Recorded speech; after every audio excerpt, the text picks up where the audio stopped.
Good morning, everybody, and welcome to the Steel Toe Morning Show. I'm here. Corey's here. He will be. We got a full goal today, and I think we're going to make it. Yesterday, that thing was getting knocked out in the first, hour. It was bananas. Thank you guys very much. The evening show last night went wonderful.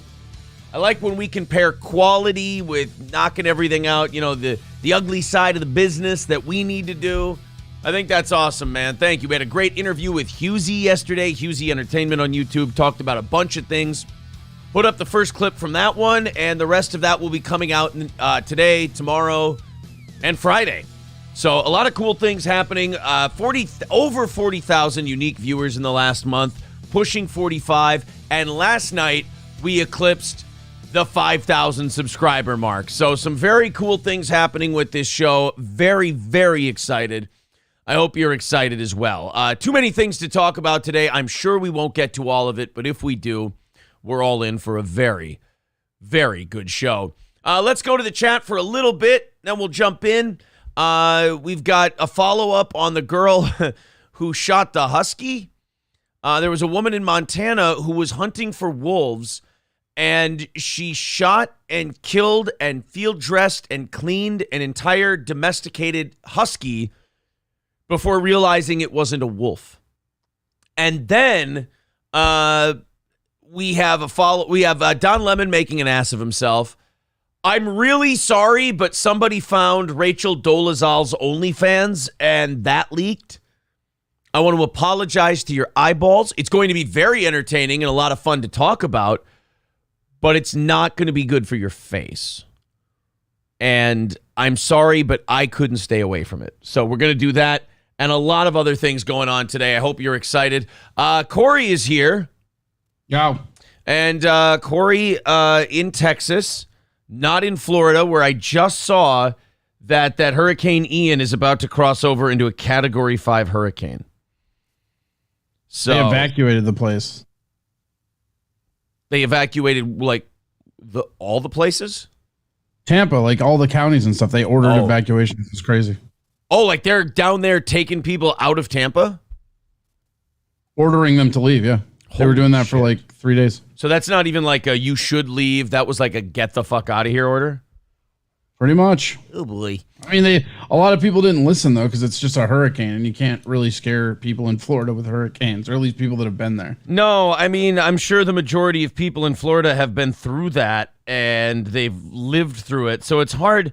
It's hard to tell them, no, this is a big one. We shouldn't screw around with this one at all. And they're like, you know how many times I've heard that? Like Lemmy says in the chat, yeah, it's a bit rainy here. That's it. Just it's raining a little. I mean, my mom lives in Florida, and she was sending me a bunch of the links. But yeah, there were 5 or 6 counties that issued evacuations.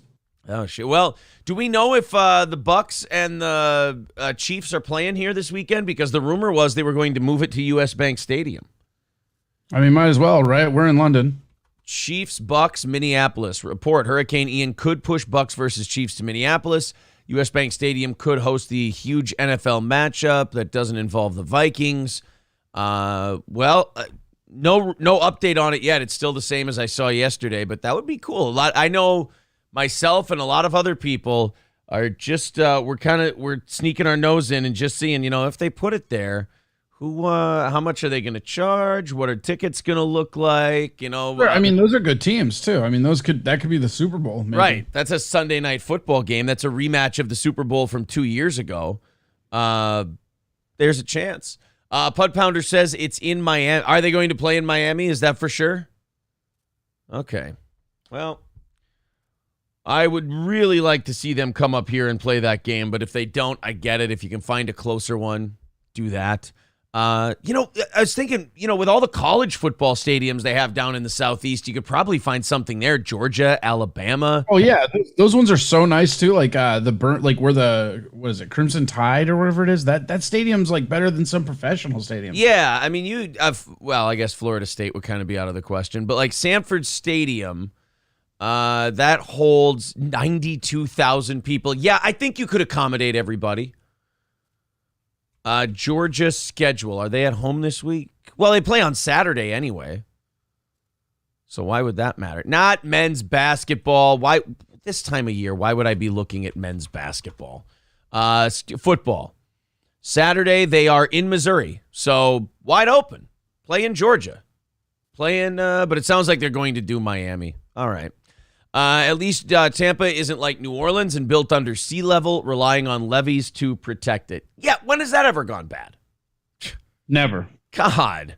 Guys, you worry too much. That's your problem. Florida and hurricanes are like the Midwest and tornadoes. Doesn't bother you until it's ripping off your roof, says Hulkamasha Baby. Well, I guess that's true. 150 mile per hour winds. The clouds during hurricanes are nuts, too. I've been seeing some of those pictures come in.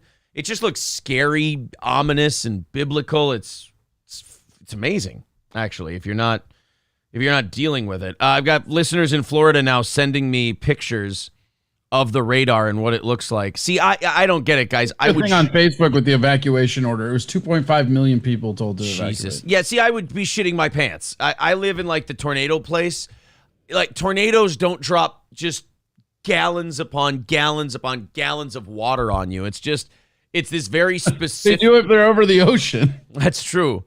I mean, it's this very specific like twister thing that you just, as long as you're not right in its path, you might take a little damage, but you'll be okay. Like hurricanes, it's God washing you out.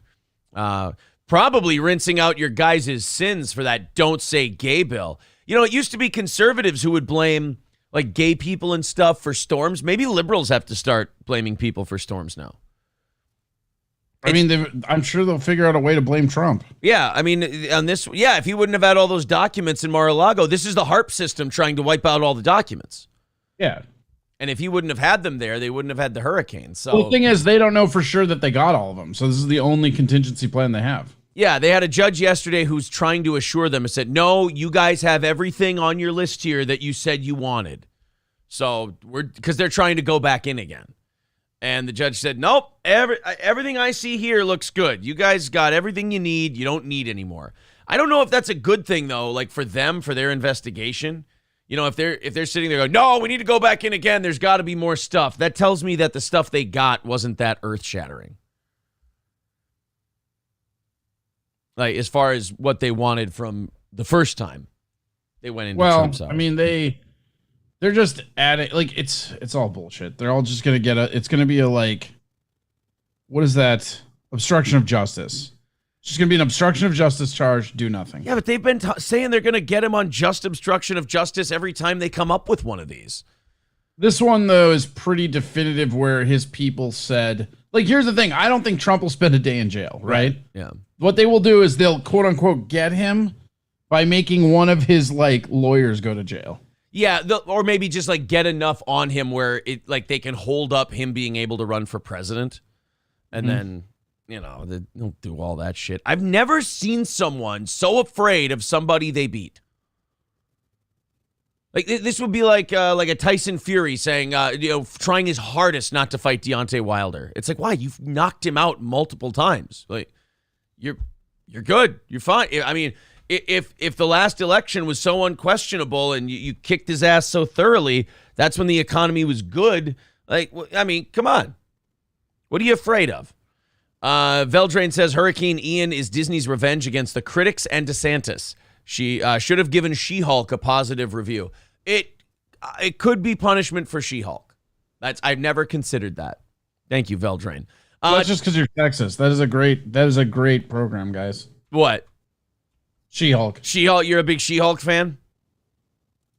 No, but I got told that because I had no interest in seeing it, I was sexist. Did you get told that you were sexist because you didn't shit on it or anything? You just said you didn't want to watch it? I said that the moment I saw her twerking, I had no interest in seeing it. Like, I had very little interest to begin with. Right. But the twerking thing puts you over the edge. Mm-hmm.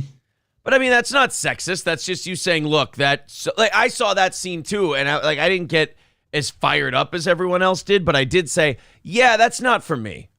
Yeah, that's literally what I did. Like, I'm not mad. They can do whatever they want, but yeah, I'm just like, nope, not for me. Yeah. I mean, if you turn on the Avengers and Iron Man and fucking Captain America are twerking together, I'm like, you know what? I think this belongs on Jake Hudson's X videos more than anything. By the way, thank you for pointing out that Jake Hudson was wearing a steel toe shirt in his Xvids thing. I could not tell from the screenshot that I saw because I'm not watching that fucking video. You haven't watched it? Oh my god, it's so funny. Oh, wait, you watched it? Yeah. I didn't know what it was when it was sent to me, so I just clicked in. Oh, and you like watched the actual video part? Yeah. A few times I've been playing the audio on my channel because it's oh no pretty amazing. I don't. Let me tell you a little bit about our friend Plow Dog, as it were. All right. Plow Dog 26. Yes, Jake Hudson is dead to this show, so it's Plow Dog 26. Yeah. So one. Like, I don't know who masturbates like that. Like, it's like he doesn't even know how to own a dick. Why do I need to know how he masturbates? I mean, I think you can. Okay. Oh, look. Okay, you see this lobster? I don't need to be walked through. Listen here, bucko. You see this lobster? No. Let me just show you something, right? A normal person would probably do one of these, right? Like, you ever give yourself one of these, maybe like a ketchup twist or something, bucko? You know what I'm saying? This is educational. Right? Good. Right. Yeah. Plow Dog is more like this. he like the same thing you do like with like a bird. It's like a bird pick pulling. It's like whatever. A hand puppet monster. He's just going. Like I can only imagine like a chimpanzee realizing he has a penis for the first time, masturbating more successfully than that. I'm sick. I'm actually getting sick now. The reason why it's so great, though, right, is like they're both very quick videos, right? But the funny part is that he does a Jake Hudson-esque promo in one of them. It's maybe the funniest thing I've ever seen in my life. Wait, with his dick out and shit? Yeah, he literally is doing. So he's doing the little bird gulp thing, right? And he's like, "Hi guys, I use X Video. They're the best at what they do, and that's just a fact of life." Oh, he didn't do the promo. Yes, it's the funniest shit ever. I'm sick. I'm actually sick. And he does it all while wearing a steel toe shirt. Yeah, now he made a fake name in the chat yesterday because we blocked him, and he did say he burned all of his steel toe stuff, which I'm hoping is true because I'm fucking suing him. Well, if he means by burn that he ejaculated his fire seed upon it, then yes, he totally burned it. And here's the thing: if he's dressed in steel toe, you know he's thinking of you. My stomach feels, a fact of life. My stomach feels very weak. I don't think it can take. God, maybe a cookie for breakfast was a bad idea. I mean, Jake was giving himself an ookie cookie. All right, okay. Well, guys, $400 away from our goal today. Let's see if we can. You want to hear it? No, I would like to. Let's see if we can get a little something, for me vomiting. So great. On the air. Great. Hold on, let me pull. Literally, X Videos is the only one I do, and they're the best at what they do, and that's not an opinion. That's just a fact. Seriously, like I feel like somebody who has hooks for hands does a better job of masturbating.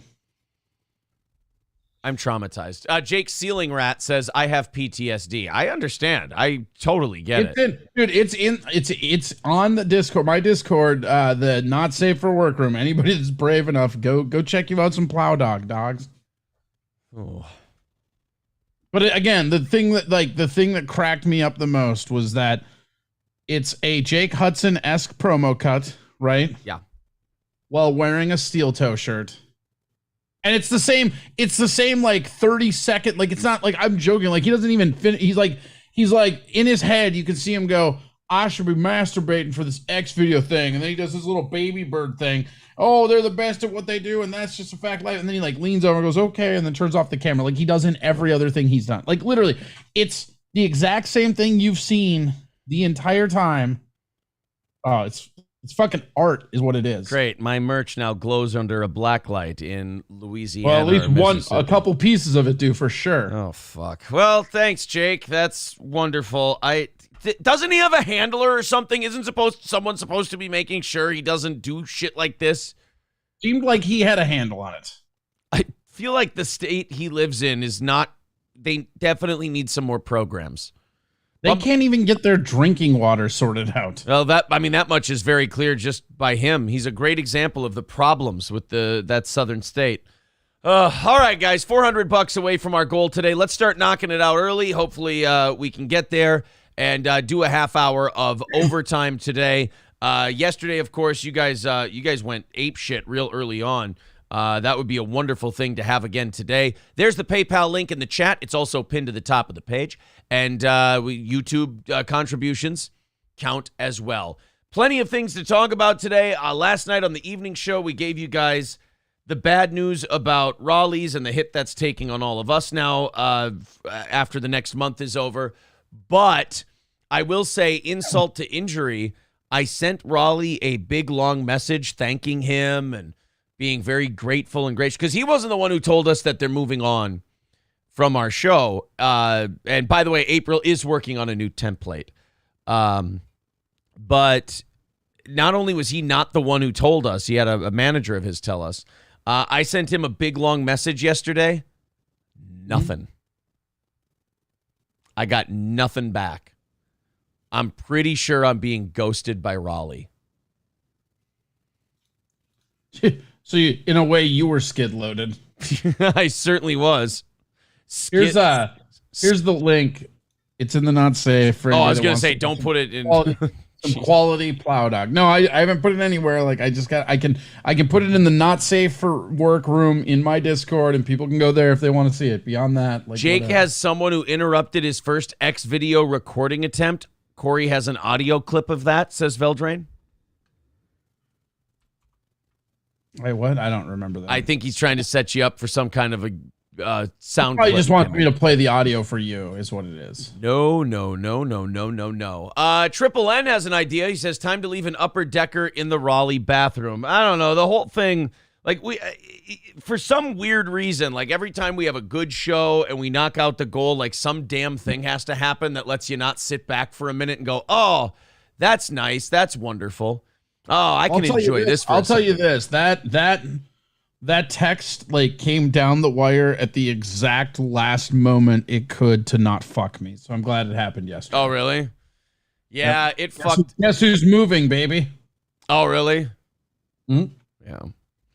That sucks a dick. I got to move to like the other. Well, so like I was looking at this place that was like cheaper and it's on the other side of town, basically. Yeah. And yesterday was my deadline for everything. And I'm like kind of weighing it a little bit, you know? Yeah. And then I get that message from you and I'm like, well, I guess that makes up that decision. Well, yeah, I mean, like literally if it had come through today, it would have fucked me because today is my last day to give my 30-day notice here. Yeah, we're having one of those things where we're like, all right, how much, like we always go, how much can we take off of our end and still make us whole? And then how much of this has to, like, every time we've had sponsor cuts like since MyPillow. And every time we're like, all right, we can cut here, we can make up for it there, we make up for it there. And it wasn't until like the last few months here that it's like, look, this is going to have to, we can't shield anybody anymore. And it just really sucked. It's you and I have talked about this too. It's so frustrating to watch your audience size grow and then watch all of this, like, and then, I don't know, just watch the sponsorship stuff like come off and you're just like, well, fucking A. It does, like, but it's got to be something, man. Otherwise, you get bored. Yeah, we don't want to be bored in that sense. That would be terrible. Fuck no, it's got to be something. So they're saying, I wonder what happened with Raleigh's. They said, I mean, it's sort of a compliment. I mean, I don't want to do a cope, but they just said, like, look, as your show grows, you become more not local, and we want to advertise in local places. And I'm sitting here, I don't. Like, if they want to leave, they can leave. That's fine. But I'm also like, you understand we have more people listening locally than the majority of radio stations in this area. Like, I mean, we still have thousands of people from that area. But, oh, well, what can you do? It's just frustrating that it happened, but it's fine. It's frustrating. It's gross. It makes you feel like shit. But, oh, well, what can you do? I just, it kind of bums me out that I've known the guy for years and I sent him a message and everything and I got nothing back. That is kind of fun. Well, maybe he feels real bad about it. It'd feel awkward or some shit. I don't know. He doesn't seem like he's the best at communicating and he never has. No, he hasn't. But like even when I like first met him and shit, it was like, whatever. Skeezy says, cue Aaron Schilling for Raid Shadow Legends. No, we're not doing that. What we did say yesterday, though, is that I'm probably going to drop BetUS because having them and not having them brings in the same amount of money for the show. Our audience doesn't give a shit about sports betting. Yeah, it's based on signups and nobody's signing up for it. And I get it. If you don't want to do I think everybody that was going to already did, because I signed up when we did that, I think that's the case, absolutely. The problem is we just don't get a cutback on all their activity. Right. Just the initial sign up. So as far as bringing that up, I said, look, we're not just going to start putting promo codes on different shit and cheapening that. It's got to be something I would use. It's got to be something I want. And it's got to be something I want to tell you guys about. So I'm leaning towards maybe a VPN type of thing. You're right. And that's why I lean towards wholehearted cat pate. Is it good? Is it your favorite cat pate?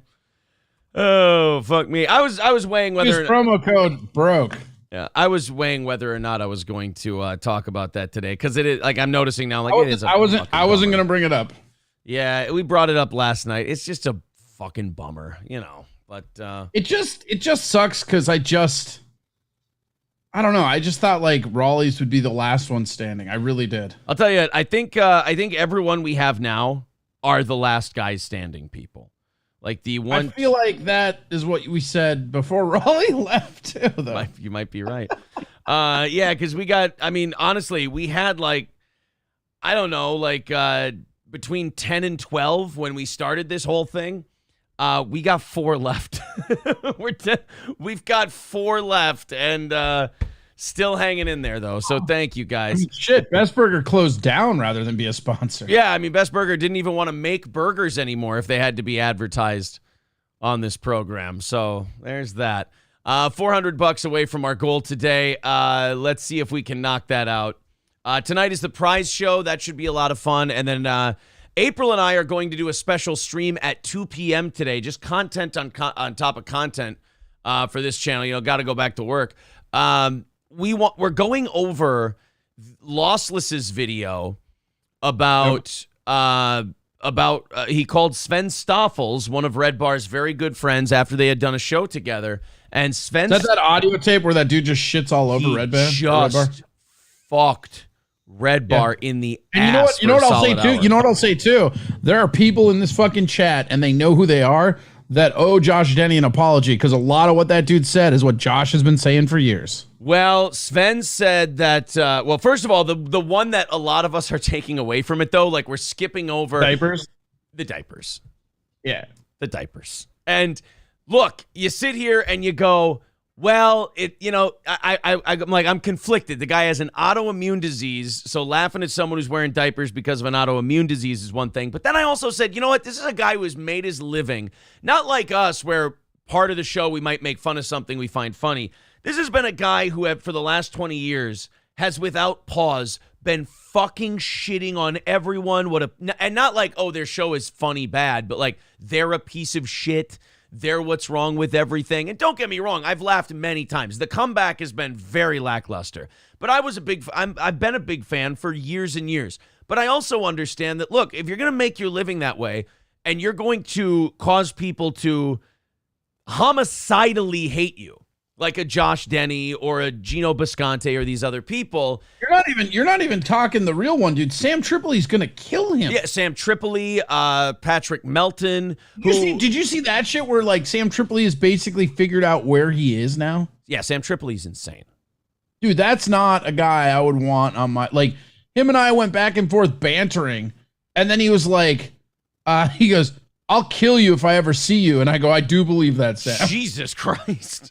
So, yeah, I mean, we talked to him actually about having him on the show, and he was very nice. He said, yep, when I'm doing shows again, I'll come on your show. He's a really good dude. I want him. I want Owen Benjamin. I want, if you're an Opie and Anthony fan, I want Scorch. Actually, April's contacting Scorch today. I want to have Scorch on this show. We got E-Rock tomorrow. I'm interviewing E-Rock, so it's going to be pretty fun. But yeah, the Red Bar thing, we're going to go over that Sven Staffel's call today in a live stream. And because doing it like with this audience, there's not enough people who know who Red Bar is who give a shit. So we figure we'll just do a live stream independent of everything. And then the people who want to watch that can. But the diaper thing, he's not going to live that down. And the whole, Sven Staffel's thing, all the stuff he said, it was kind of shitty to hear like a fan and Sven echo the same criticisms that I've had of the comeback. And it feels shitty, but it feels good because you're like, okay, I'm not crazy. I'm not the only one. A lot of people feel this way. I don't know. We're gonna talk about it, and it's a pretty ugly phone call. And now they're trying to play it off like he didn't mean it. It's like, no, that dude, look. That guy may have called him under false pretenses, but the stuff, we've all vented before. That was a guy who's been hanging on to some shit for a while. CG says, you're scared of Sam Tripoli? Laughing my fucking ass off. Sam Tripoli's not stable. Like, legit, CG. Sam Tripoli's... He's super crazy. And it's funny, in the world of, like, talking shit or whatever, he takes it very personally. Bumbaclo quoting you, he said he was going to kill me. He's a really good dude. It's true. I don't check it out. If he's watching, big fan. Yeah. All right, let's say he's not watching. Wait, hold on. I'm scared of this guy now. He's a murderer. Allegedly. Yeah, you got to say allegedly. Otherwise you can leave yourself actionable. And I don't believe Tripoli goes to lawyers. I don't think he's a lawyer kind of guy. No. All right, $400 away from that goal, guys. Let's start knocking it out today. Let's see if we can get under 300 by 7 o'clock and have a decent day today. Moving on into some follow-ups before we get into the stuff I sent you.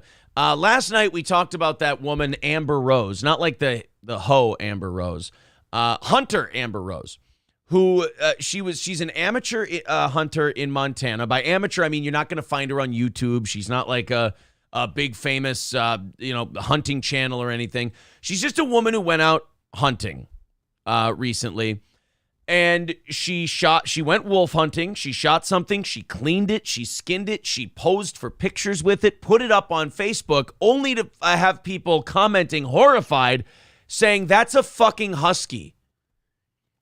You murdered a domestic dog. And then cleaned it, skinned it, field dressed it, the whole thing. Amazing. Yeah, I can't even, I bet you if I show you the pictures she posed with, I'd get in a little bit of trouble from YouTube. White fang. Send them to my personal Facebook. I want to see these. Oh, man. Here. White fang. The fangs were white. It had white fang. Here you go, guys. This is here, Corey, there's the link in the chat to the whole Twitter thread that we're doing right now. Oh my God, that's like the funniest shit I've ever heard. We have a follow-up, and the follow-up is that the boyfriend/husband has now gotten involved. Oh God, that is a husky. Yeah. She thought that was a wolf. What if it like fucking bear rugging on her fucking truck? Yeah. Holy fuck. The one of hers with the skinned husky pelt on her truck is fucking troubling. Oh my God. Yeah. So she posted on Facebook. She swears to everyone she killed a wolf pup. Look at this. Isn't this amazing? And it was the internet that had to tell her, holy shit, lady, you murdered somebody's dog. Oh my God. That's fucking great. You killed somebody's animal. I bet you that this post on Twitter here, I could show those pictures. It's on the New York Post and stuff too. The one on the truck is pretty brutal. Yeah, there you guys go. So, holy fuck, dude. This Frank Talent, who is is the boyfriend or the woman she was hunting with. It's one of this guy she posed for pictures with. His name is Frank Talent. He tweeted yesterday. Yeah, look at the one of the dog that's a fucking husky skin. Like she skinned the husky. That's all the stuff removed off the meat, off the carcass. And these are pictures she put up on the internet, on her Facebook. Until people went, you murdered somebody's pet, you piece of shit. So it looks like no jail time yet, nothing like that. They're kind of still deciding what to do with her. whether or not she's going to see any charges or anything like that. Her husband / boyfriend decided to get involved. Now, remember, she murdered a dog. If you murder a dog and post it on the internet's going to crucify you. They are not into one of the very few things that the internet can come together on is that you don't kill people's dogs. All right? I don't even know if they can fully come together on that. Look at the people that were defending Mike Vick. That's true, but this woman cannot win you a Super Bowl. So that may not have a lot of bearing on this one.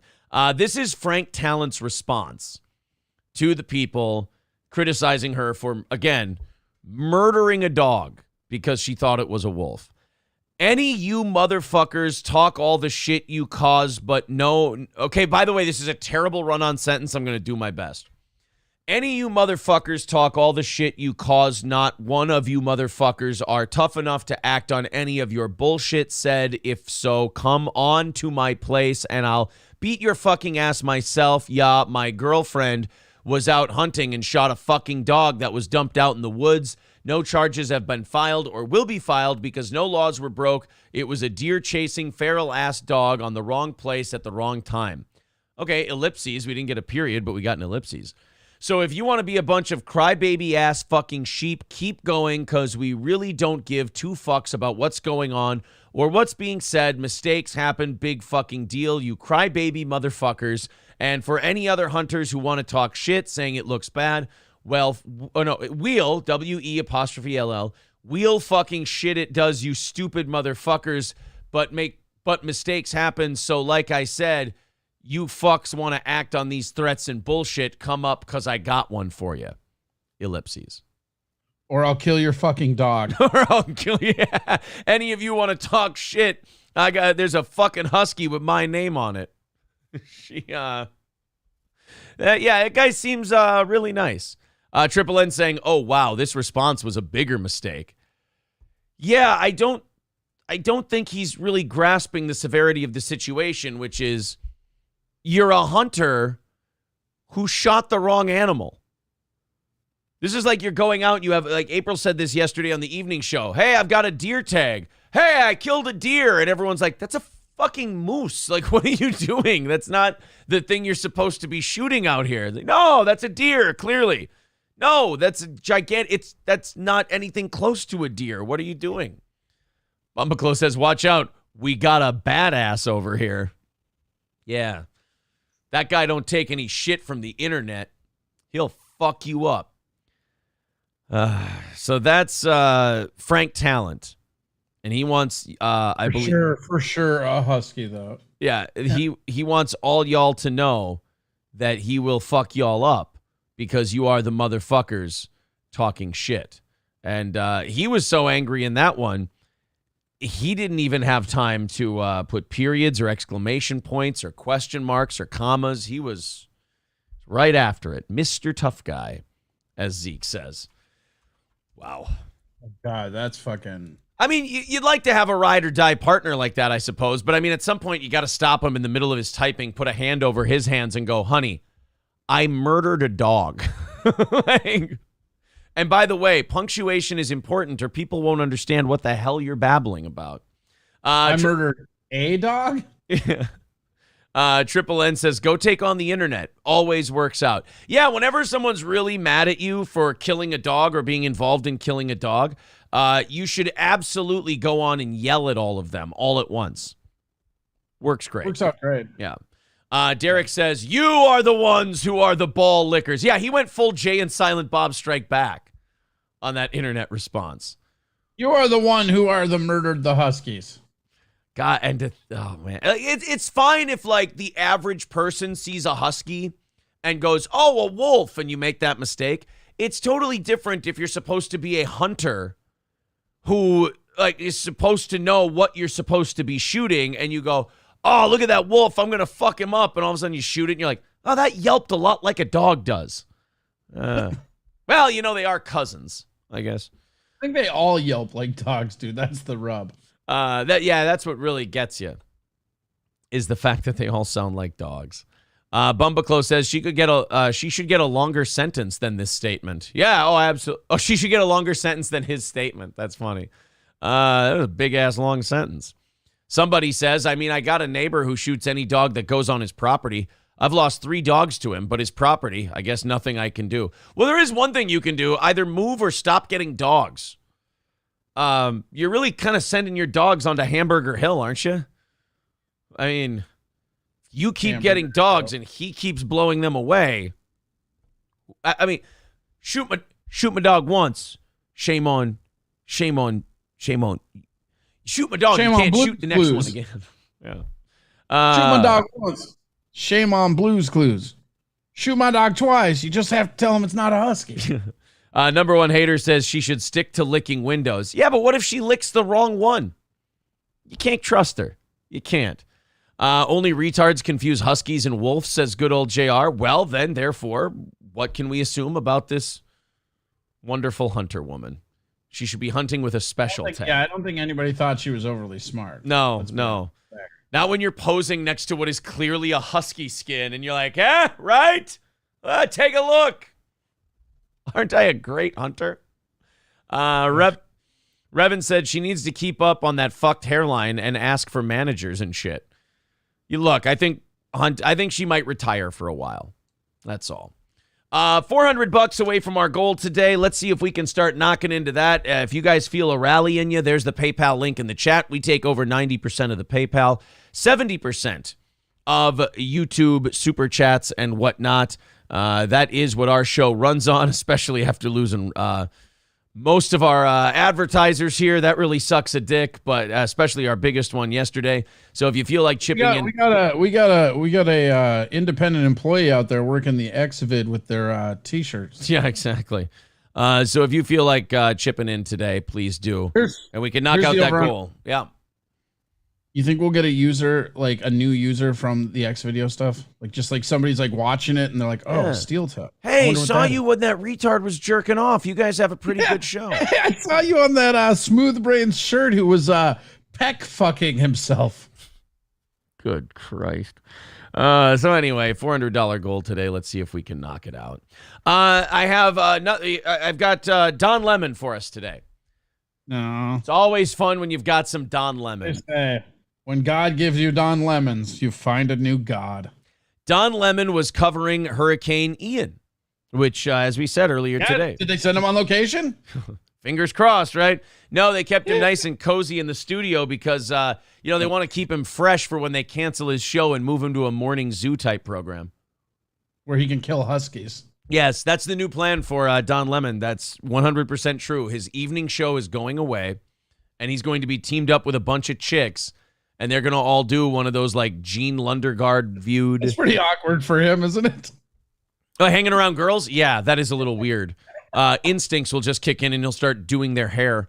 But he's getting wrong one. That the one. suburban liberal wine moms. That's basically who he's doing a show for now, and I'm sure they're really going to put up with all of his horse shit.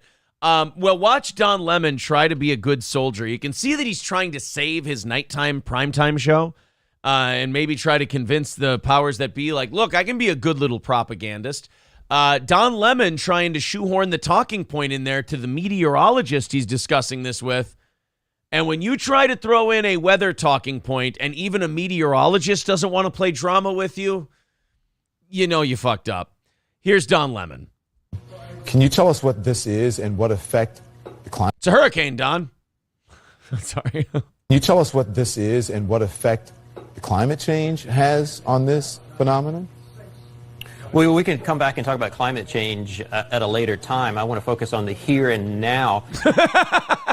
Imagine you throw out the new propaganda talking point, which is link everything to climate change, and the meteorologist goes, yeah, whatever. Let's just talk about the storm, okay? Like, look, can we just talk about this really, really uplifting hurricane story, please? Yeah. Just fuck climate change for a second, Don. Jesus, does everything have to be climate change with you news people? I just want to talk about the weather.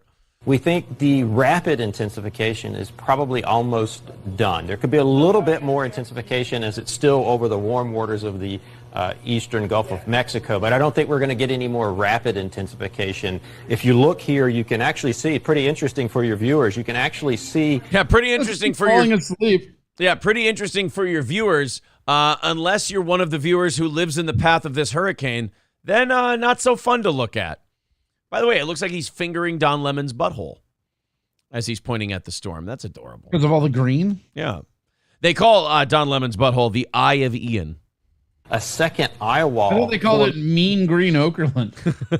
Around the inner eye wall, and that's basically the second eye wall has overtaken the original eye wall, and that should arrest development. I hate this.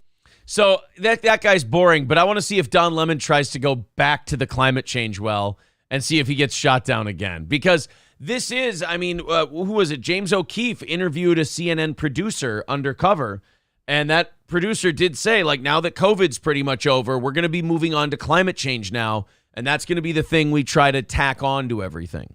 You know, climate change is the new thing we're going to scare the shit out of people with. And again, Don Lemon's being a good soldier here. Listen, I'm just trying to get that. You said you want to talk about climate change, but what effect does climate change have on this phenomenon that is happening now? Because it seems these storms are intensifying.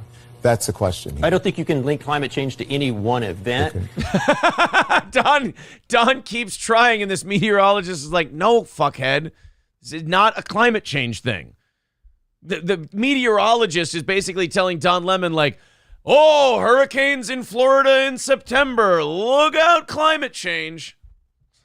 Don's like, no, really. Come on, asshole. I'm trying to save my gig here. Tell me it has something to do with climate change. On I the will whole, not. I will not. If you look here, this storm is, goddamn it, say climate change. on the cumulative, climate change may be making storms worse, but to link it to any one event, I would caution against that. Okay, well, listen, I grew up there, and these storms are intensifying. Something is causing them. Is Don Lemon now arguing with the meteorologist about who's right about the weather? Are you really surprised about that? This is great. You know what? I have to respect Don Lemon. This piece of shit refuses to be humbled. No matter how bad the ratings get, no matter what the new bosses say about him, no matter how much they cancel his show and move him in there with broads.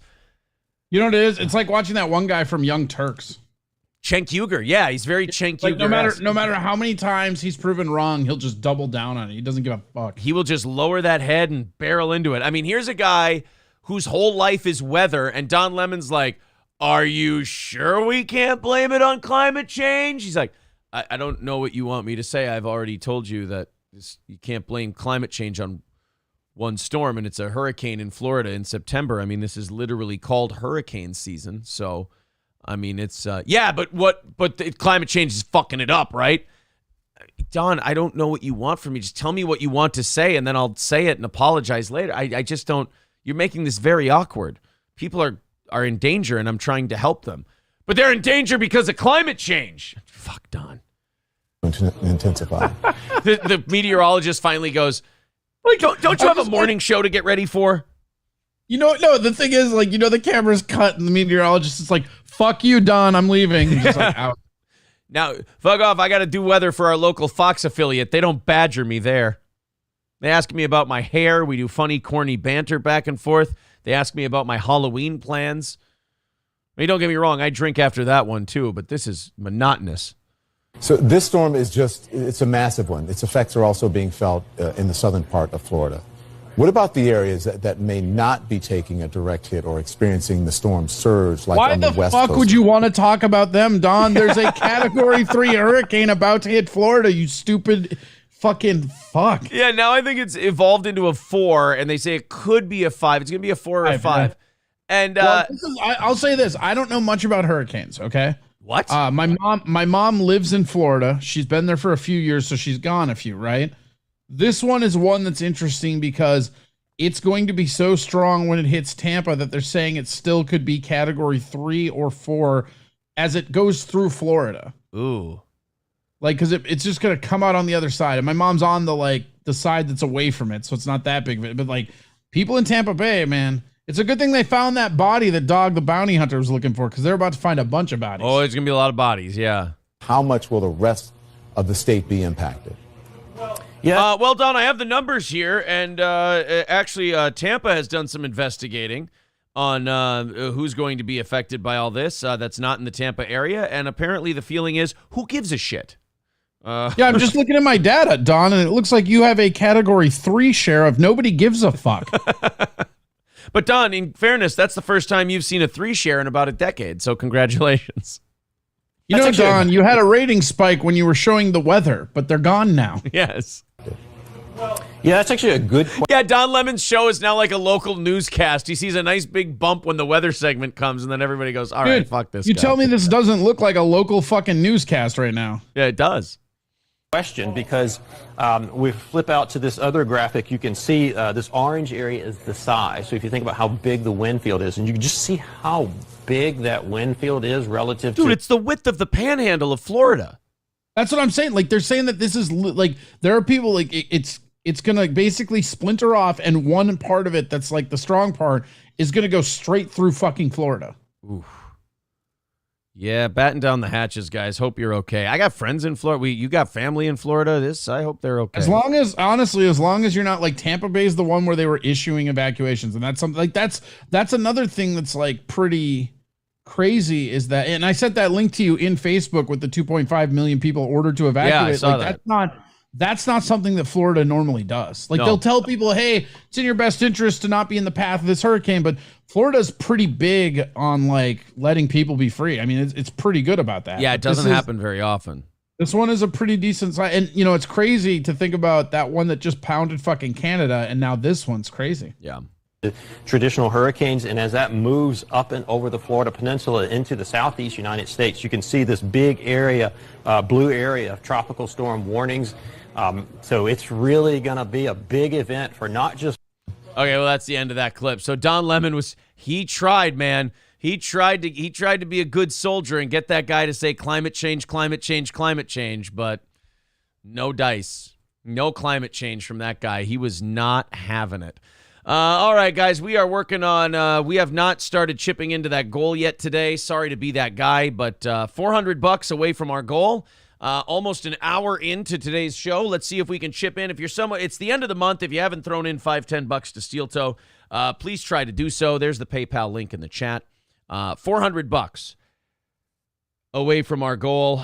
Let's see if we can knock that out today. All Care Towing, 320-253-5203. For All Care Towing of St. Cloud, of course, if you go in the ditch, you get in an accident, your car won't go. All Care Towing.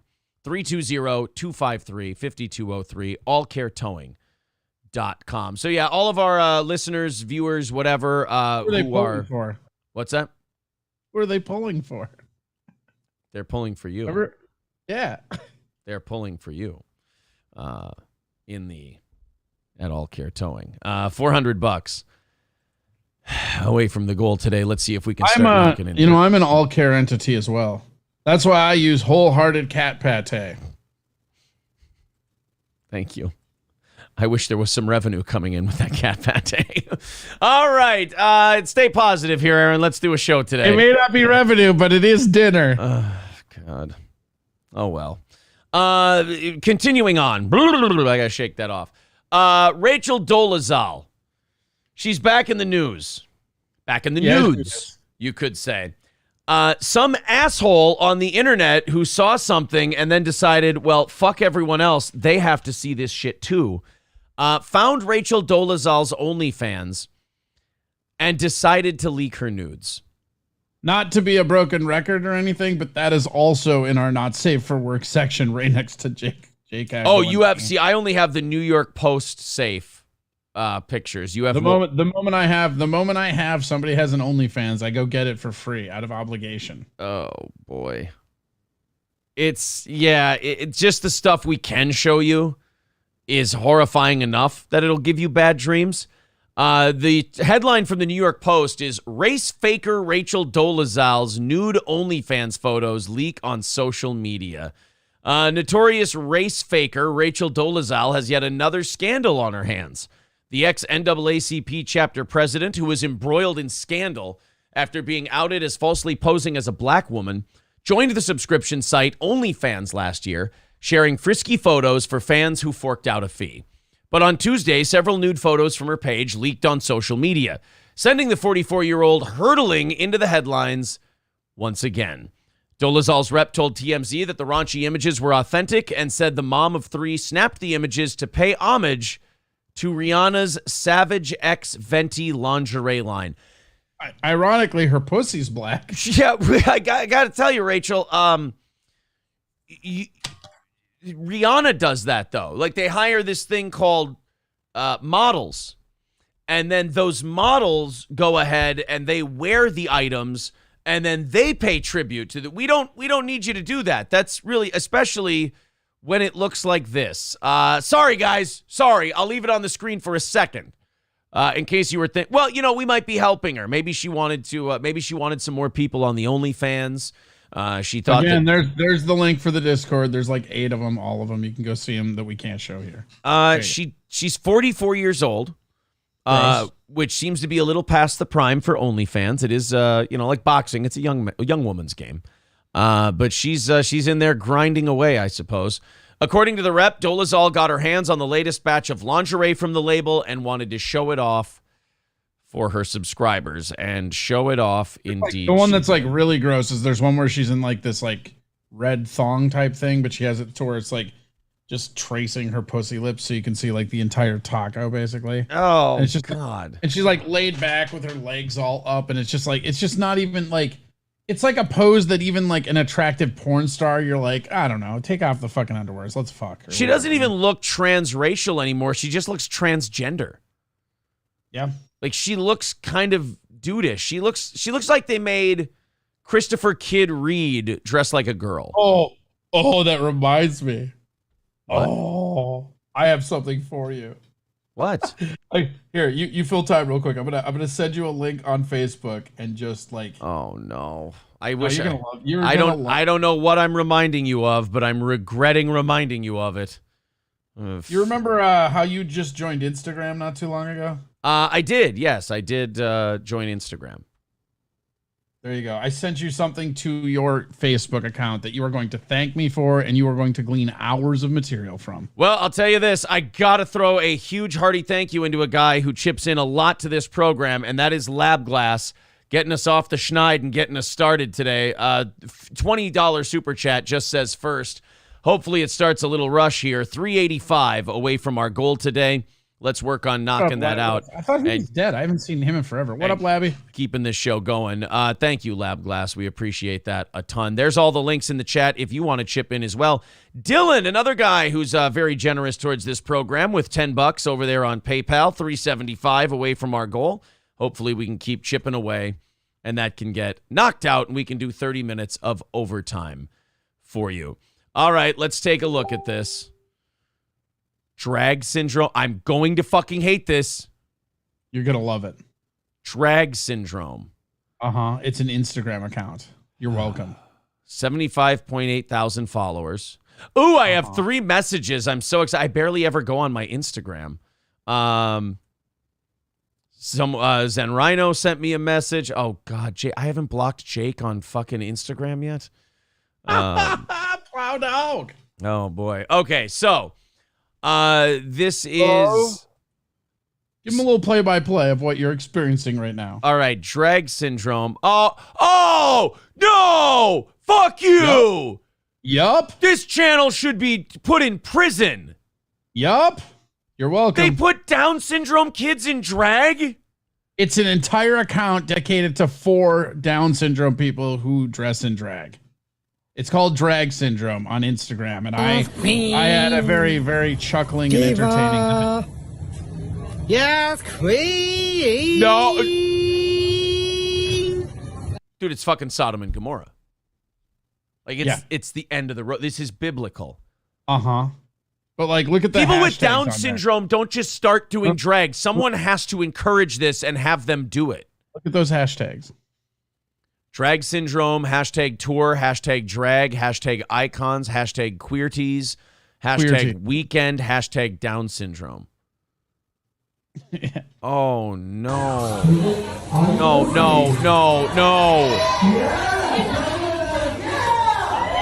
Stop this. This should be illegal. You're welcome.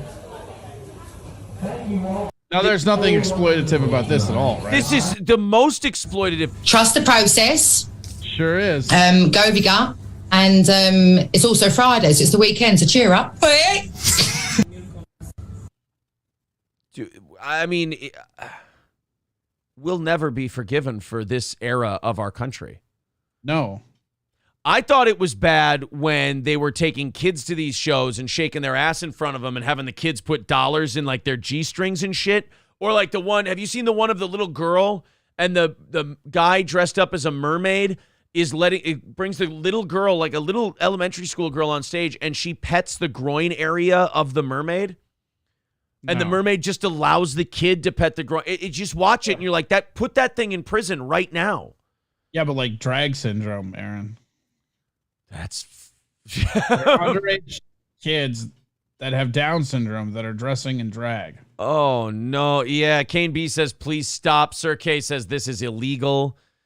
It is. Like, this is abuse. This is wrong. Like, his favorite band is Syndrome of a Down. Of course, some people are going to get the oldies but goodies in there. Thank you, Trucker 18-Wheeler, for the $50 super chat.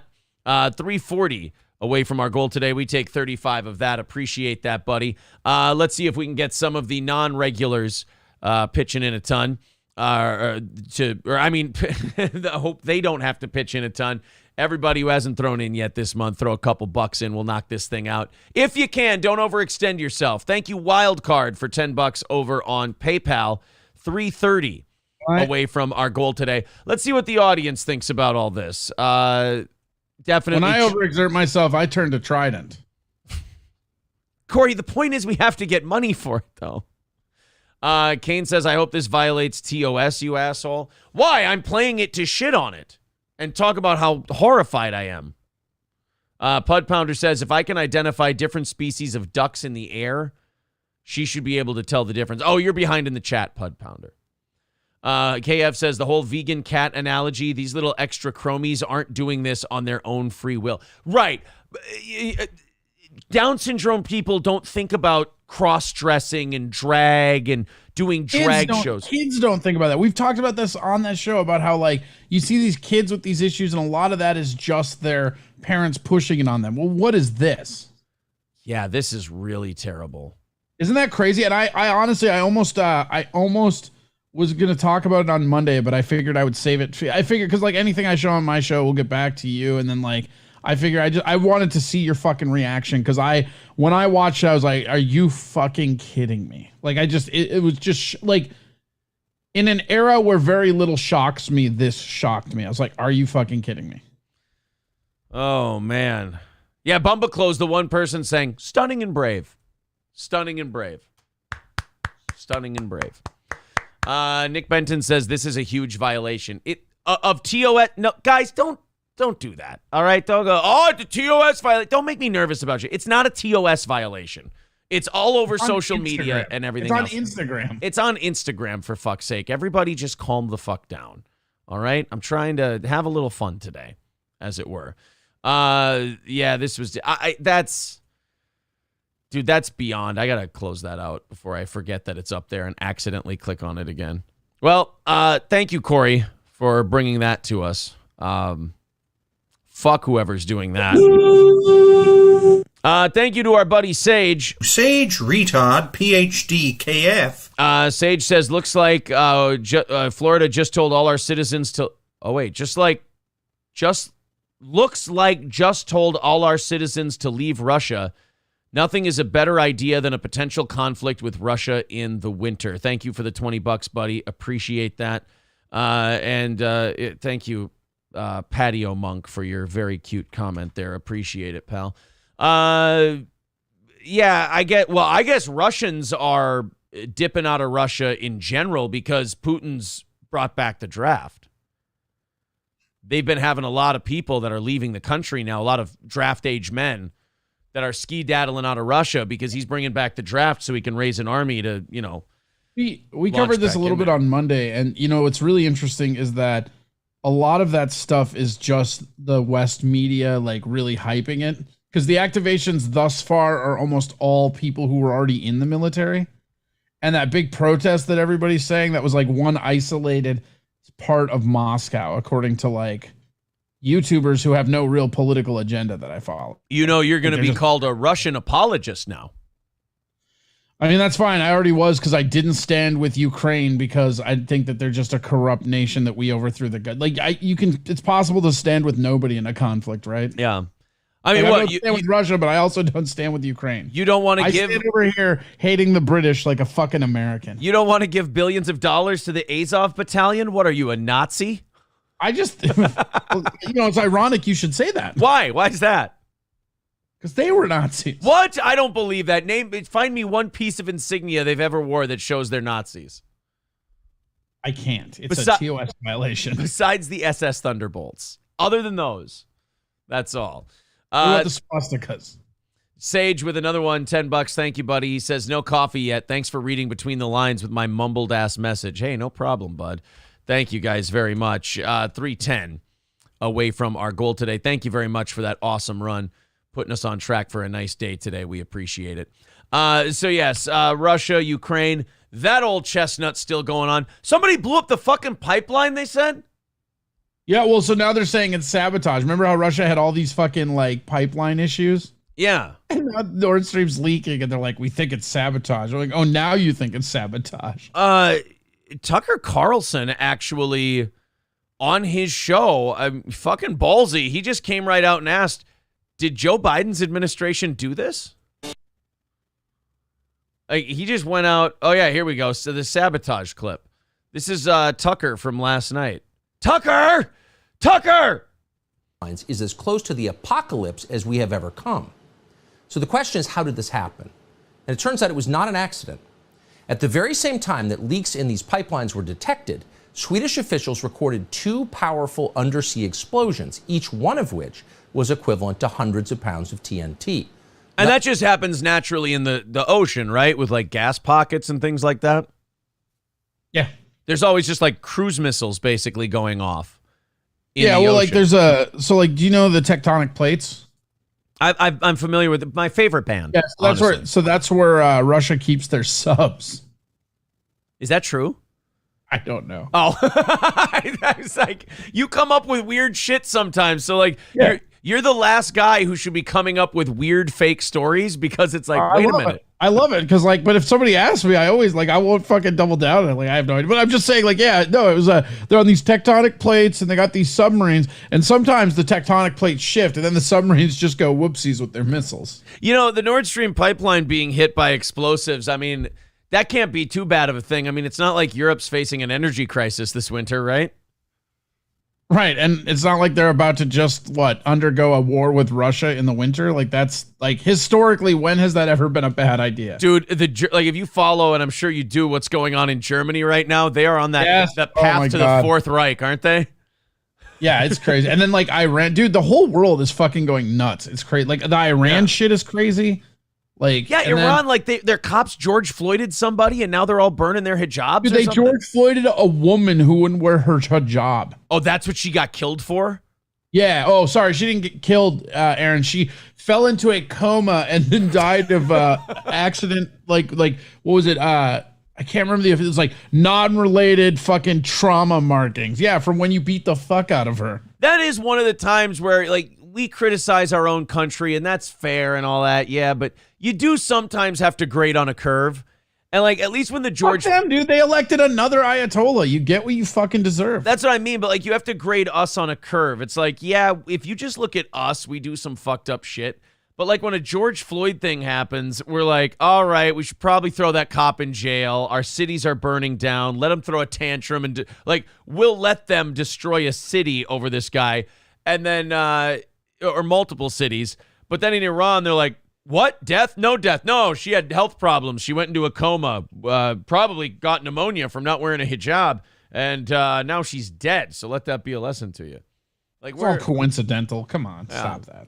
So now you have Germans are chopping wood for heat this winter. Okay. They have like no energy prospects, and this Nord Stream pipeline thing just made it that much worse. And now there's rumors going around that somebody might have had something to do with it. Nothing in nature can account for that. Almost immediately, the pipelines began leaking in 3 separate places. So there's only one explanation for what happened. this was an act of industrial terrorism. That was very obvious to the Prime Minister of Poland, and he wasted no time in saying so. Yeah, and Poland isn't exactly Russia's big ally. Like Poland isn't. Oh, no, what? No. No. So, yeah, if the Prime Minister of Poland is going, yeah, somebody fucked with this pipeline, it's like, you might want to listen. So what? That's like if a Democrat says anything even remotely praising of Donald Trump. Yeah, right? You're like, oh, there must be something there. Probably real, yeah. Yeah. Watch. Today, Oh, it's good to see Fred Armisen's doing well. also dealing with an act of sabotage. It could be a Fred Armisen character on SNL. We do not know the details of I bet it probably will this week. but we can clearly see that it is an act of sabotage. Ooh. An act that probably marks the next stage in the escalation of the situation we are dealing with in Ukraine. So I don't know enough about this. The Nord Stream pipeline, that's Russia's, right? Or is that like a multinational sort of deal? That's Russia. That's what Russia imports. Like primarily what that does is Russia to Germany. So if there's sabotage then it wouldn't be Russia doing it. Why wouldn't it be? They blew up their own pipeline? Yeah. Oh, just to fuck everybody else? Couldn't they just shut down the flow of materials in the pipeline? Not from a diplomacy standpoint. Like all the times they've shut it down have been to address malfunctions. Oh, so they had to create a malfunction so they could shut it down and it wouldn't be like an act of war. Correct. Right? Like that's the whole thing. It's not an act of war, it's an accident. Okay, so Tucker's not saying the Biden administration did it. He's saying it's sabotage on the Russian end. Russia's doing it. Like, so when they first closed down the Nord Stream, it was like literally what they're worried about a sensor valve. And then they finally get it up and then I forget what I'm going to murder this. We talked about this like months ago when it happened, but they had like a sequence of 3 very coincidental failures of the pipeline. Yeah. When for years as they were building it, because they have the first one that's been going on for a while, right? But the stuff that's been happening to the second one as it was getting up and running, because it was like not even fully ready yet. And so like they just kept having problems with it. And now all of a sudden they registered some explosions in 3 areas and it's actually leaking. So they're going to have to close it down. They're going it's not an act war, it's maintenance. Oh, just as winter's coming. Yeah, weird, right? And guess what? They're probably going to justify like, yeah, we'll probably have to wait till spring because it's winter. Oh man, doesn't that suck when like random nature explosions happen on your pipeline just as everyone's going to need your natural resources while those same people are arming your enemies? Yeah, it worked out fine for Standing Rock. I'm sure it's fine. It's strange how that always happens that way. We can remember when all those environmentalists went to Standing Rock and left it a shithole? Oh God, yeah, and they were protesting a pipeline and they just left litter and garbage and tires and shit all over the place. They were protesting not just a pipeline, they were protesting the 8th pipeline in that lake. Yeah. And the one they were putting in was to upgrade the one that was already in there so it didn't leak natural gas. Right. And then they left more garbage than like ever. Like they literally, it was just Land O'Lakes Indians crying for miles. Exactly. Yeah, it was just that big, thick glycerin tear coming right down the Indian's face. This was an act of sabotage, an act of terrorism. Well, yes, we can see that. So the question is who did it? And of course, the prime suspect is obvious. It would be the same man who caused domestic inflation here in the U.S. and stole the 2016 election from Hillary Clinton. That'd be Vladimir V. Putin. I forgot about the Putin price hike. Oh, that was rich. The Washington Post got right to it. Putin, they declared, is now weaponizing the Nord Stream pipelines. According to the Canadian ambassador to the UN, Vladimir Putin has decided to use, quote, pollution as an act of war. Progressive Twitter strongly endorsed this conclusion. Putin did it. And that makes sense until you thought about it for just a moment. I hate when people do that, when they call like Twitter, like liberal Twitter or black Twitter. It's just fucking Twitter. It's just fucking Twitter. Yeah. I mean, when I first heard about like black Twitter, I'm like, that was a separate Twitter. I know, I did too. I'm like, I kept searching. I'm like, black Twitter. I got to find this black Twitter. Like, it's not even a hashtag. It's just black people tweeting. I couldn't find any of it anywhere near. I scoured all of back pages. I couldn't find any black Twitter. No black Twitter. Just most disappointing. I did find some porno of R. Kelly. Oh. Putin may be evil. They tell us that he is evil. But is he stupid? Probably isn't stupid. And yet, he's pushing stupid though. I fucking love Tucker. Dude, that's so funny. But is he stupid? I love Tucker too. I especially love that he went to a Hell's Angels funeral this weekend and gave the eulogy. Like Tucker's. Wait, what? Yeah, he gave we talked about this on Monday's show. He went to a Hell's Angels funeral and he didn't dress up in leathers and shit, Corey. He dressed up like a rich kid from Maine. And yeah, you gotta dress up like how you are. I mean, like they'd never do. If he shows up in fucking cuts, they'll never respect it. But if he shows up just fucking like a dry fucking handkerchief of a person that he already is, I mean, dude, and he was he looks to me like what strained macaroni would look like if it were a person. When he's around bikers and shit, it's like when like in Better Call Saul, when Saul Goodman is hanging around like meth people and bikers and shit like that. It's just, that's who Tucker reminds me of. Like, they're cool with Saul Goodman. They love Saul. And all these bikers, you look at this straight-laced, khaki-wearing motherfucker, and they're like, he's our fucking guy. We love Tucker. I bet you he got a noogie while he was out there. I bet you they tussled his hair a little bit. Like, fucking Tucker, you son of a bitch. How you doing? Easy on the hair, guys. Listen to him. And here's the strange part. If you are Vladimir Putin, you would have to be a suicidal moron to blow up your own energy pipelines. That's the one thing you would never do. No, and I'll tell you why. I'll tell you why. Yeah, look, I was just going to say, you and Tucker are at odds here. I'll tell you why Tucker's wrong, right? That's not their pipeline. They're exporting. They're not getting anything in. They don't give a fuck. Well, I mean, that is their product, though. They don't give a shit, dude. You know how much oil they've been selling to fucking India? That's true. They've been selling a lot. They just changed customers. Weird. So we do that stock thing where you focus on stocks on Tuesday. It was like last week, I want to say. We we looked at Russia's petroleum and natural gas exports, and they're higher than they've been in like 4 years. Nice. Good for Russia. Under the tariff. So all that means is that they're exporting oil to India, to China, to Saudi Arabia, and then those people are putting a price hike, and the only people paying more for it is everybody in the EU. Yeah, Europe's energy situation going into winter here is fucked. Britain is fucked. Germany's in the worst shape. Germany's talking like they just turned on a couple of their nuke reactors, right? Like that was the whole thing about them. Like they're turning on one or two of their hopefully nuke that reactors. fixed it, because they were telling people to chop wood for the winter a month ago. Well, they were having them burn coal, right? Like that was a thing. Right. Lines are the main source of your power and your wealth, and most critically, your leverage over other countries. Europe needs your energy now more than ever with winter approaching. If you can't deliver that energy, then countries like Germany have no need to pay attention to what you want. You're in the middle of a war. But that's what makes me think they would do it, is they're in the middle of a war. Germany has clearly chosen Ukraine's side, so fuck Germany as hard as you can. Germany put 2 nuclear plants on standby on the 9th of September. So Tucker's floating the idea that this wasn't us, or that this wasn't Russia. This might have been the other side. I don't think so. I just don't see... Like if you're on, I mean, I guess if you're saying it's America to destabilize everybody, that would be pretty on brand with us over the course of history. Well, here, That being said, historically, Britain, especially since World War II, has been one of our biggest allies. So I just don't see us intentionally fucking Britain like that. Jeep ZJ says, "Nah, you're way off, Corey. Putin ain't screwing with that pipeline." You're an idiot. I don't know. I don't think Putin would blow up his own pipeline. It doesn't. Well, no, this is all they have to do. He's not blowing it up. You hit it to where there's just a little bit, like you don't even hit the pipeline. You hit the ground around it to cause a few leaks.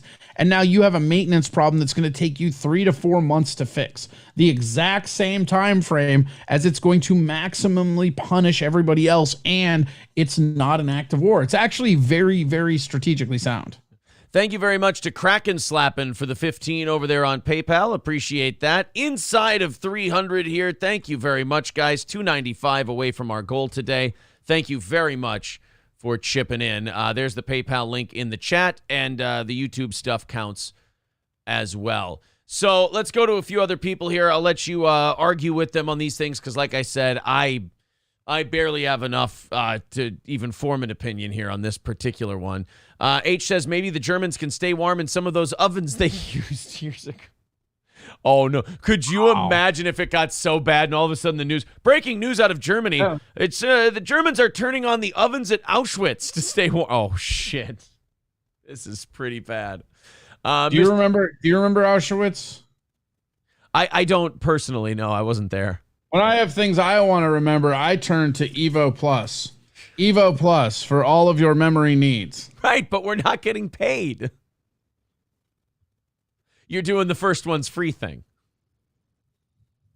Look, I'm just giving them samples, man. I hear you. I get it. Just make sure you send it off to them. Mr. Massachusetts says American foreign policy was to prevent Germany from Russian energy dependence. I'm running out of random products. I mean, sponsors. Thank you very much to 612 Motorsports with the $5. Appreciate that, buddy. $2.90 away from today's goal. Bumbaclo says, I just want to hear Putin sing On Blueberry Hill again. Oh, yeah. I mean, the guy's... He'll get there if he wins. Yeah, voice like an angel. Yeah, you'll see him sing it in Kiev. Jasper says, how much wood would a German chuck if a German could chuck wood? All right, Jasper.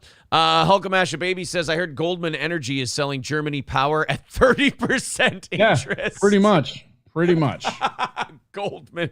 Oh, what did he say? Goldman Energy? Oh, that is fantastic. Well, we like to play the long game. We told you we'd get you back.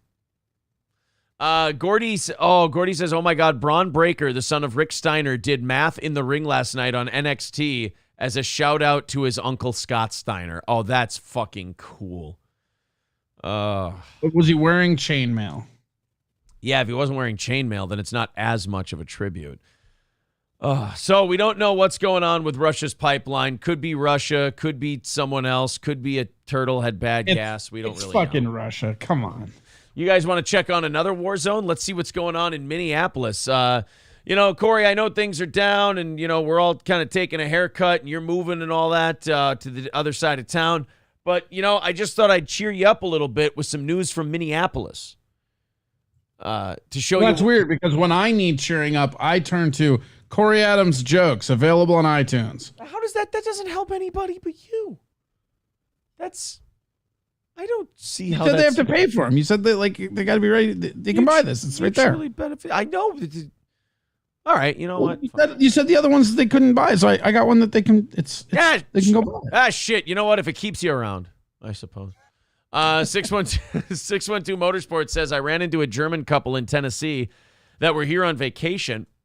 And I asked them about what's going on over there. They didn't seem too concerned. Oh, you mean you met rich people from Germany who were traveling all over the world, and they didn't seem that. That's actually one of my favorite things ever. What just happened is when somebody meets one rich person traveling and assume they speak for everyone. I know, they're like, "Hey, you worried about what's going on with Russia? Why would we care about what's going on in Russia? Can't you see things are going very well for Germany?" I met this very grounded individual from Germany. He was walking around in his caviar shoes, and he gave me some very relevant financial information as he checked both of his both of his Rolexes for when trading time began. If you're looking for incredible fashion and style in timepieces, but looking to save a little money, try the new Rolex. Yeah. That is funny that you're like 14 out of 14 street vendors in Tijuana agree. You'll not know the difference. You won't find a better watch on Canal Street in New York City than the Rolex. I love that. Every time that I go to buy a Rolex, I pay for Square. It's everywhere you want to transact commerce. 612 Motorsports, we're just fucking with you, buddy. That's actually very funny that you found a rich person in Tennessee who's like, yes, I flew here all the way from Europe, and I've just come here to tell you that everything from our rocking chair looks absolutely fine in Berlin. So, Bumacacco or whatever, Bumcocklo. Bumbaclo. Backlow. Bob Backlund, actually, is who it is. Bob Backlund? Yeah, it's actually Bob Backlund. It's chicken wing guy. I met this one person, and they speak for everyone. Exactly. It's so fucking funny. And people do that shit all the time. And you know what? I'll say this. Americans don't help that because every American traveling abroad is such a pious piece of shit that they act like they speak for all America. I've got myself doing it. Yeah.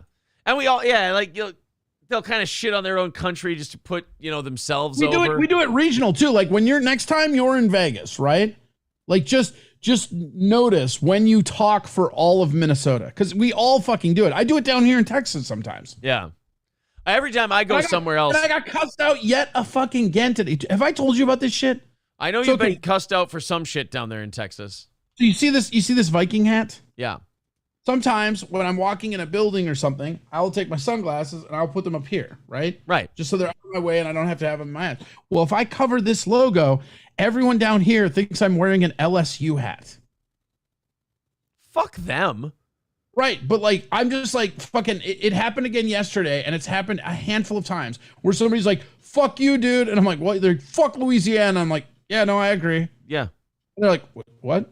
Fuck them all the way. Fuck them hard. Absolutely. I understand that, some people, they go places and they speak for everybody else. Like, for example, I want to make sure that people, whenever I travel, I want to make sure people have the right idea about Minnesota and how Minnesotans think. So I always tell those people, I'm like, we're really happy with Kirk Cousins. We absolutely love him.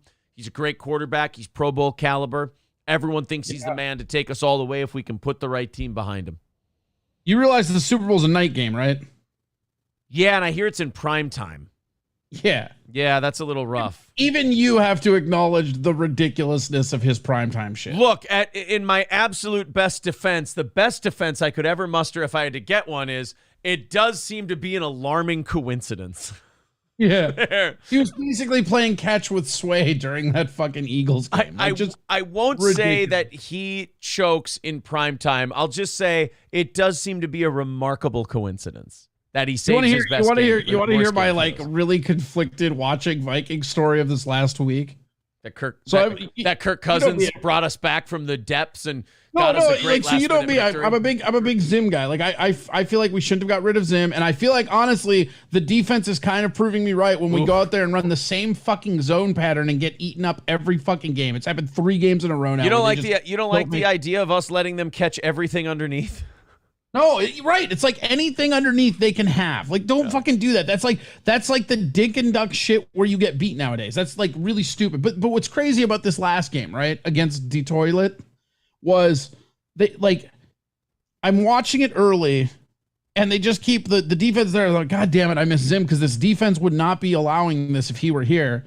And then immediately Cousins and they form an actual offensive drive to come from behind and win. And I'm like, and that would not have happened if Zim was here. Right. You're kind of watching like, we would never play this poorly defensively.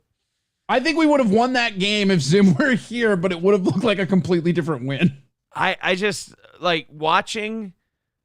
I gave up like at the end of the third quarter, or no, we had the ball in the fourth quarter. We were down 10. We punted it away. And I'm like, you know what? Fuck this. I went and grabbed a prescription that I had to go grab. And I came back home and we were down by 3. I'm like, all right, you know what? I'll be on the computer here and I'll kind of turn every once in a while and look at the TV. And then all of a sudden we got the ball back with like a minute 20 left. And I went, you know what?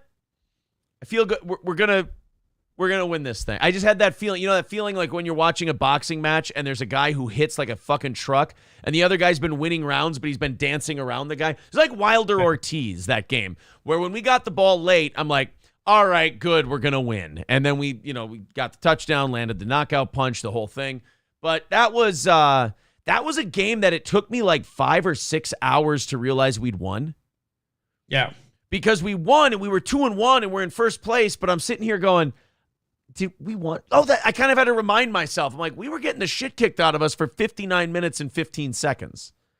So we have been getting the shit kicked out of us for most of the games we've played, and our defense is allowing way too many points. This is not going to be a very good recipe going into the meat of our schedule. We don't have any kind of defense. If the only way to stop our defense is if you can get Smith and Hunter, keep them away from the quarterback. Our whole defense is based on those two getting sacks. If those two aren't getting pressure, we do fine. Yep. Yeah, if they get pressure, you can't take advantage of our defense, because the whole point of our defense is, all right, just keep them in front of you until the pass rush gets there. And then this week against New Orleans should be better. That's where we'll really see, because nobody in the NFL this year has allowed more points for the defenses than New Orleans because of Winston. Like, yeah, they are like, if Winston is starting still, which I think he will be, we should have like just an epic fucking and how cool is that we took a New Orleans game in New Orleans and turned it into a home game in London. That's a great advantage. Yeah, I like that we're playing against Jameis Winston. I mean, even if your defense is terrible, you can count on at least a pick or two. Well, I play fantasy, and he, like, by the numbers, nobody has allowed more points for the defense than the New Orleans Saints this year. Nice. Thank you, I picked up the Jameis Vikings Winston in one of my leagues because they were playing against New Orleans. Jameis Winston has such a crazy arm that, like, people keep giving him jobs because you're like, the guy has a fucking cannon attached to his shoulder. And then you're like, I wish he would stop throwing it to the guys wearing the other colored jerseys. I don't know if he needs Rick Vaughn glasses and then all of a sudden he's going to be Tom Brady, or if that's just something that, I mean, he threw Who was that guy that we got from Tampa that, like, Dungy was all big on? Oh, Freeman. Yeah. It reminds me of Freeman, where it's like just a fucking cannon that he can't control. Yeah, exactly. Toastmaster says, last second comeback against the Lions. What an accomplishment. I hate to be a total... Lions are good, man. Yeah, I was just going to say, I hate to be a total Vikings piece of shit here. That Lions team is not your average Lions team. That coach they've got, I think he's good. I think they've got a pretty decent team there, and I think they're going to give a lot of teams a lot of problems. Well, just they fucking should. They've had, what, the number one draft pick for a decade? You'd think you'd figure something out by now. But with the other team that we played a week or two ago, dude, that Eagles team is, I would make them the favorite in the NFC right now. They are fucking good, and that Jalen Hurts is the real deal too. I just want to see them go against a real defense. That's all I want. Well, who'd they play this past week? Who'd they beat? Washington? Yeah, garbage. Yeah, Washington's trash. Our defense is trash. I don't know who they played week one. I just want to see them. I think it was like the Cowboys. Yeah. Even they haven't, like, the Eagles haven't really had a good, and I think this week it's like the Jaguars, I think. Yeah, I think it is. I think even though they lost last week, if I had to pick two teams right now. Oh, they play the Lions? Oh, they're going to fuck them up. They played the Lions week one. Okay. I'll say that if I had to pick right now, 3 weeks in, my Super Bowl matchup, Eagles and Bills. Even though they lost last week, I say Eagles-Bills for the Super Bowl at this point. I'm going 49ers, Dolphins. What are your 49ers doing? I haven't been paying attention. Well, we lost a heartbreaker this last week, but, first game that Garoppolo's starting. Trey Lance did a just heroic favor and injured himself for the season, so we don't have a quarterback controversy anymore. There's no quarterback problems if the other guy just shatters his leg. Like the Niners defense looks like it's better than it was, but the offense looks as anemic as it was. So we'll see. But, you got to remember, that's the team that won in Lambeau without scoring an offensive touchdown. So they don't fucking care about offense. Rex Dart says, I'm a Saints fan. If you guys don't win this week, that's all on you. You know what? You guys are such dog shit this year. It sucks. Well, I mean, no Peyton, no Breeze. I mean, the guys that kind of... why do you have James... Like, I don't even understand why Jameson is even there. Like, don't you have that fucking Tyson Hill or whatever that fuck that guy's name is? God, I almost called him like tight end. Tyson Hill. Yeah, he's really good. At least he kicked the shit out of us. When he was supposed to be the QB back when fucking they drafted him. Yeah, that's what I thought too. But we'll see. Michael B says my Blacks better play good this week. Jesus. Thanks, buddy. He must be a Commanders fan. 290 away from our goal today. Thank you guys very much. There's the links in the chat. It's also pinned to the top of the page. PayPal, YouTube, whichever you'd like to do to contribute to the program. They're saying Taysom was hurt. We didn't even have a first round. We don't even have a first round pick next year. Ooh, whoever you traded with is going to be really happy.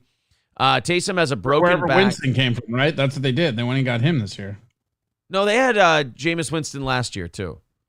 Or last year, then. Yeah, Kamara was out last week with hurt ribs too. They're beaten up. Yeah, that's a hurting unit, and it doesn't help that you've got, again, Jameis Winston as your quarterback. All right, let's check in with Minneapolis. Let's see how they're doing.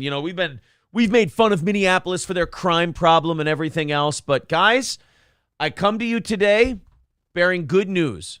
The people of Minneapolis have found an answer to their crime problems.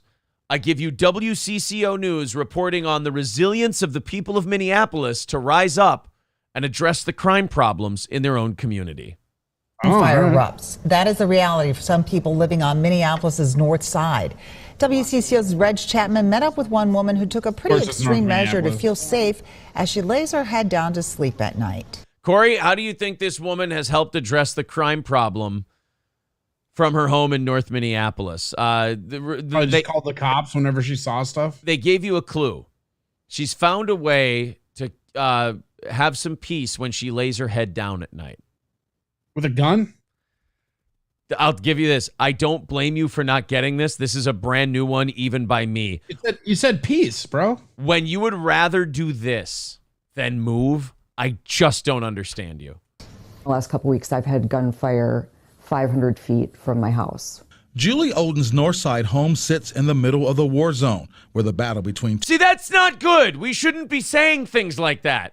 If you live in Kharkiv, that's fine to say. You live in the middle of the war zone. Cool. This is an at-peace metropolitan area with millions of people living in it. We shouldn't just be casually throwing around terms like war zone on the news.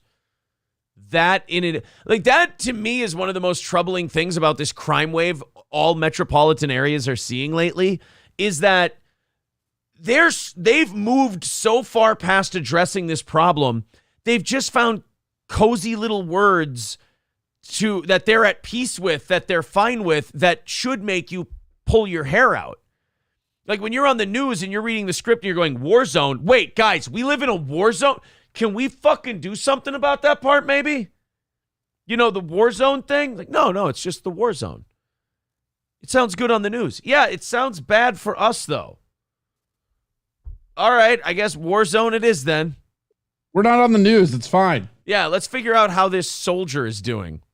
Northside home sits in the middle of the war zone, where the battle between two gangs, the highs and the lows, is raging. Oh, creative gang names. I've never heard of those gangs. They're not as into. They're way more decisive than the in-betweenies, the other gangs. I hope low is spelled Lowe. They're sponsored. They're sponsored by Lowe's. That's right, motherfucker. We got corporate sponsorship in the war zone. I started. That's where Raleigh's is actually going. Yeah, they're advertising for North Minneapolis gangs. Son of a bitch. Counting gunshots in rhythm. So I would always be very precise. I'd say, I'd call. And it'd be the worst part about counting gunshots at night, though, Corey, is you fall asleep when you get to 7 or 8. I mean, the worst part is like not being able to finish your complete covering of your face in Vaseline, it looks like. Well, they got big shiny lights on TV. like 7 shots because it'd be boom, boom, boom, boom, boom, boom, boom. Odin is one of boom, boom, boom, boom, boom, boom, boom, boom, boom, boom, boom, boom, boom, boom, Mr. Sandman. Yes. Bring me a dream. Boom, boom, boom, boom. Oh, you can form a doo-wop band to the gunshots in North Minneapolis. You cover my face in medical cream. 8 Northsiders who filed a lawsuit in the summer of 2020 calling on the city to hire more police officers. The Supreme Court... Oh, you hate the police. You need the police. You want the police. You don't want the police. Here we go with that cycle again. Cops are good. They've kept us safe. Oh, civil rights are being violated. Fuck the cops. Get rid of them. Holy shit, crime is going way up. Somebody do something. Let's get more cops. There, that fixed it. And here we go again. We're bound and determined to just repeat this over and over and over again. It's cyclical. Court decided the city needs to staff at least 731 officers. Well, the order is there, but everything takes time. So we're not going to see this miraculous So she took change. matters into her own hands. All of a sudden, the street's filled with police officers. There's still a longer wait time. And the gunfire continues, so she took matters into her own hands to ensure safety, especially at night. Here you go. This is your metropolitan area of Minneapolis. This is what the people are doing to make sure that their homes are safe. Sleeping can be a big challenge when the gunfire's really, at its height or peak. But I have a safe board. A safe board is bulletproof. This board, it's not super thick. Are you fucking kidding me? Nope. But this will stop any bullets. No fear. She has a bulletproof headboard now. Again, instead of moving out of this shithole, or instead of, maybe, I don't know, these people in this area voting differently, she put bulletproof foam on her headboard and said, oh, there we go. Now I can sleep well at night. Seems legit. God damn it, God. Like, you really want to feel sorry for him. You do. But you also at the same time want to just shake him and go, what the hell is wrong with you? Like, some of this is on you a little bit. I would say most. Yeah. I mean, and I don't even want to know what those things on her wrist are. Well, and you know that these are the people that are voting for all the problems anyways, right? Right. I mean, it's hard for me to feel sorry for you when you do nothing to change. It's like when I complain, oh, I'm getting fat, I'm getting so fat, and then I go to McDonald's or I don't go to the gym that day. And it's like, well, I mean, that's you can't be upset about an outcome you're getting when you've done everything to make that outcome possible. Yeah. That's just on you at that point. Yeah. Nothing can get through that board. And so I sleep very calmly. She worries that if not stopped, the violence will spread. No, what would give you that idea? Yeah. Oh, was she worried about that? Has she installed bulletproof headboards? Yeah. Weird. I mean, I really thought that the bulletproof headboard gave away the fact that you might be a little concerned, but go on. When I want to feel safe, I turn to HEB, Original Cola. God damn it. If you can get us HEB, that would be nice. Get them to pay up front. No promo code deals. This violence and crime in one area. And what's going to happen is it's going to bleed. Odin believes more officers. Wait a minute. This isn't Minneapolis bleeding is what you're saying? Holy shit, lady. You've got a high threshold for crime tolerance. Well, she came from Gary, Indiana. That's the only reason. Well, I came here from Gary, and I got to be honest, from the hours of about 5 a.m. to 6 p.m., it's pretty nice here. More community involvement is what's needed to stop the gunfire. Reg Chapman. I've always heard of Minnesota nice, but I never realized it meant waiting until dark for the gunshots to start. That's really sweet of them that they do that. It's a nice consideration they give the rest. It is of a nice, considerate thing to do for your neighbors. Yeah. Right? Anytime some criminal shoots somebody in broad daylight in Minnesota, they go, oh, sorry. Oh. That's, you know what? I should have waited. That's my fault. Sorry. My fault. WCCO 4 News. Odin works for a construction company, and her colleagues helped install the bulletproof panel behind the headboard of her bed.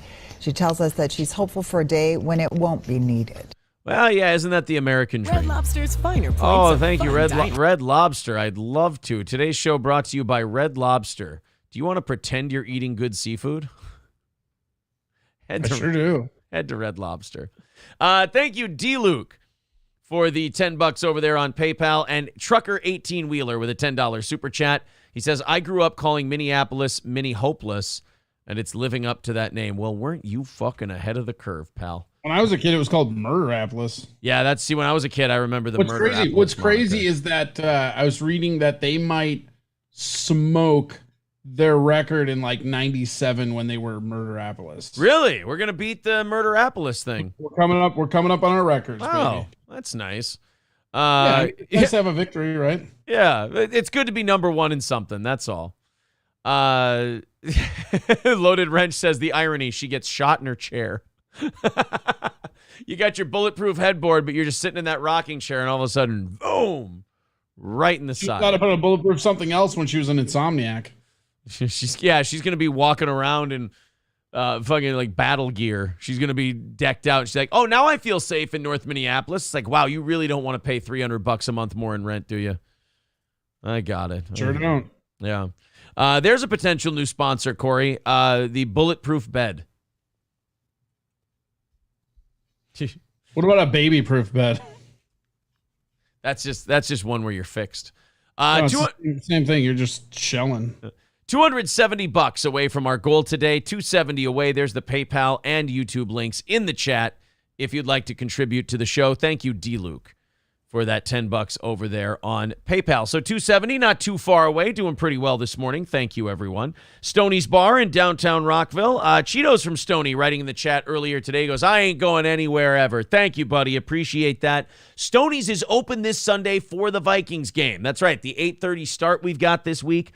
Stoney's is going to be open for it. I'm actually kind of excited about it. I like the idea of having an excuse to drink at 8:30 in the morning. That's Stoney's Bar in downtown Rockville. Link there in the chat. Stoney's also, I believe, this Saturday closing down Stoney's Garage for the year. So the patio is getting its final use at Stoney's this weekend. So go there Saturday, live music every weekend. They've got the best Bloody Marys. Grab a pizza while you're there and enjoy the game. Even go check out the Gophers game. My number 21 ranked Gophers. April dropped a bomb on me yesterday. She said, I think you're a bigger Gopher football fan than you are Viking football fan. I think that's accurate. That kind of got me a little bit. I mean, then again, I did buy an autographed PJ Fleck jersey, so. Yes. Well, and I've never known you to turn off a Gopher game.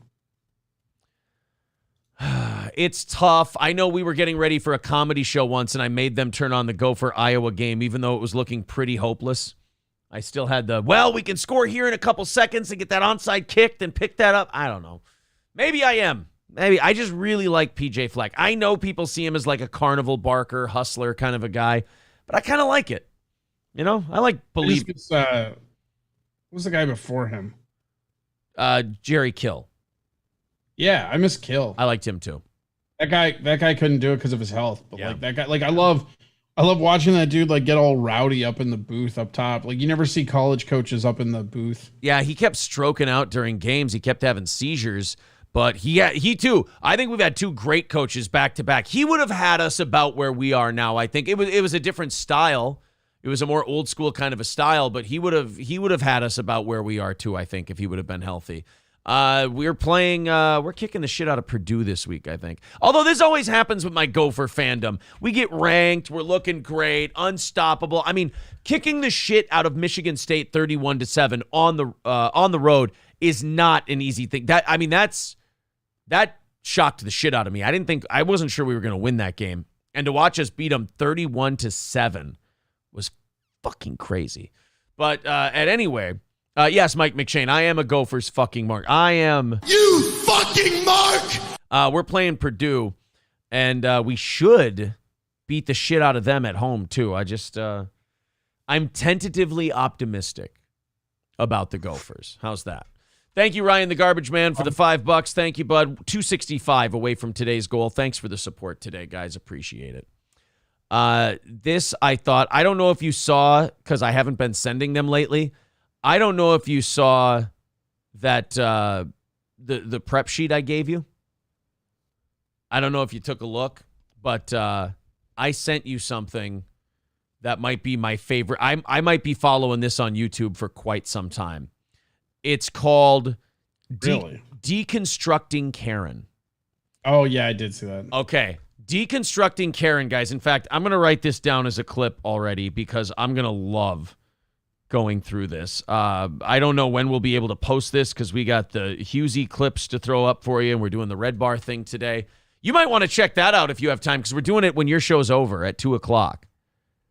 And yeah, I'll watch. I watch, like, I honestly, like, it's nice with YouTube how the viewership isn't just dictated to the live views, you know? Yeah, I do like that. I find myself watching more steel toe content now that we're on YouTube, which is really weird when you think about it because it was always there in the archives on Twitch, but it felt like when you watch the archives on Twitch, you're not doing anything to help the people you're watching. So why the fuck bother? And you're not. And Twitch just kind of seems cheapy and second rate, you know? They do some stuff, but yeah, I mean, with YouTube, it's like this collection, and every time you view it, no matter when you're viewing it. So like, you know.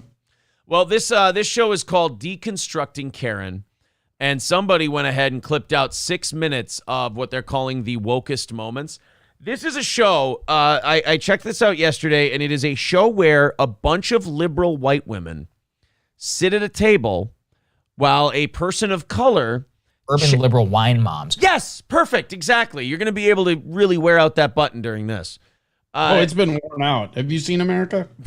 Well, they talk to a person of color, and that person of color, you're going to like this, Corey, right off the bat, just starts yelling at them like, I don't need anything from you.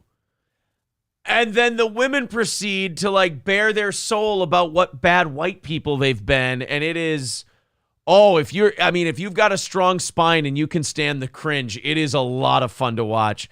This is called Deconstructing Karen. I believe it's a show on YouTube. Let's watch some of the highlights. I expect of white women not a damn thing. Nothing. I expect nothing of you because you have never given me anything. Right, exactly. So white women, shut the fuck up about speaking for. This is literally a minority looking them in the eyes and going, stop speaking for me. I don't like it, and you're always wrong. Do you think that's going to fix them and they're going to walk away from this having learned liberal something? Wine moms. Can't trust suburban you. liberal wine Okay, moms. I am a liberal white woman. Oh boy, and this Tinder date is liberal over. Wine moms. You know what? I got a phone call. Oh, my mom's dying. I gotta go. I'm sorry. Yeah, I got. Oh, look at the time, guys. Look at the time. I'm not gonna be able to gut through this. Okay, I am a liberal white woman. We are absolutely the most dangerous women out there.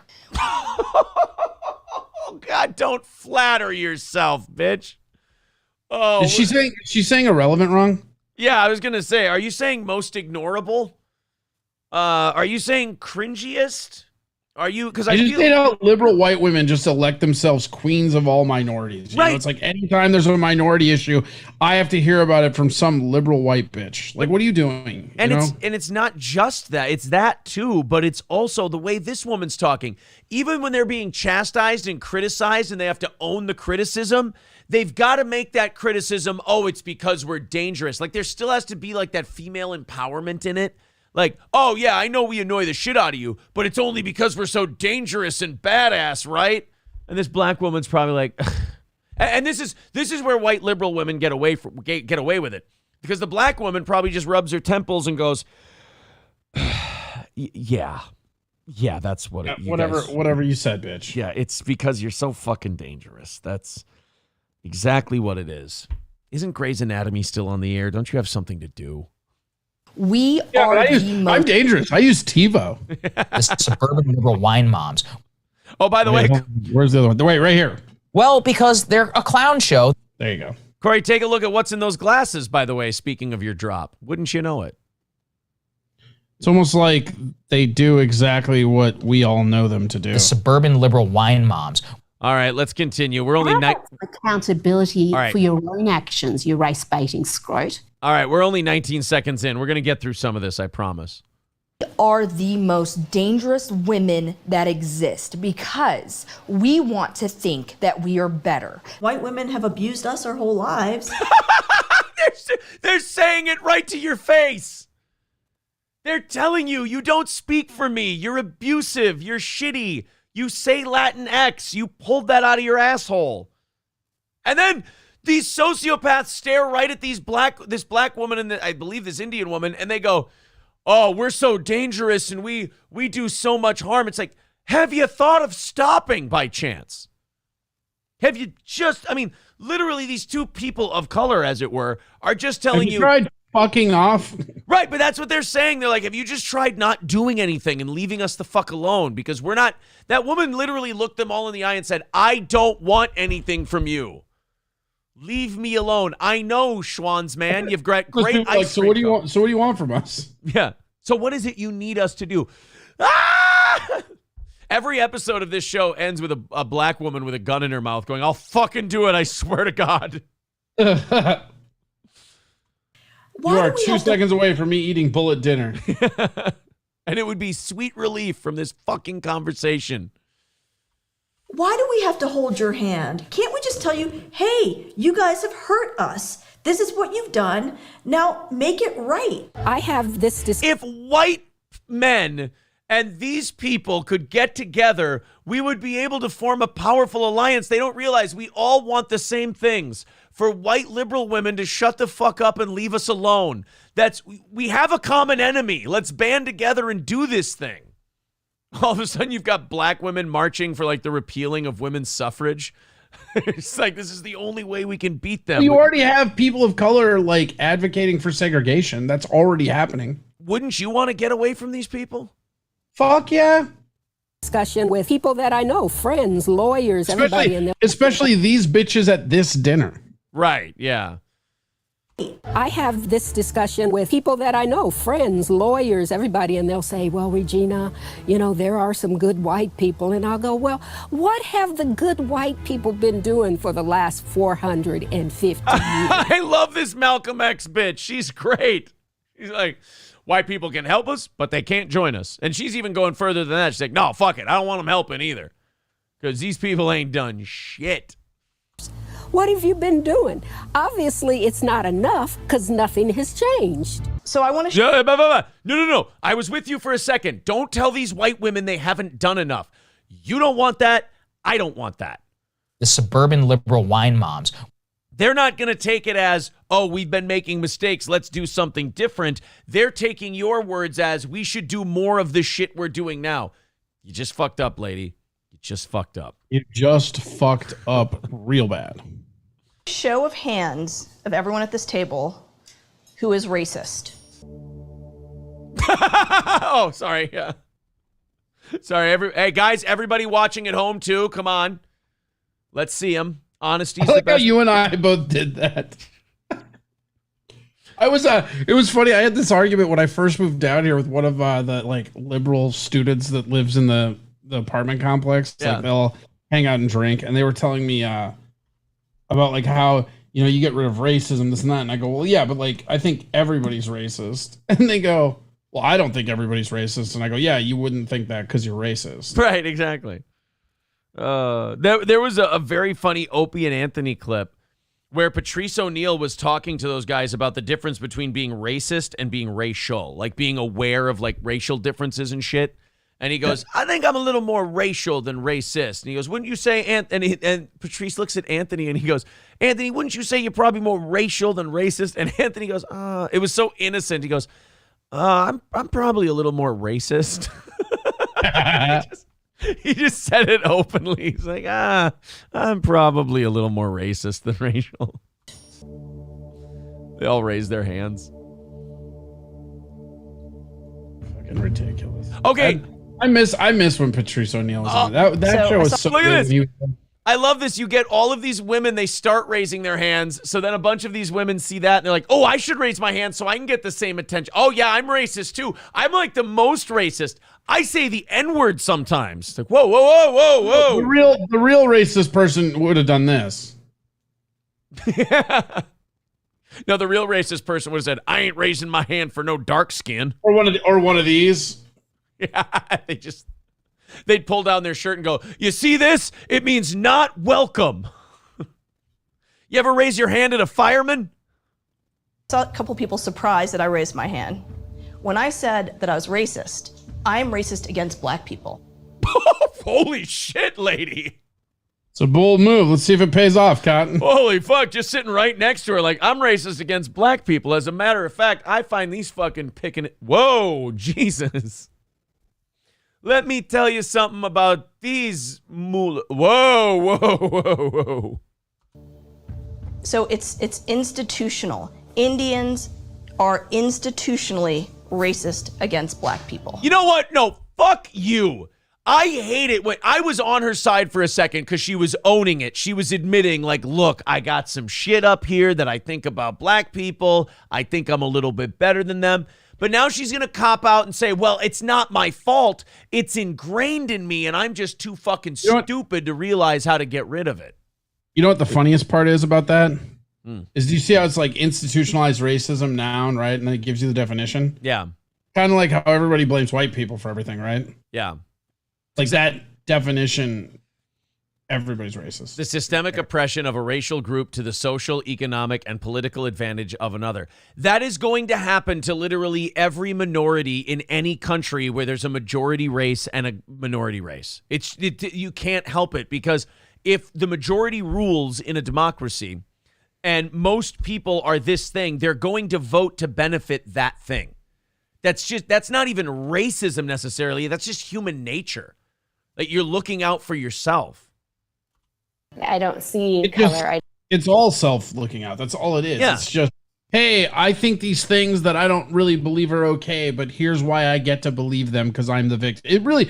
It's taking their own hatred and making them the victims of it is what they're doing. That's exactly what she did. In fairness, this Indian woman is kind of doing a white lady thing.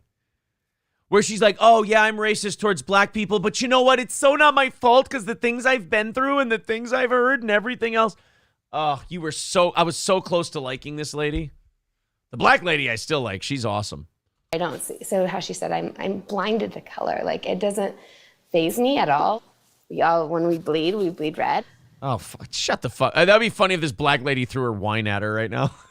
Like, shut the fuck up. Unless you're in space. It takes oxygen to make your blood red. That's true. Yeah, if she just... if you cut a bitch in space, she ain't bleeding red. That's all blue. I'm saying. It's blue. Dabba-dee, dabba-die. It'd be funny if the black lady went, oh, yeah, you don't see color? What would you yell if I cut you off in traffic? That's the... And then you get that dramatic reality show music and you get a commercial break. She gets to come back and answer later. I'm just going to drop the bomb here. That's fiddlesticks. I have been cut off. I'm just going to drop the bomb here. That's white supremacy. Wait. Oh, you're a Nazi, bitch. Ha ha. You thought you were colorblind. Turns out you're Hitler. Ha ha. You lose the dinner game. Go sit in the corner. This is the worst piece of film I've ever fucking seen. Oh, isn't it beautiful? Like, all I hope is that this is a reboot for Donnie Darko and we're getting the airplane engine at any fucking moment. I got bad news for you. I think it's probably a remake of Dinner for Schmucks. Afternoon with Maury's woke edition. Color blindness is white supremacy. Fuck yeah. Do not teach your kids to be colorblind.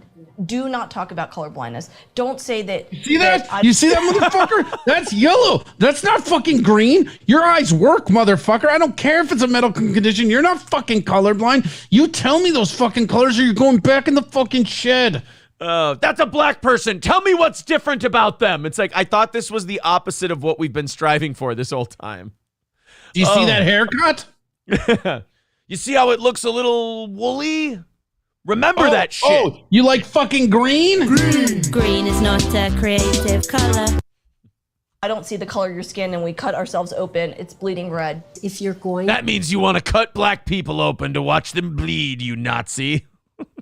And by the way, what kind of fucked up logic is that, though? I know. And you know what it is? It's a way of making sure that everyone has to listen to your bullshit. So if you do see color, well, clearly you're a racist because you hold prejudiced views based on color. But then if you don't see color, you're a racist because you're ignoring the suffering of that particular color. So if you care too much, you're a bigot. If you don't care at all, you're a racist. It's just, I mean, it's the greatest corporate hustle move of all time.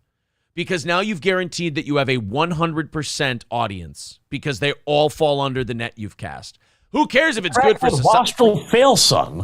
Who cares if it's bad for society or not? I mean, at least you get to lecture a bunch of white people at ironically, a colonial-themed dinner table. That's nice. That you wouldn't have been allowed to sit at if it was era appropriate. To cry, leave the table. It'd be funny if a woman who looks like Harriet Tubman came in serving them food right now. Like, oh, thank you. They like open the door and it's like a mammy. You're like, whoa, what the fuck? Mind fucking you, aren't we, ladies? And go into the living room there. It's right there. When a white woman starts crying, what happens? We all go in the other room and go, oh, fuck, what now? Oh, sorry. See, I feel like there should be a few... What happens is that every dude just deletes her from their phone. Yeah. See, I feel like they should have just like a couple white guys at the end of the table to just go, bullshit. Like, I'm sorry, would you like to weigh in? Yeah, what if I just don't give a shit about race and it's not a thing? Well, then that's white supremacy. No, it's really not. Like, I'm literally telling you I don't care. I don't think it's good. I don't think it's bad. I think it's just what we are. Well, you're clearly a racist. And that could be good. You can't do this on a show with guys because they get up from the table and they go, all right, fuck it then. Whatever you say. I'm out of here. Bye. These women will sit there and just get guilted and browbeaten. Like, look at the lost puppy looks on these white liberal women's faces. Oh, really? You mean I hate you? I had no idea. What? What happened? Oh, my God. all the attention is to a woman. When I was in Charleston, South Carolina last summer, I get into my Lyft, and the guy turned around and looked at me, and he said, "Lady," he goes, "I hate to have to say this to you, but if I get pulled over, you're just another black woman," and he's black, and he said, "Put your hands up, do as they say, do not make any trouble." Wow, that's really harsh racism. You had a crazy Uber driver. Wow, that's it's really terrible. That's something that nobody goes through except for you. People who look like you. That's just... You're right. You're right. One lunatic, and now the whole system... It's fucking... Fuck these people. God, this is such a banal conversation. They told you that. Yeah, of course. Oh, dear God. Of course. That's the life he lives. And that's his reality. But that's insane. But that's his reality. Anger. Well, yeah, he didn't show you the brick of cocaine in the trunk. That's his reality. Yeah, and you know, the crackhead in the alley who thinks he's a fucking bird, that's also his reality. Right, so now you hate birds? Who gives a fuck? Yeah, I do hate birds, as long as they're, you know, swallows. She's worried that her kids are gonna die. I cannot remember. Uh-oh, the white ladies are yelling at each other. In the middle of the night in a cold sweat. I want to ask also to stop acting shocked. So part of white feminism is acting so surprised when we tell you. But it is. Why are you telling us not to act the way that we act if it is surprising? Uh-oh, the hens are pecking at each other. Here we go. Excuse me, white lady. Stop reacting that way. I don't want you reacting that way. Well, why can't I react that way? I'm surprised. I have some stuff to say about it. Yeah, now this lady chimes in and goes, now, excuse me, my opinion time? Have you guys listened to Margs?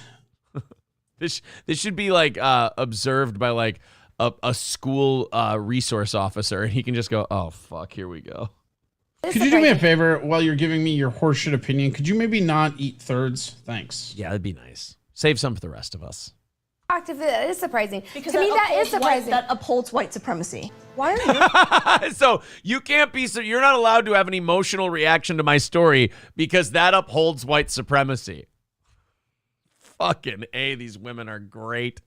Well, it's just like weird because it's like now it's fucking you don't bring it up and you're racist, but if you bring it up, you're racist. It's a very fun catch-22 they have. You know what it reminds me of? It reminds me of this fucking crazy woman that I dated years ago, right? Where she would come at you with just crazy bullshit from all angles. And then you had two choices. You either defend yourself from the crazy bullshit, yeah, or you just kind of smile and nod and go along with it and then placate her to where she thinks everything's correct. You can still do the every crazy interaction bullshit. Comes down to that, and you can't fucking win in that situation. There's nothing. Yeah, but the difference is, like, you and I watch this from the outside, and we see, like, oh, she's running a hustle on you. These white women are trying so hard to please this woman, and she's just fucking with them. She's just going, don't do that. That's white supremacy. But I'm trying to empathize with what you went through. Yeah, don't do that. That's white supremacy. Oh, well, then I guess I won't care when that happens to you. Well, you can't do that. Why? That's white supremacy. I wonder if the Indian woman and the black woman had a conversation beforehand and just said, how long do you think we can get these guilty white bitches to sit here and listen to this shit?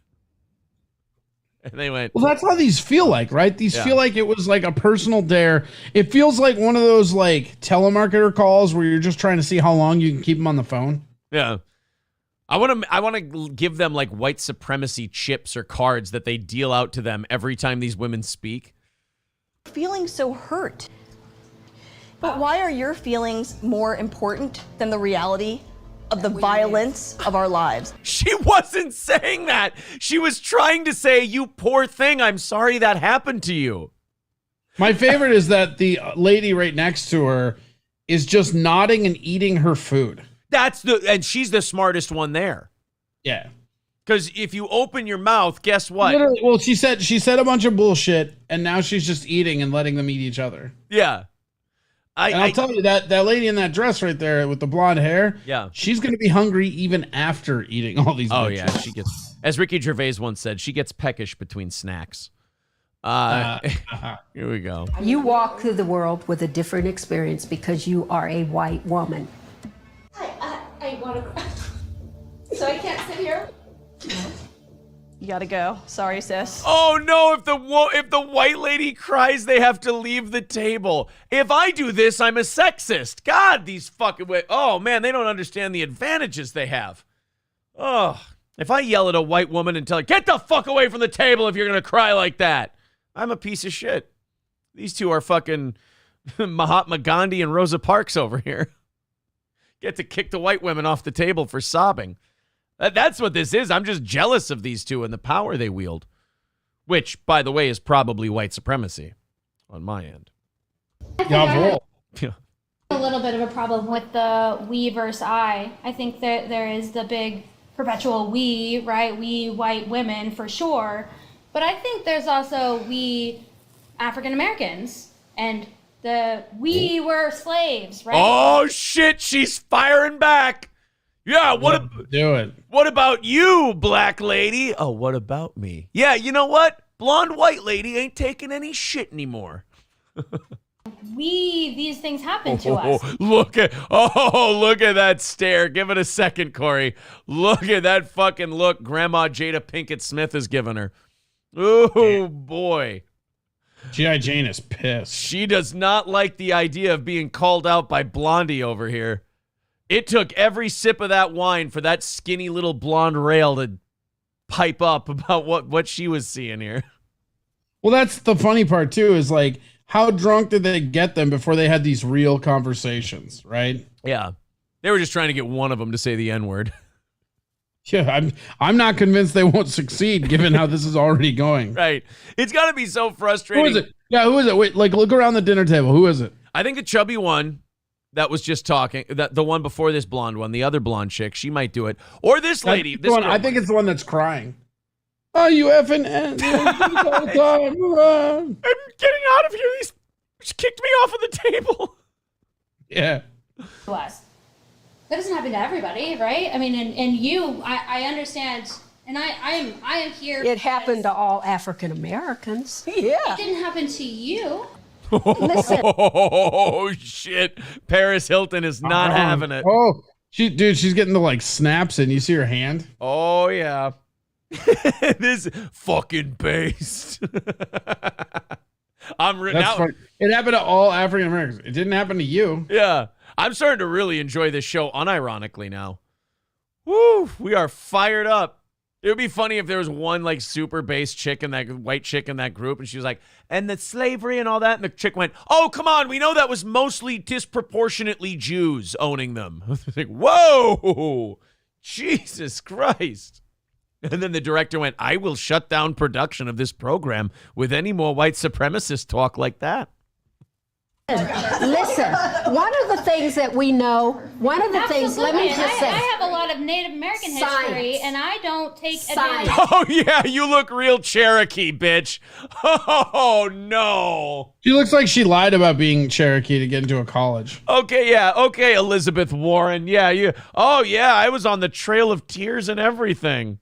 It'd be funny if the black lady went, oh, wait. Of any of that. Time out. Are you saying that black people, African Americans, descendants of slaves, are taking advantage of that? You just said that's not what I'm saying. At these dinners. Oh boy. Why did we cut away from that? That's the conversation I wanted to hear. Because it probably escalated to a point where the black ladies conceded a point and they can't do that for their narrative. You're probably right. We see white women behaving badly. And that bad behavior looks like denial of white supremacy. If you disagree with, boy, it is, Corey, it's a great racket. You got to give them that. Yes, I'm telling you, this is literally the crazy girl giving you the crazy girl text. That's what this is. If you push back on anything we're telling you today, even though we're no more qualified than anyone else to talk about this sociological shit, if you push back on any of this, you're just denying white supremacy. Oh my God, it's literally how women fight in a relationship. They just do it to each other too. You're right. It's the whole... This is how like the entire race war has been set up. This is how the entire gender war is set up. It puts you in this thing where if you express, and they did it on that table, you watched it. She made a point, right? And the point is, nobody, like, no black person living right now was a slave in America. That's just like accurate. Like the last known slaves are dead. Yeah. Right. So at this point, and I've always like this is where I always get like really frustrated, is that it's not my job to make up for the sins of my fathers. Right. And that being said, my family was Italian. The Moors raped and pillaged Italy so much, my eyes are brown. Yes, no, that's literally the case. You were you're a genetic experiment. Right. And Romans, like they used to enslave other Romans and make them fight fucking lions in a stadium for their own amusement. Yeah. And if you were pretty good at fighting the tigers, they'd set you free. Yeah, if you could fight the idea tigers that- really well. This idea that like all of it, like at some point, if equality is truly the goal, right? You have to turn a page on the past and just decide it's all equal starting now.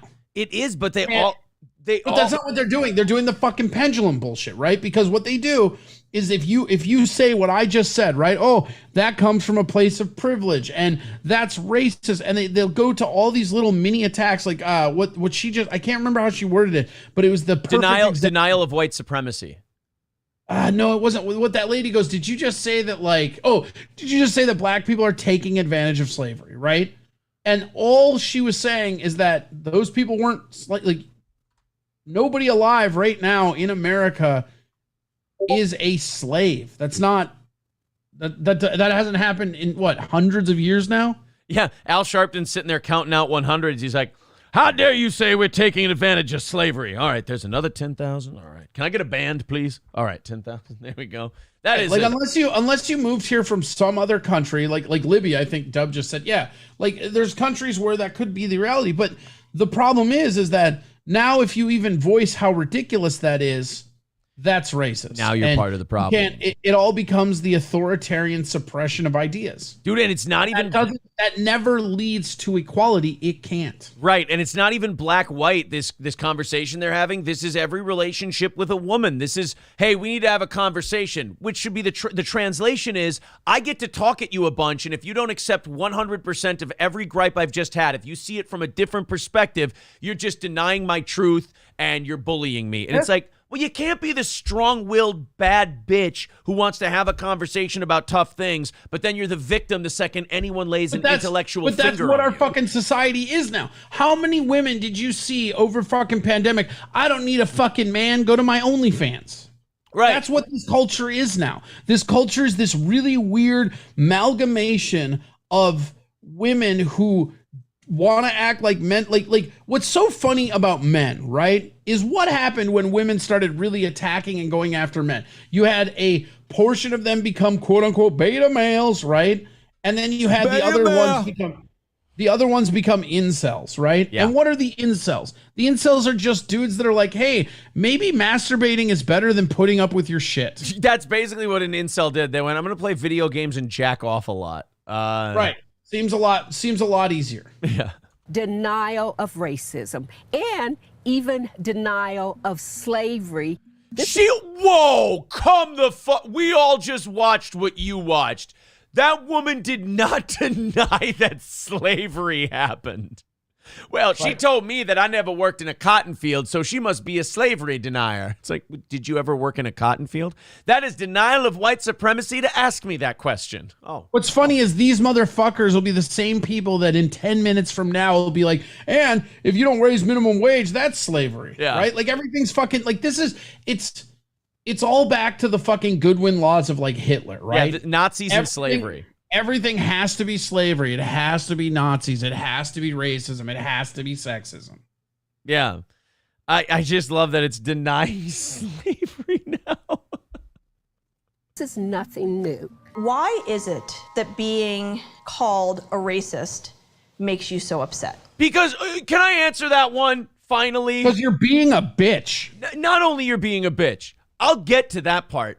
But because maybe the person you're talking to sees racism and this, like, look, I'll make my jokes. We do comedy, whatever.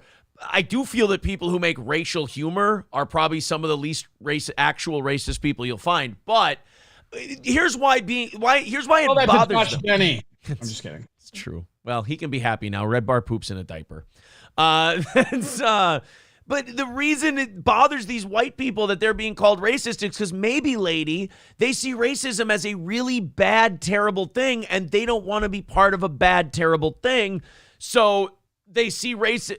It would be like me saying, hey, what if why does the term street shitter offend you so much? They, because that's a slur against, where I come from. I'm a sidewalk pooper. Yeah. It's an accusation that doesn't fit me, and I don't like that, and I want to defend myself from it. Corey, it is every bad relationship with a woman. Yes, it's going, you, why are you being so defensive? Crazy. Why does it bother you that I'm saying crazy woman shit. That's what this is. It doesn't make me upset anymore. I believe that every white person is racist because of the system. And fuck you too. God, can you women take a fucking ounce of responsibility for anything? Everything is a man's fault, or it's the system's fault, or it's the white person's fault.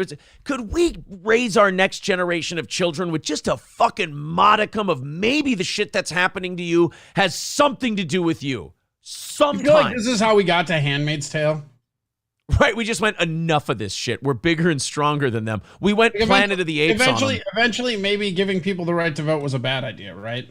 I mean, if you want to look at the national debt since 1920.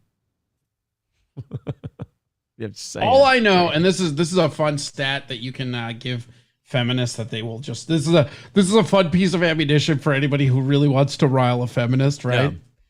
Yeah. Historically, the downfall of every major civilization has been preceded by women being put in a position of power by at least 150 years. And that's almost around the clock. The only real exceptions of that are obviously Britain, which you can make the argument that they're falling apart. Yeah. Oh boy. But it's something that if you point out, they will get mad. Yes. Like real mad. And you can Google through it, and there is a lot of historical data to back that up. And some of the longest lasting civilizations in history never had women in roles of power. Had to learn about the system to get that. I'm not saying that's okay. I'm not saying whatever. I'm just saying that's history, folks. Do I love you less because you're a different color? Absolutely not. But do you realize that everything you're saying is taking away everything they just said? Are you also noticing that you're doing the white lady thing of speaking for the brown lady? Would you shut the fuck up and realize that this fight is not about you? They're doing the same thing to each other, right? Like they're both taking away everything the other person said and then acting like they're not doing that. They both, like the black lady and the white ladies just did the same thing to each other and got indignant about it while they were doing it. Yeah. Everything you just said is such bullshit, frankly. But it is. It is. But it is. You literally erased everything this woman just said. No, she argued with them. That's how arguments work. You say something, I criticize it. I say something, you criticize. It's also bold to say I erased something when you've been sitting here making me watch this video for 5 fucking minutes. Yes, exactly. This will never be erased from my memory. Oh, this is every terrible relationship fight you've ever had. Everything. You know how racist this country is. Not to the degree that you do. Oh, no, you will never know. You keep coming back with this, frankly, BS about love being love and love trumps. Like, what do you mean by that? What I mean is that beyond the anger and the problems that we are feeling, that there is something more to our beingness, and it isn't the flesh. It isn't. All right, this woman's too fucking dumb to make the point she's making. This chick's like 4 sentences away from trying to sell us something in turquoise. Jesus Christ. Did she just say beingness? Did she just say our beingness? Yeah, lady, whatever point you're trying to make, you're not the spokesman for this point. Just give it up. Tap out. Does love save the Mexicans who are in ICE facilities? Does love save Trayvon Martin? No, but a wall might. I mean, they wouldn't be in ICE facilities if there was some kind of physical barrier that kept them from getting here in such large numbers, or it at least might help. Did love save all of the slaves that escaped through the Underground Railroad? Because it did. Trayvon Martin. You mean the guy who was an idiot who jumped another idiot and the one idiot shot the other idiot? Yeah, I don't think love had anything to do with that. Yeah, he just hated Skittles. If that kid had been eating Starburst, never would have happened. Nope. Sandra Bland, love is love. Yeah, Love is Nick fucking Marshall. love. Trayvon was killed by a Mexican.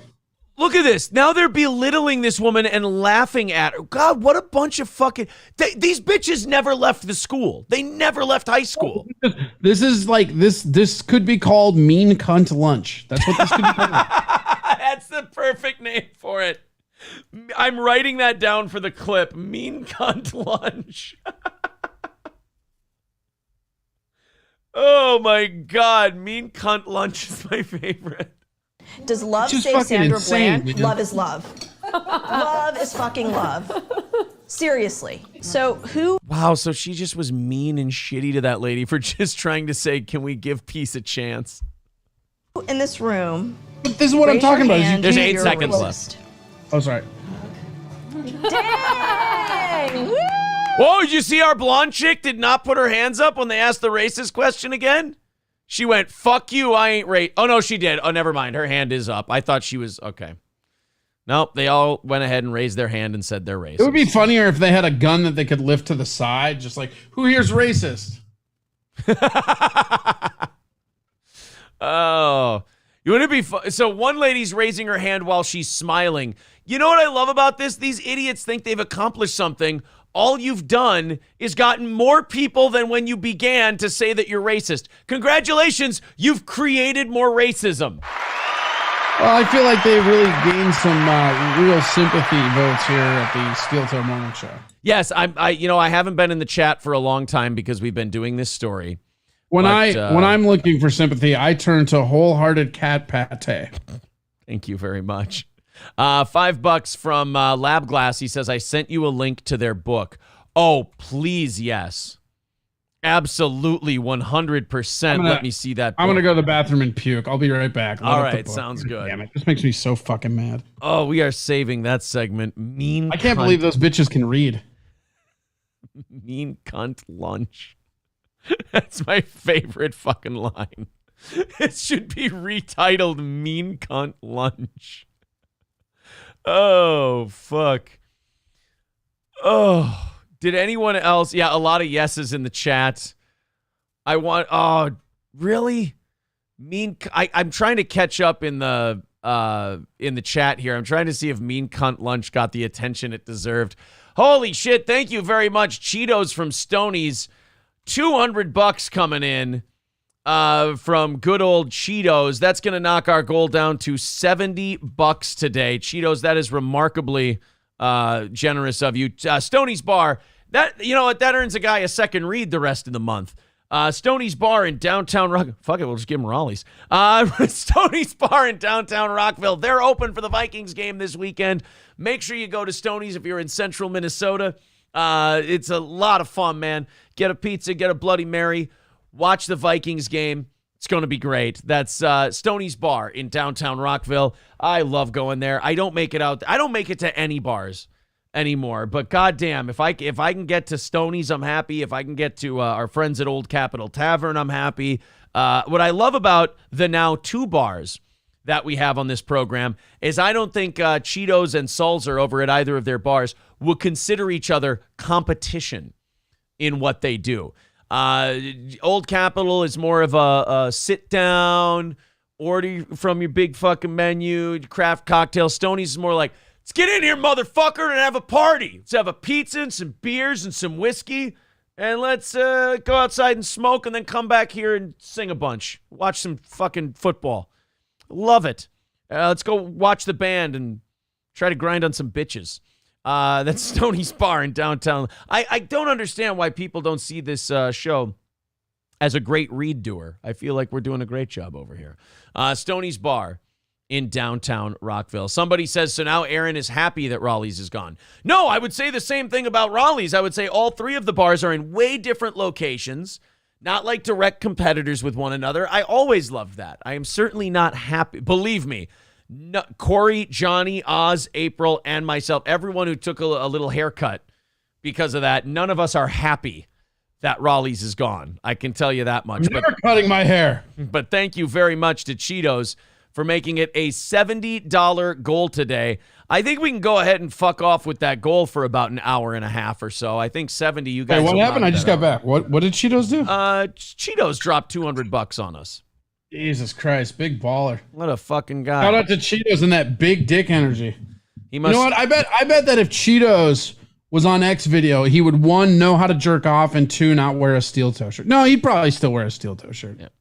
Patio Monk says, what happened to Raleigh's? Oh, Patio Monk, you mean when you were shitting on me earlier because we were talking about the revenue thing? You didn't understand what you were talking about? That's interesting. Yeah, Raleigh's is tapping out after next month. They said we're too much of a spread. Our audience now is spread out. And even though it's bigger than it's ever been, they want more local. But again, I try to tell these people, I'm like, we still have more local listeners than most of your radio stations do.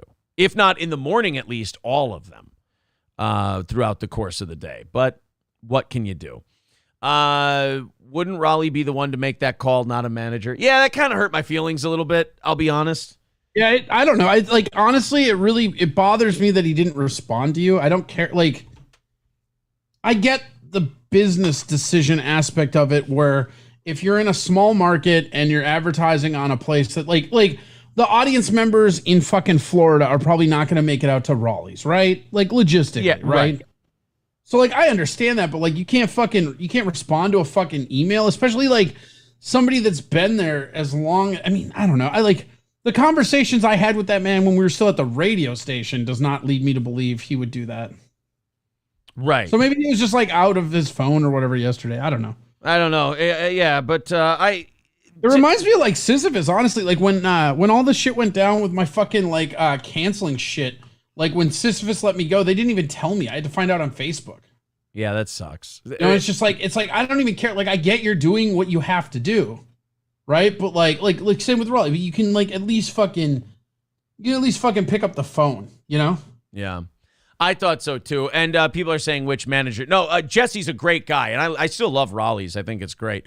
But Jesse was a guy who was really cool about it. He felt terrible. He even said in the message, I feel bad telling you this, but and he gave us October too, which is a really professional thing to do.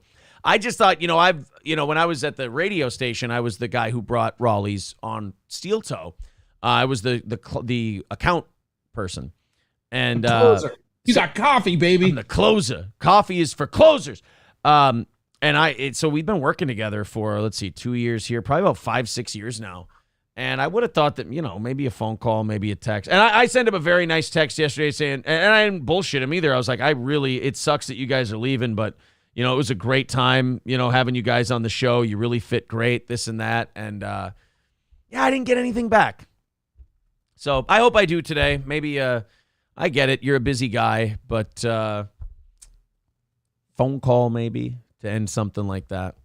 What do you do? People are saying I can't wait till they go, and I can tell you my real opinions on Raleigh's.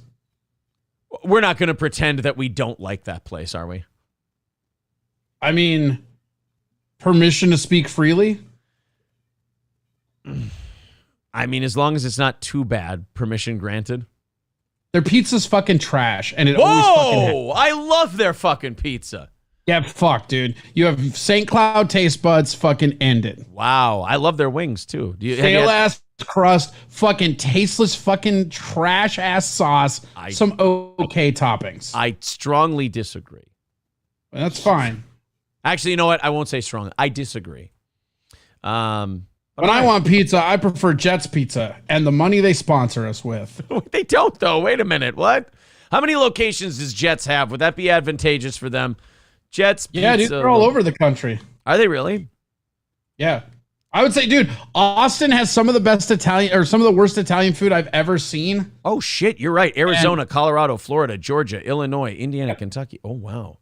It's one of the largest pizza chains in the country. Apopka, Boca Raton, Bonita Springs, Bradenton, Brandon, Cape Coral. Again, Max is like, every time I'm on the show, he just like, Corey tanking the raids. Like, that I came up with that bit, and all you're doing is praising me every time you use it, right? He does like to tell you you're tanking the ratings. Right, but it's like, that was my own Raz. Like, that doesn't do anything, you fucking idiot. The way you're going after me only praises me, dipshit. I will tell you this. We're only $70 away from our goal today. And everyone, take your time to hit like. Hit that old like button. I got to reset it. Damn it. I hate it that it always does. This is the only tab I have where I have to keep turning it off and turning it back on. It's like a Mikey NES. Two Milk says Raleigh's ads on 101 now. No, they've always been on. They never left. Yeah. Hit the subscribe button, smash that like button, and click the bell to get notifications. There we go. Max says it's ironic. Take a joke, fatty. Well, now you're fatty. Congratulations. Oh, man. Now I'm a fatty. Get better at joking, bro. Well, I love you, Max, but get better at joking. Maybe if I you require weren't so a better fat. quality of troll. That's all I'm saying. Maybe if you weren't so fat, you'd take the joke better. Yeah, and apparently they just failed a food inspection. No, Citizen M, do you know that Citizen M said that twice in the chat? He's the only person I've heard that from. I don't believe. Well, all he's done is defend Red Bar and gone after me completely unironically and meanly, so I believe everything he said.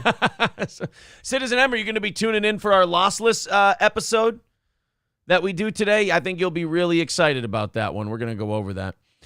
Stevie J says your show goes live so early, but I forgive you. I hear you. Legit. I would rather have a Hedgie's pizza than a Raleigh's pizza. Legit.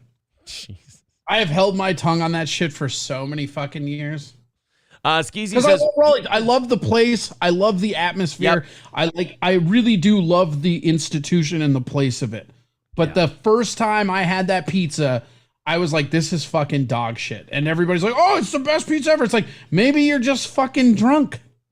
Skeezy says, have you ever had a Raleigh's pizza sober? Has anybody Yes. ever had a Raleigh's pizza sober? Yes, I have. I like it. Yeah, but you have the worst taste in food ever. Wait a minute. Ever. Your food takes are the fucking worst. What They always food have takes them. do I have that are bad? Bitch, you used to drink stevia in front of me when I first met you. Fuck off. Zevia, and I would enjoy one right now if I had one. Right. Fucking the defense rests, Your Honor. I love a good Zevia. Get fucked with your plant-based sugar bullshit. Citizen M says, oh, fucking Christ, I'm tuning in, brother. Raleigh's did not fail a food inspection. I was just kidding. Apologies. There you go. Oh. Patio Monk says, you like Panera Bread and Best Burger, Aaron. First of all, you're not going to divide and conquer Corey and I on Best Burger. That place was a gem. Best Burger is great. And also, I told you about the place down here. There's a place down here called P. Terry's. And the burger, if I blindfolded you and fed it to you, you would swear it's Best Burger. Their fries are shit, though. Like, it Best just sucks Burger? because it's like the thing I liked most about Best Burger, they don't have. Patio Monk says, you like Panera Bread. I do. I enjoy Panera's not my favorite, but I don't mind their I like their sandwiches and their tomato Panera's soup. also pretty trash, and they're super expensive. They're Way like, hey, overpriced. Do you want a $20 roast beef and cheddar sandwich? Oh, guess what? We'll give you a free bag of chips or some apples. Yeah, they are way too expensive. So expensive. It's like it's weird because I like some of the they have seasonal soups that I enjoy, but it got to the point where I walked in to get a soup and it was fucking $12 for a cup. I'm like, fuck you guys. Here we go with the food talk. Get ready for the chat to go ape shit. People for some reason love food talk. Ryan the Garbage Man, who is renowned on this show for his awful taste buds. Okay, you know what? Hey, before we do this, right? I should apologize to you. When I said you have the worst takes ever, I meant second worst takes ever next to Ryan the Garbage Man, who insists the best burger he's ever had is at a Buffalo fucking Wild Wings. That's a real take he has. I appreciate that. I appreciate you acknowledging that. Ryan the Garbage Man says Arby's has a great Reuben. This is what I'm fucking. First off, what kind of fucking taste budless piece of shit eats a fucking Reuben? When are you hey, you know what I want today? I want some fucking sauerkraut and some fucking Vomit Thousand Island with roast beef. Can we do that? Get me a Reuben. Oh, hey, do you happen to have rye, the most disgusting bread ever, just lying around? Because I'll take that too. Get straight fucked, Ryan. Oh, man. I tell you what, man, that fucking Arby's has a great Reuben, though, is a very Ryan the Garbage Man take. That's the most Ryan the Garbage Man take.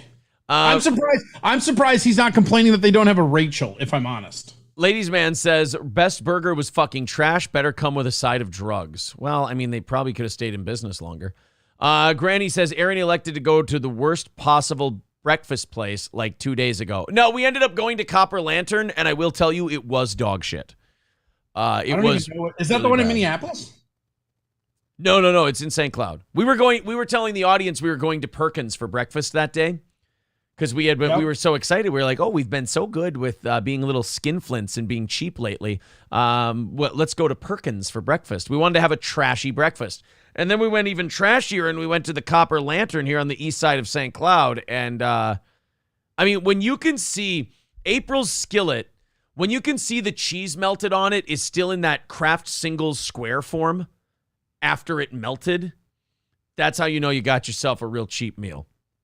Ooh. I don't know. Like, okay, maybe, but like my favorite breakfast sandwich is still the Egg McMuffin, and those cheeses looks like that all the time. Oof, I don't know. But, well, we paid $50 for the 2 meals, though. Cool. I mean, that's a little different. Never mind. I pay like 50 cents. We went to Copper Lantern and had a skillet and I think an omelet with a soda and a side of country gravy, and it was like $40 before tip. Dude, you want to know my confession? What's that? I went back to that fucking Jack Allen's, dude. I am addicted to this fucking chicken fried New York strip. Let me ask you something about the you had the country fried steak. Is that what you mean? Or chicken fried steak or whatever it is? They call it so we call it country fried steak, but down here in Texas, as I keep getting corrected, it's chicken fried steak. And the reason why is because, are you ready for this? This is my favorite part. Yeah. They have chicken fried chicken. That isn't just fried chicken, Aaron. It's chicken fried chicken.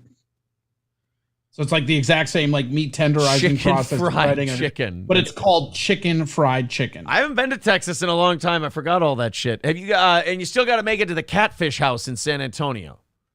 Yeah, I have not been there yet. That's a good place. But anyway, we were just talking about. Oh fuck! I can't remember now. You know what? Not important. The lantern. $50 lantern. Yeah, not good. Not good. No, I don't know, man. If you're like, all I know about St. Cloud is that your McDonald's had disgusting breakfast sandwiches, and I don't even know how the fuck that happens. Yeah, look, as far as food goes here, you got Old Capitol, and you got... Old Capitol's good. I like the duck wontons, which I guess aren't on their menu, but I mean, they had like, their po' boys were pretty good. Like, Old Capitol has always been pretty solid. Old Capitol. Really I think it's also overpriced, but House of Pizza is pretty fucking good. House of Pizza is pretty good, and then Cafe Mediterranean. It's this Mediterranean place. Or no, Cafe Renaissance. It's a Mediterranean place. It's pretty good. And also, if you're drunk late at night, Gilberto's is kind of lit. You have to be drunk, though. You do have to be drunk. That's like a Taco Bell. Oh, and you guys have Taco John's? John's is fine. When you're there, when you're at Gilberto's during the day, you can see the health code violations potentially, and you're just like, no, you got to be shit hammered. Whoever just wrote Grizzlies needs to. I'm gonna ban them. Hold on. No, don't ban them, but just no banning. That fucking B Grizzlies or whatever the fuck Grizzlies Wood Grill in St. Cloud is the worst Grizzly. Like, so that's a chain, and there's like 5 of them. And that one has a bunch of shit that's not on the menu anywhere else, and everything on there is fucking dog shit.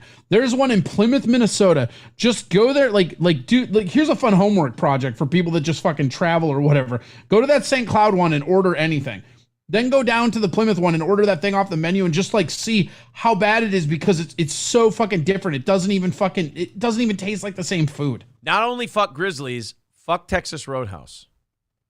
Texas Roadhouse is the fucking worst. Texas Roadhouse is unanimously the worst, of those steak places everywhere you've gone. Like, I have tried numerous times on the road to just give them another chance. Maybe the Texas Roadhouse in Wyoming won't be shit. Spoiler alert, it's fucking shit. Is shit. I agree with Patio Monk. He may bust my balls a lot, but he is right. Herbert's and Gerbert's, solid sandwich joint. Jersey Mike's has even grown on me a little bit.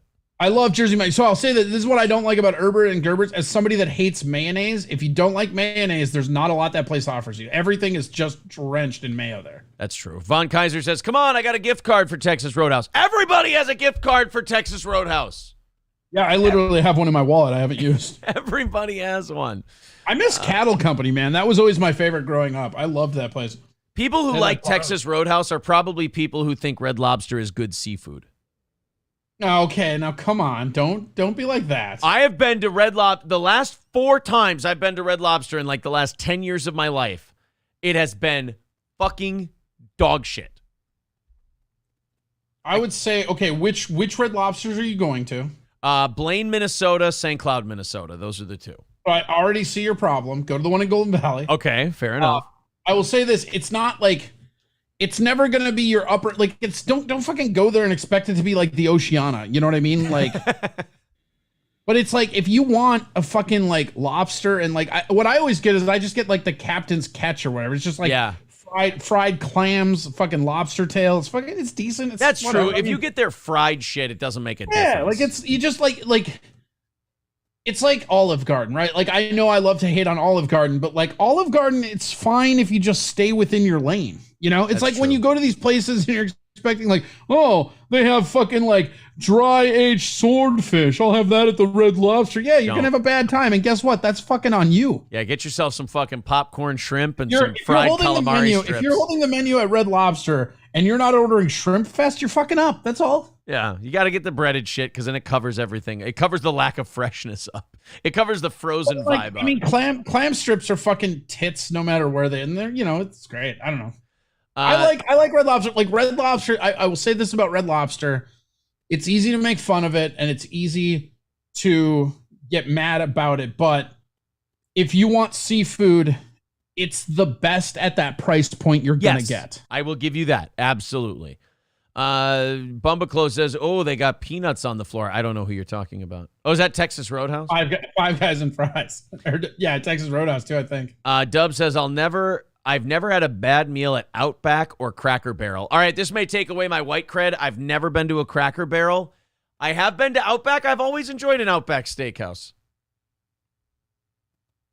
Outback Steakhouse is okay. It's the Red Lobster of steakhouses. It's fine if you're not. You guys have that one. What's that one that's in the hotel in St. Cloud? That's a pretty good steak place. Mavericks? Yeah. Yeah. Mavericks has a pretty decent steak. I haven't eaten there. I've only had drinks. And I like that Antone's ambiance. Like I feel like maybe I'm gonna get beat up for this. I feel like with the Antone's, like the establishment is better than the food. Oh, okay. Like I love the way that place feels. You go in, it just kind of feels like you're coming into like an old Western town almost. Yeah, it does have that vibe. I've never eaten there, but I've been inside there before, and it does. Yeah. It's old. It's fucking old. And the fucking the food is medium. It's okay. Never had it. Somebody says also Red Lobster. I go for the biscuits, dude. I'll fucking run a train on a Cheddar Bay biscuit. I'll give you that. Yeah, dude, those Cheddar Bay biscuits. I'm telling you, dude. Like Red Lobster is Red Lobster is one of those things where it's like cool to hate on it. But again, if you look at everything else in its competition, show me any other, like, it doesn't even have to be a chain. Any other seafood place that gives you that quality for that low a price. It's crazy. Yeah. Who is the Granny? There it is. Granny says the meatloaf sandwich at Boston Market is really good. I would kill a motherfucker to get a Boston Market back in Minnesota. Oh, dude, Boston Market has the best meatloaf ever. I love Boston Market. I enjoy a Boston. I haven't had Boston Market so long. Yeah, they closed the ones, like all the ones around me when I lived in Hopkins. I wonder, I'm actually going to look it up right now and see if there's any in Austin. Yeah, see if you got any in Austin. Sure. Cool thing is, like, every time I do that, like I look and it's like, oh, there's something like there's a Fuddruckers down here, shit like that. Yeah. Elias says, $10 says, are you telling me Red Lobster seafood pizza is not fine cuisine? Wait, they have a seafood pizza? I would get that. I am not aware of their seafood pizza. I'd get a seafood pizza. I'd give that a shot. There's 3 of them in Austin. Oh, you fucker. There's also a Who Hut within an hour and a half. It's in San Antonio. God damn. Aaron's never been to a Cracker Barrel. He's the blackest guy on Steel Toe. I win. I haven't been to a Cracker Barrel.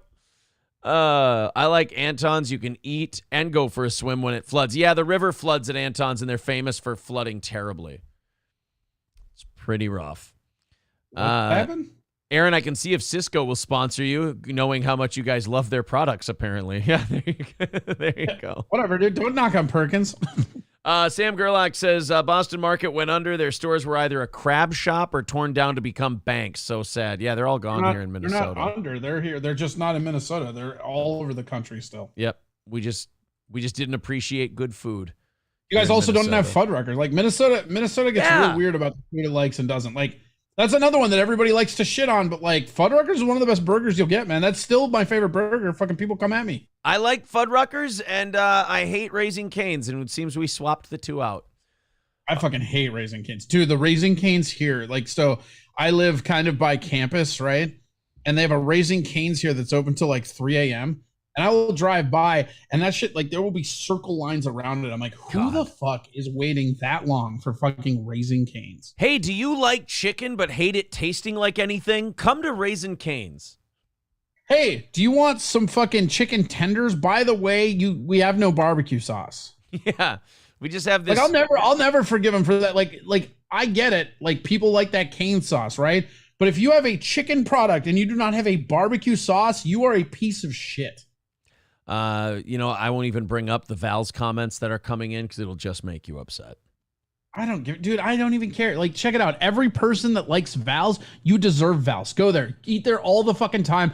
I hope they fucking exchange tire oil in your fucking fries, man. That place is fucking garbage trash.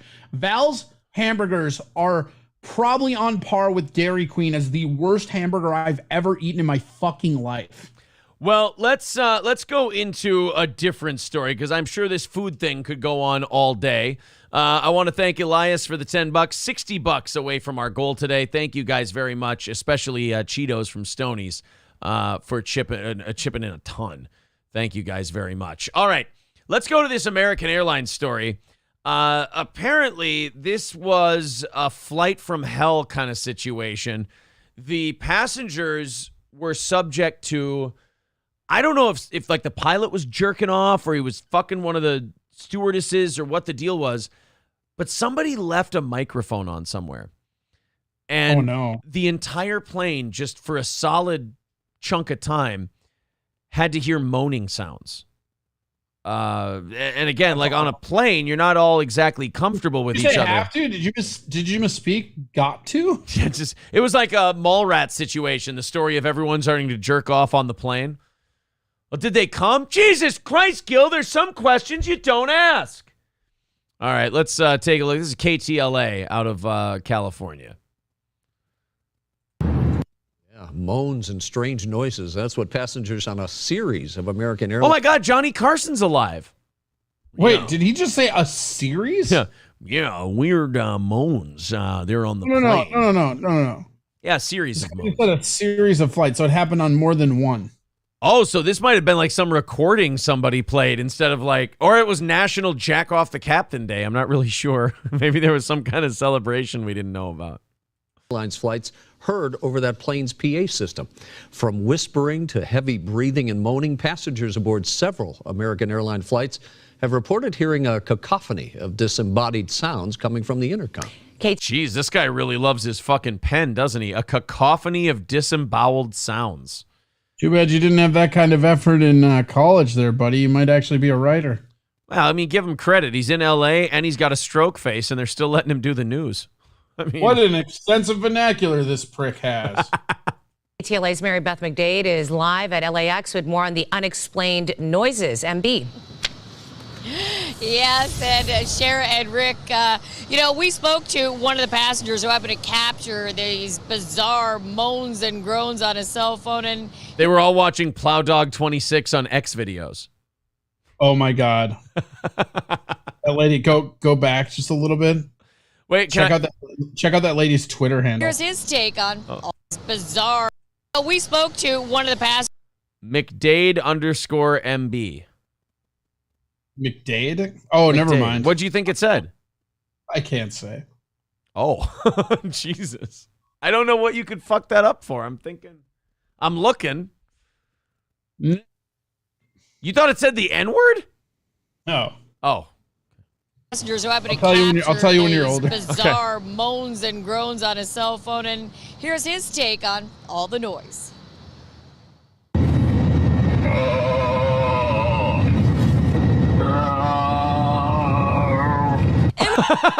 That would be fucked up to have to listen to on the plane.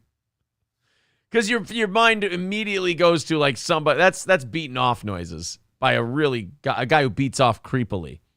Well, what the fuck? They call it a cockpit. It's confusing. It can be confusing. I get it, especially for a noob.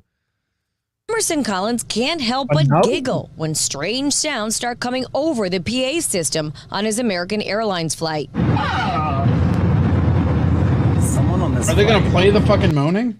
They just played a little more of the moaning. Seems to have broken into the intercom system. So they started pre-takeoff, and while we were still loading onto the plane, the earliest sounds sounded like someone having, shall we say, gastrointestinal issues. Oh, so somebody was like shitting on the microphone. Okay. So basically the pilot left his microphone on as he took a shit. That's what this is all about? No, apparently these can be hacked.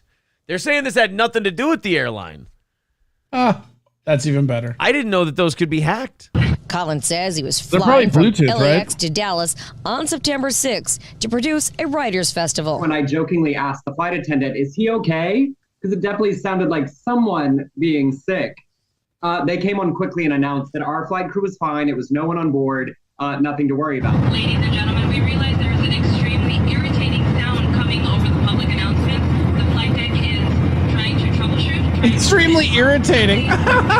So they have no, that is the funniest part of this whole thing. They had no fucking idea where this was coming from.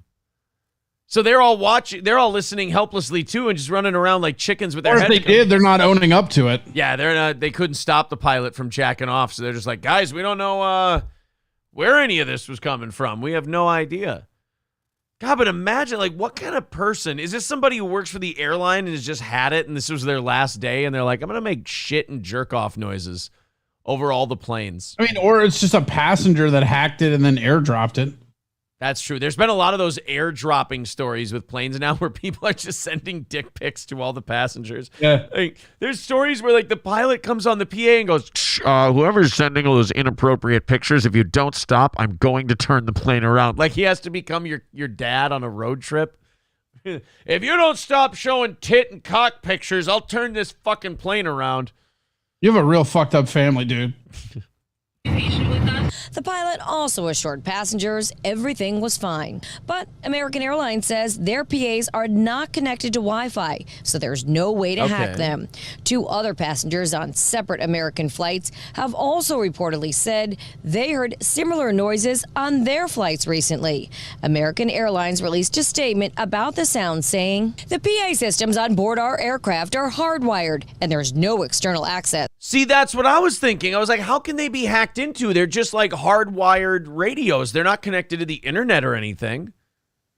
I thought they were Bluetooth. I thought they could be hacked. I guess not. Dude, this had to be like the 2 pilots on one plane decided, look, we're going to make a pact. We're going to fuck with everybody, and then we're going to pretend neither of us have any idea what's going on. That would be a fun way to make the pilot job a little more interesting. You're flying from this place to that place, then back to this place. Yeah, pretend. It's like that Denzel movie Flight where they're just all drunk. Yeah, just pretend you're jerking off for a while. It's fine. Following the initial report, our maintenance team thoroughly inspected the aircraft and the PA system and determined the sounds were caused by a mechanical issue with the PA amplifier, which raises the volume of the PA system when the engines are running. Okay, but how would that produce a sound of like how I don't understand how that amplifier. Should we call our expert Plow Dog? Yeah, I'm telling you, I think somebody left Plow Dog open on their cell phone. I think we have an American Airlines pilot who's a Steel Toe fan, and he went and found the Plow Dog 26, and he fired it up. Our team is reviewing the additional reports. All I know is that it was thoroughly entertaining, as the best in-flight entertainment I've had in quite some time. Then what are you bitching about? Oh, come on. I'm sure you've had a gentleman rub your hog while you were on a plane, and that had to be a good time. I'm just assuming you might enjoy something like that. I have no idea. I could be wrong. Correct me if I am. Von Kaiser says all pilots are cranking it on every flight. I was not aware.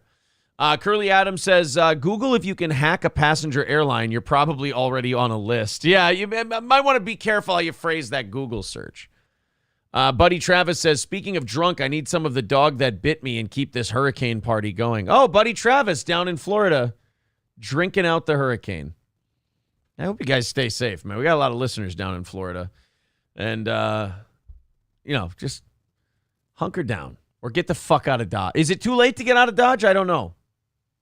I don't know. I feel like the people that were going to get out of Dodge are like, here's the thing about Floridians, man. They're kind of stubborn. They kind of make you, like, when you say hurricanes are dangerous, they go, oh yeah, prove it. Right. And then those are the same people that are going to bitch when their whole fucking life explodes. Oh, I didn't know. It would be nice if you had one person on the news who went, well, I stayed here. I knew the repercussions, and well, God really bit me in the ass on this one. What are you going to do? Zio Gold says it's like funny because like they've literally, so I'm just keeping up to date on this shit, right? And the growing evacuation orders are now, it's Tampa Bay, St. Peter, and Fort Myer are all targeted areas for evacuation now. Oh shit. And anybody you talk to from Florida is like, they're not really evacuating, it's fine. Yeah, Citizen Vulgar says Floridians are Lieutenant Dan. Pretty much. They're just sitting up there on the mast. You call this a storm? Buddy Travis says, I don't live on the coast, so yeah, fuck the rest of them. Oh, well, that's a nice thing to say. About 9 minutes ago, Hurricane Ian is just about to hit, and its winds are being clocked at 155 miles an hour. According to the Orlando... 145 or 155? 155. Shit, that thing is screaming. Yeah. They expect it to carve its way all the way up to Orlando. Oh, so it's not going to die. Wow, it's going to make it up to Orlando before it dies out? To carve up Florida today. Okay, so it's making landfall today. I don't know if that's credible or what it is, but that's the Orlando Sentinel. Wow, the link worked in chat. Weird. All of Cuba's power is out. Two people. That makes a lot of sense because it went right through there. It basically went right over Havana, right? Yeah. Hurricane Ian killed at least 2 people in Cuba and wiped out power to the entire island. I mean, in fairness, that could have just been the communism, too. You're never really sure. Yeah, it's like not only did they kill these people, but the communist people are like, it seems pretty low. Yeah, I mean, we lose power every day. Bucks practicing. Oh, check this out. Yesterday, Bucks practicing in Miami due to Hurricane Ian is no excuse when preparing for a game. Yeah, I don't have any news on where that game's going to be. Oh, here you go. NFL not currently discussing alternate sites for Chiefs Buccaneers. So they say, fuck you. You can come up with your Minnesota rumors all you want, but we're still planning on playing the game. It makes sense because, like, if the hurricane hits today, right? It should be done by Sunday. And I was just thinking that. I was like, yeah, if you're... It's not a Thursday. It's not a Thursday game, you know? Right. If it comes on a Wednesday and it blows through by Thursday, you got 3 solid days of cleanup before the game. Mm-hmm. So, yeah.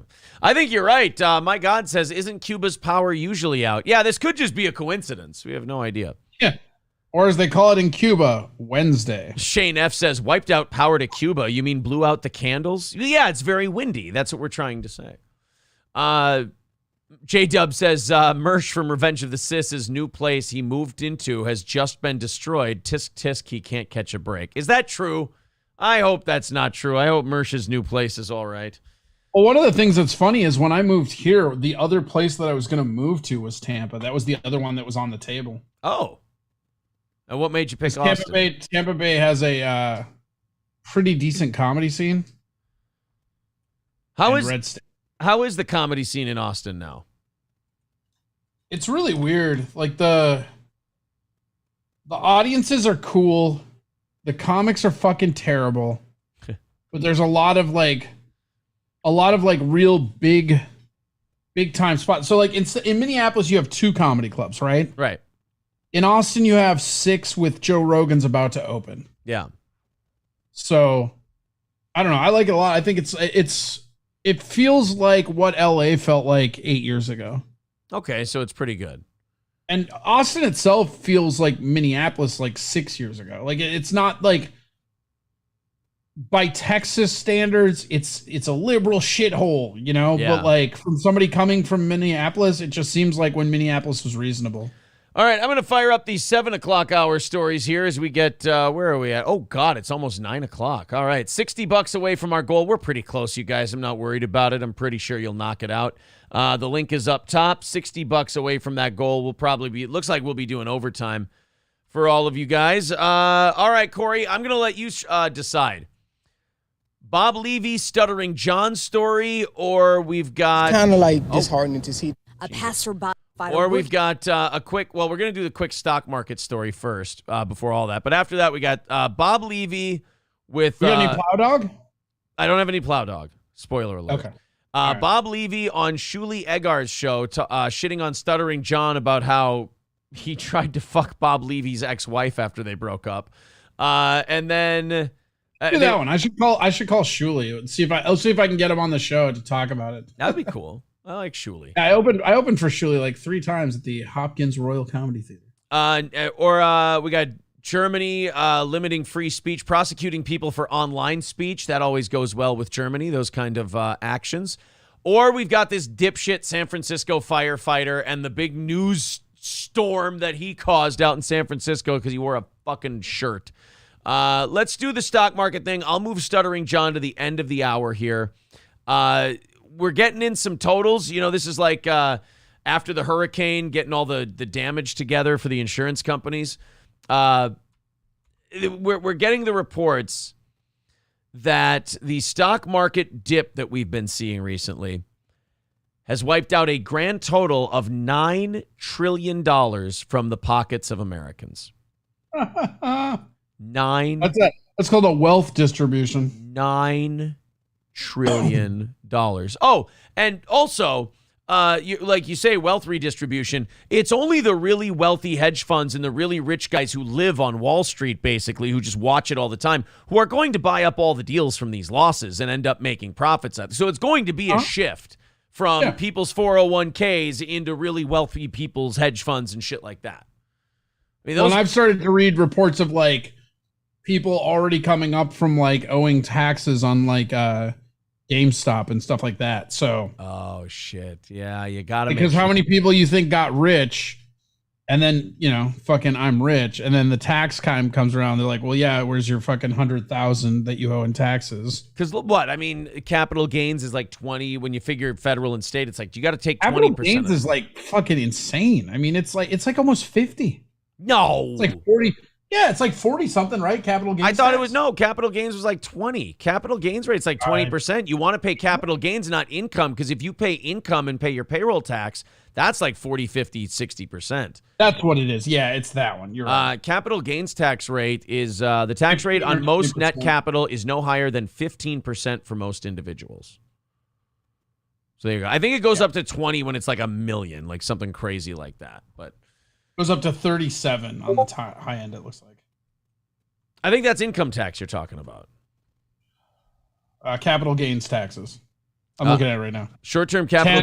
10, 22, 24, 32, 35, and 37. And that's based on their tax brackets. Capital gains tax rate. See, yeah, I'm reading something different. I'm seeing 0, 15, and 20. Well, I don't know how credible the site NerdWallet is, but that's what I'm looking at. I'm reading NerdWallet. Here, I'll put it up on the screen here. There we go. I'm on nerdwallet.com. 2020, let's go to 2022 capital gains tax rates. $0 to $41,000 is 0% for single people. 15% is $41,000 to $459,000, and anything over $459,000 is 20%. For capital gains in 2022. I quit. It was the same website with the information. I'm out. And I think capital gains is I think that's my thing, right? Isn't that what the corporate shit? Oh no, yeah. I think if you take any money out of a corporation, I think that's capital gains. I should probably know that. I did my taxes last year. If you're a Fed listening, you should probably take a look. I would probably just get a accountant. I have QuickBooks. Does that count? I can talk to an accountant anytime on QuickBooks. Can you talk to them, or can you prompt an AI through text? Well, if I am prompting an AI, they're always incredibly helpful. I believe they just take the info right from NerdWallet. So. Americans' holdings of corporate equities and mutual fund shares fell to $33 trillion at the end of the second quarter, down from $42 trillion at the start of the year. We are building, we are back, and we are better. Ladies and gentlemen, God, I hope they're doing this on purpose. That's the level of hope I have at this point. Is like, you guys better be doing this for some evil clandestine reset shit. They're not. That's the thing. Like, that's the thing about it that's really frustrating. Not only is it authoritarianism, it's not even good authoritarianism. Yeah. It's just, I just kind of want to go, look, could you guys just tell me you're doing this on purpose and you're not just fucking, and you're not doing this because you think it's the best idea? Which one do you want to tell us, that we're tanking it on purpose or we're really trying our best? God damn it. Whichever lie you want, we'll tell you. It's fine. Bud Britches says the stock market got $400,000 of my retirement. I didn't want to retire anyway. God, that's true. When you get to that fucking age where you're just about done, a big economic shutdown can there's so much money in that retirement now. It can just get fucking tanked. That is so brutal. Citizen Vulgar says they definitely have a plan, and it's not hard to prove that. Lots of books and shit, but man, they suck at it. Maybe that's it. Maybe they're doing it on purpose, but doing a really shitty job of executing it, so they can't even take it. I think it's that one. I think it's that one for sure. Can't even take it on purpose. But don't worry, I got some good news. I don't just come in here and tell you guys that you're losing trillions of dollars and not come to you with some positives.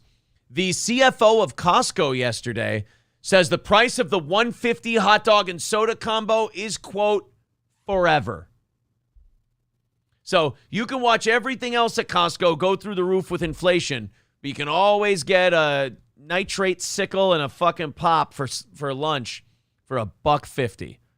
Fuck yeah, that's America, baby. There you go, guys. Do you remember, I don't know if you recall this story, but like the founder of Costco sat in on a board meeting because the CFO was talking about, raising the price of the hot dog and soda combo, and the founder of Costco basically threatened to kill him. I don't remember that. He said something like, I will kick your fucking ass if you change the price of that hot dog and soda. That's awesome. It was Costco founder hot dog threat. Yeah, here it is. This is 2 years ago, almost 2 years to the day. This week, a Mental Floss article from 2018 made the rounds on Twitter because people were shocked by a particular threat surrounding the price of hot dogs from Costco's co-founder. During a 2018 luncheon, Costco's current CEO, W. Craig Jelinek, told the story of when he was COO. He apparently told co-founder and then CEO Jim Sinegal that they needed to raise the price of hot dogs because they were losing money by selling the iconic $1.50 hot dog and soda combo. For reference, the price has not been changed on the combo since 1985, and it sounds like Sinegal was not in favor of a change. The COO said, quote, I came to Jim once and I said, Jim, we can't sell this hot dog for $1.50. Jelinek recalled, according to a post by 425 Business, we are losing our rear ends, Jim. To which Sinegal said to his CEO, if you raise the fucking hot dog, I will kill you. Jesus Christ. That's fucking amazing. I love that the founder of Costco is just a Chad who's just kind of, in some small way, it's nice that this corporate guy is looking out for everybody, you know? Like, all these rich, money-grubbing whores are around him going, we got to raise the price of that hot dog. He's like, I'm not being facetious. I will end your fucking life. You can look at me. You can raise the price of that hot dog, but hot dog stays. So help me God, it will be the last thing you ever touch with those dick-skinning fingers of yours. I will fucking crucify you. They're like, well, guess we're not raising the price of the hot dog. It'd be funny if Sinegal emasculated him and was like, oh, too scared to raise the price now, you pussy? Oh, I make one little threat. Do it, chicken. Yeah. Come on, chicken shit. And he's sitting there tossing a revolver between each hand. He's like, oh. Gonna raise the price of the hot dog? Whoa, not gonna. Come on, fuckface. Do it. I fucking dare you. I haven't shot anything in 23 years. Wait, what did you shoot 23 years ago? It was during the war, but you weren't in the war. That doesn't matter. Enough of the questions, pussy. You gonna raise the price of the hot dog or not? Let's see your fucking balls. No, I'm not gonna raise the price of the hot dog. Do it. Ugh. Puts his gun back in his revolver and he goes, what a great waste of blood pressure. Fuck. I need a team full of go-getters and nut cutters, not a bunch of bitches like this.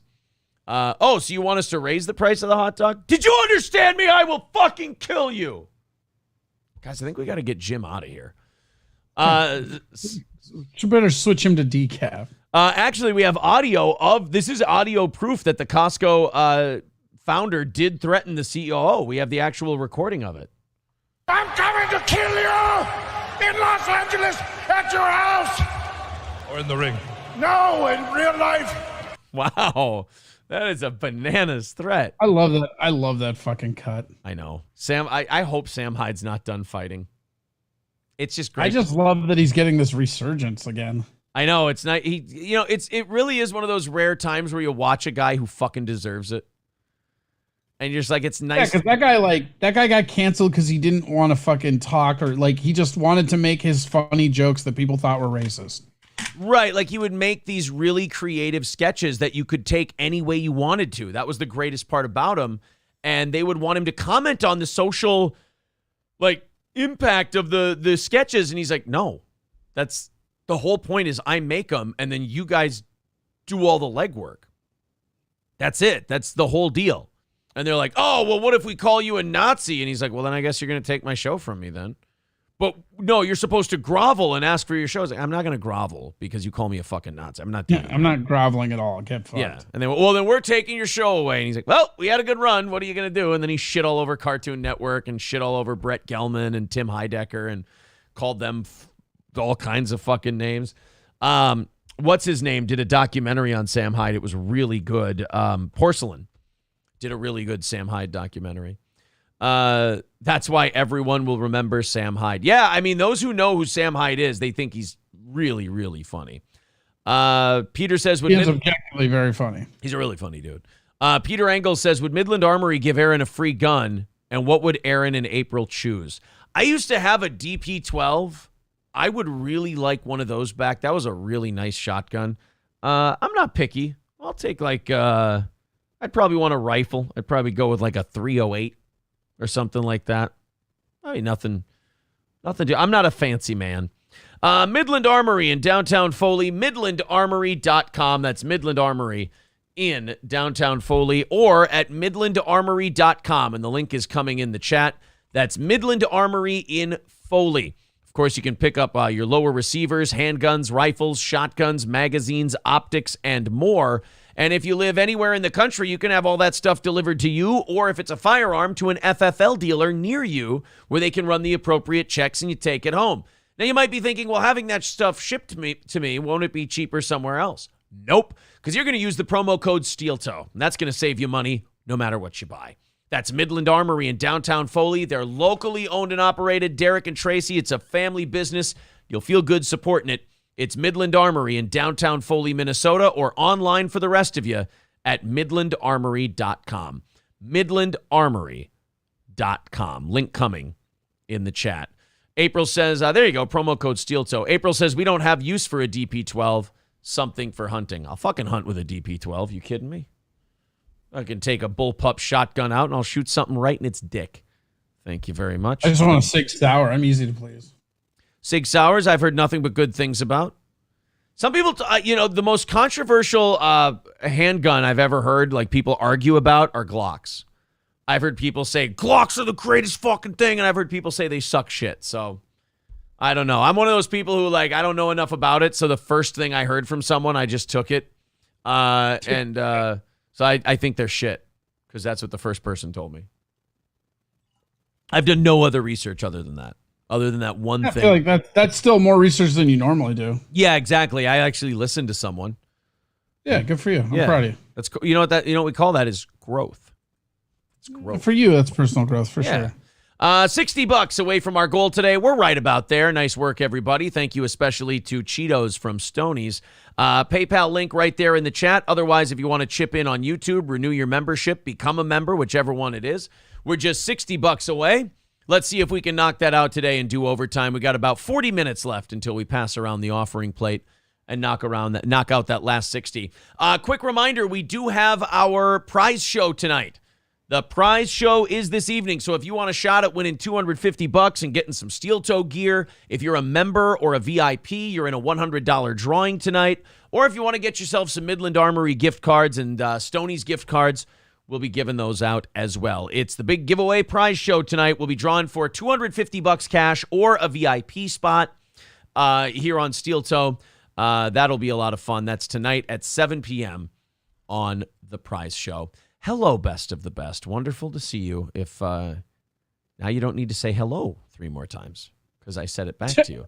It's a big room, my friend. They're going to, though. It's a Just wait. Yeah, it's a big room, my friend. I don't have time to do one-on-one. All right. How long after Let's Go Brandon became a thing were you tired of it? I hated it immediately. Right. It was pretty immediate. You're like, you know, the one. You actually were giving me shit because I hated it way sooner than most people. Because like my whole thing was like, just be an adult. If you want to say fuck Joe Biden, just say fuck Joe Biden. Like it was cutesy for like the 1 week where the reporter fucked up at the NASCAR rally. That was fun. I totally agree on that. I totally agree. I think when it started getting on shirts and shit like that, you're like, oh, right. I thought it was just fuck Joe Biden. You know what it is? Actually, you know what it is? My mom is a very avid Republican. It was when she started doing it. That was the moment I was sick of it. Dude, boomers loved it. I think it's because boomers don't like naughty language as much as the other generations do. So that it's their way. They're like, ooh, I'm saying naughty words without saying them. And it's so clever. Yeah, if you're Gen X or lower, nobody gives a shit about your language. Like, we don't like millennials, Gen X, Zoomers. This is one thing that all these generations have in common. We don't really give a fuck about tattoos, and we don't really give a fuck about language. Like, right. There are like some loaded words that woke culture doesn't want to use for sure, but it's not, you know, whereas your grandparents, you know, like my grandma still fucking bitches at me about my tattoos. Really? And I don't know, does she, why would you get those? And shit? Well, they're already there, Grandma. They've been there for fucking 20 years. I don't know what you want from me. They're not going anywhere. They're not going anywhere. And when you die, I mean, your skin's going to rot off anyway. Yeah. So what's the point? Chris Maddock has like one of the best jokes about that ever because he gets all kinds of dumb tattoos. And his mom in the joke is like, what's that going to look like when you're 70? He goes, it's going to look like shit because I'll be 70. Yeah, right. Everything. But that's the thing. Everything looks like shit when you're 70. Yeah. Looks like shit, feels like shit. So there's this firefighter in San Francisco who decided he'd be fucking based, bro. And he decided, and again, like you said, I was over the Let's Go Brandon thing. I thought it was fine the week the reporter said it because that was really funny that she tried to cover up for it. But after that, it was clearly a total like conservative Crowder-style grift to try and put it on as many flags and shirts and hats and stuff so that boomers would buy it up. Well, some dick brain firefighter in San Francisco decided to wear his Let's Go Brandon shirt.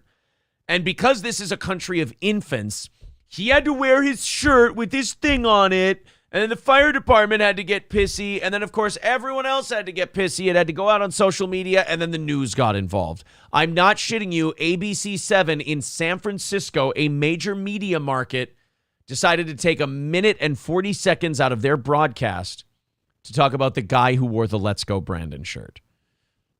Here we go. It's kind of like disheartening to see. A passerby. It's disheartening. I mean, heroin needles lining the streets of San Francisco as homeless people camp out on all the sidewalks.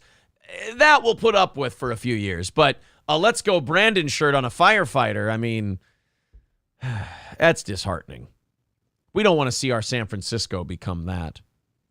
Spotted the firefighter. Don't California or San Francisco. Oh, wait. Oh, don't worry. You know what? We'll make him turn the shirt inside out while he's pulling you from a burning building. Just give him an extra 3 seconds to pull that off. Others on a hydrant by Noe and 18th in the Castro district and shared this message on Twitter, tweeting, "Is this the new uniform of SFFD?" No, it's a fucking goofy guy wearing a Let's Go Brandon shirt. Don't ask rhetorical questions that are stupid. So he tagged like the mayor and the fire chief and everybody else in this tweet, this fucking tattletale. He saw a shirt he didn't like and he's like, is this your new uniform? And then, of course, the news is lazy and they just want clicks. So they're like, ooh, we could stoke the fires of drama here. So here's the headline. Some cunt wore a shirt. There you go. Some cunt wore a shirt while he rescued a cat from a fucking tree. Did you wear it to Mean Cunt Lunch? Mean Cunt, that is fun. That is exactly what that show should be renamed. Just Mean Cunt Lunch. We headed over to the fire station at Washington and Sandstone today, where fire crews were hard at work. No, you didn't. You didn't go to the fire. You did where they're hard at work, right? So you decided you'd barge in there with your camera crew and ask them questions about a $15 T-shirt. You really thought that was the best thing to cover in San Francisco today? Walking over Objectively, it probably would. I mean, probably the safest. I mean, like, what are you going to do? Spend more time covering all the poop on the road? That's true. You could report on the poop content. So then they put a poll up during this. Sounds pretty shitty to me. They put a poll up during this story. It said, should political statements be allowed in the workplace? Now, it's such a stupid, like, baiting poll because, of course, reasonable people say, no, shut the fuck up about your politics in the workplace. Nobody cares. None of us have a take that's going to be so hot that everybody decides to think the same way at your business. It's just going to make a fight and everyone's going to get annoyed. Coming and going. What do you think about this tweet? I don't like it.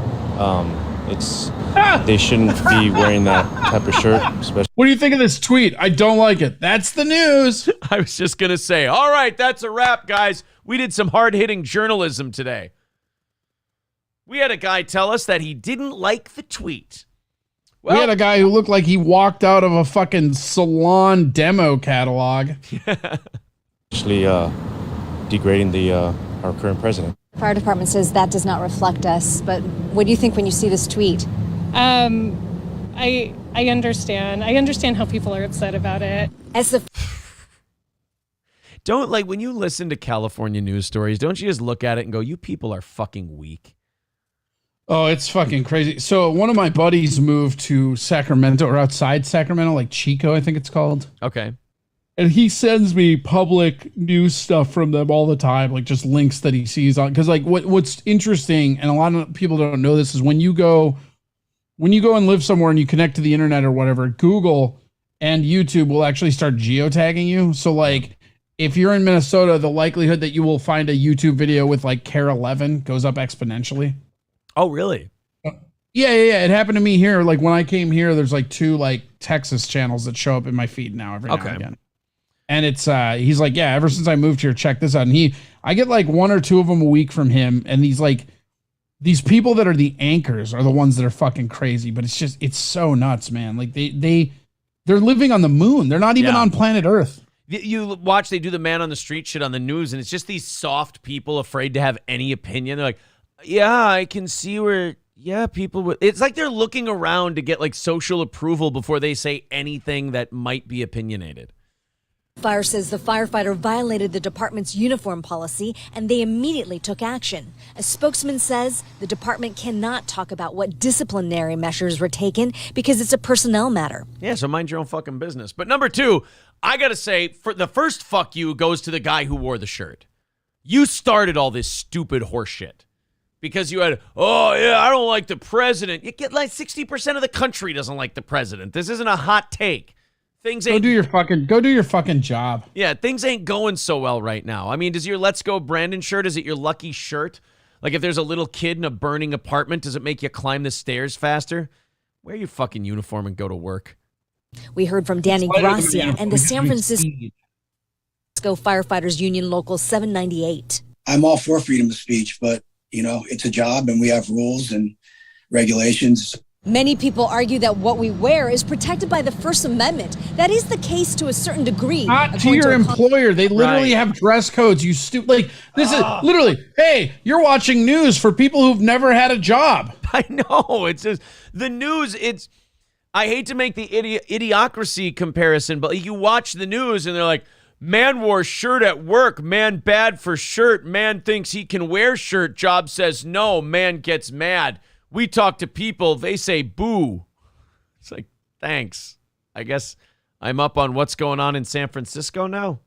Constitutional law professor. If the employer... You talk to a constitutional law professor about a dildo wearing a Let's Go Brandon shirt. I'm mad that he didn't hang up on you.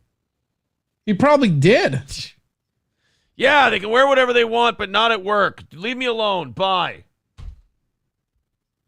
Law professor. If the employer has a requirement that you simply wear that uniform and nothing else, and that's uniformly applied, then that might be a factor which would weigh against protection for free speech. Holy shit, that was a long-winded way to go, no.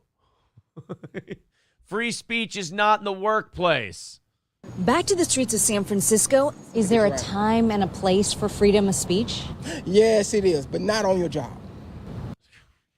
Thanks, guys. That's Not literally on your job. That's the end of the story. Boy, I'm so glad I don't live there.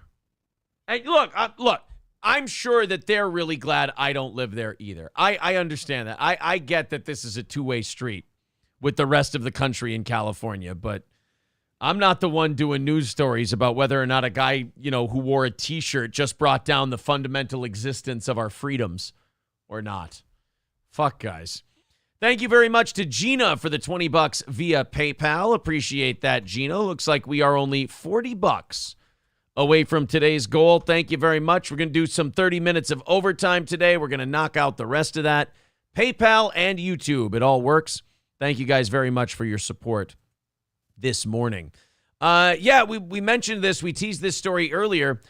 Germany is going to start prosecuting people for what they say on the internet. This has never gone poorly for Germany.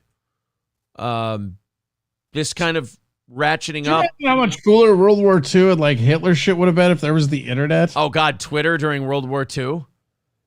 Fucking like Ava Braun and fucking Hitler sex tapes, but it's just like Hitler wearing a dog suit and getting fucked by Jewish people. Jesus, do you know how bad fucking how obnoxiously covered World War II would have been? CNN would have had like whole segments about should Hitler be banned from Twitter? And I don't know, he's invading fucking Russia right now. I think we're beyond whether or not he gets a Twitter account.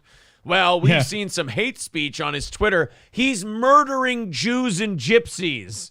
Yes, but he did use the K slur on Twitter. We're wondering if this just in, Hitler's Instagram checked in Poland, I guess. Oh, we heard that General Patton slapped a wounded soldier. We're going to cancel him and make sure he's sent away and retired with bad behavior. What do they call that? A dishonorable discharge. Are you sure? Because he's marching up Italy right now, and it looks like he's going to cross the border into Germany. He's kicking the shit out of the Germans. He slapped a wounded soldier. I mean, in defense, we are hearing people say that soldier was being, quote, a little bitch. He's lying about that. Look at the geotag on this tweet. He's in Berlin. Shut up. We're getting news that Adolf Hitler has been found dead in his bunker. Really? Because Jack Dorsey says he's in Venezuela. Make that Argentina. We also have a picture of him in Venezuela. Citizen Vulgar says, and we have your metadata. We know exactly which attic you're in. So, yeah, they're covering World War II, and CNN goes, a big debate breaking out on Twitter today. Is Hitler as bad as Donald Trump? Holy shit, new idea. Yeah. Diary of Anne Frank, the VR game. It's a scary-ass VR game. Actually, dude, horror is huge right now. It's a big genre. You know what? That's a good sketch right there if somebody wants to write it up. Is like Twitter in 2022 covering World War II and dropping that whole form of media into this era. We heard that Winston Churchill used the N-word 7 years ago. Winston, what do you have to say about that? I used the N-word 3 days ago. I don't know what you're talking about. Sir Case. Like, could you imagine watching somebody play the Anne Frank video game? They'd just be like this. Yeah. It's like they shuffle their feet and you're like, shh, quiet. Yeah. It's just, shh. What are you doing? It's a game. Like, the Anne Frank game is literally just a game where you sit there and just kind of look around. You just wait for Nazis to come into the house. By the way, you just hear the like dun dun dun dun dun dun dun, like the knocking. Yeah. You just play the new Anne Frank VR game. Are you good at sitting? Do you have good leg circulation and they don't cramp for hours?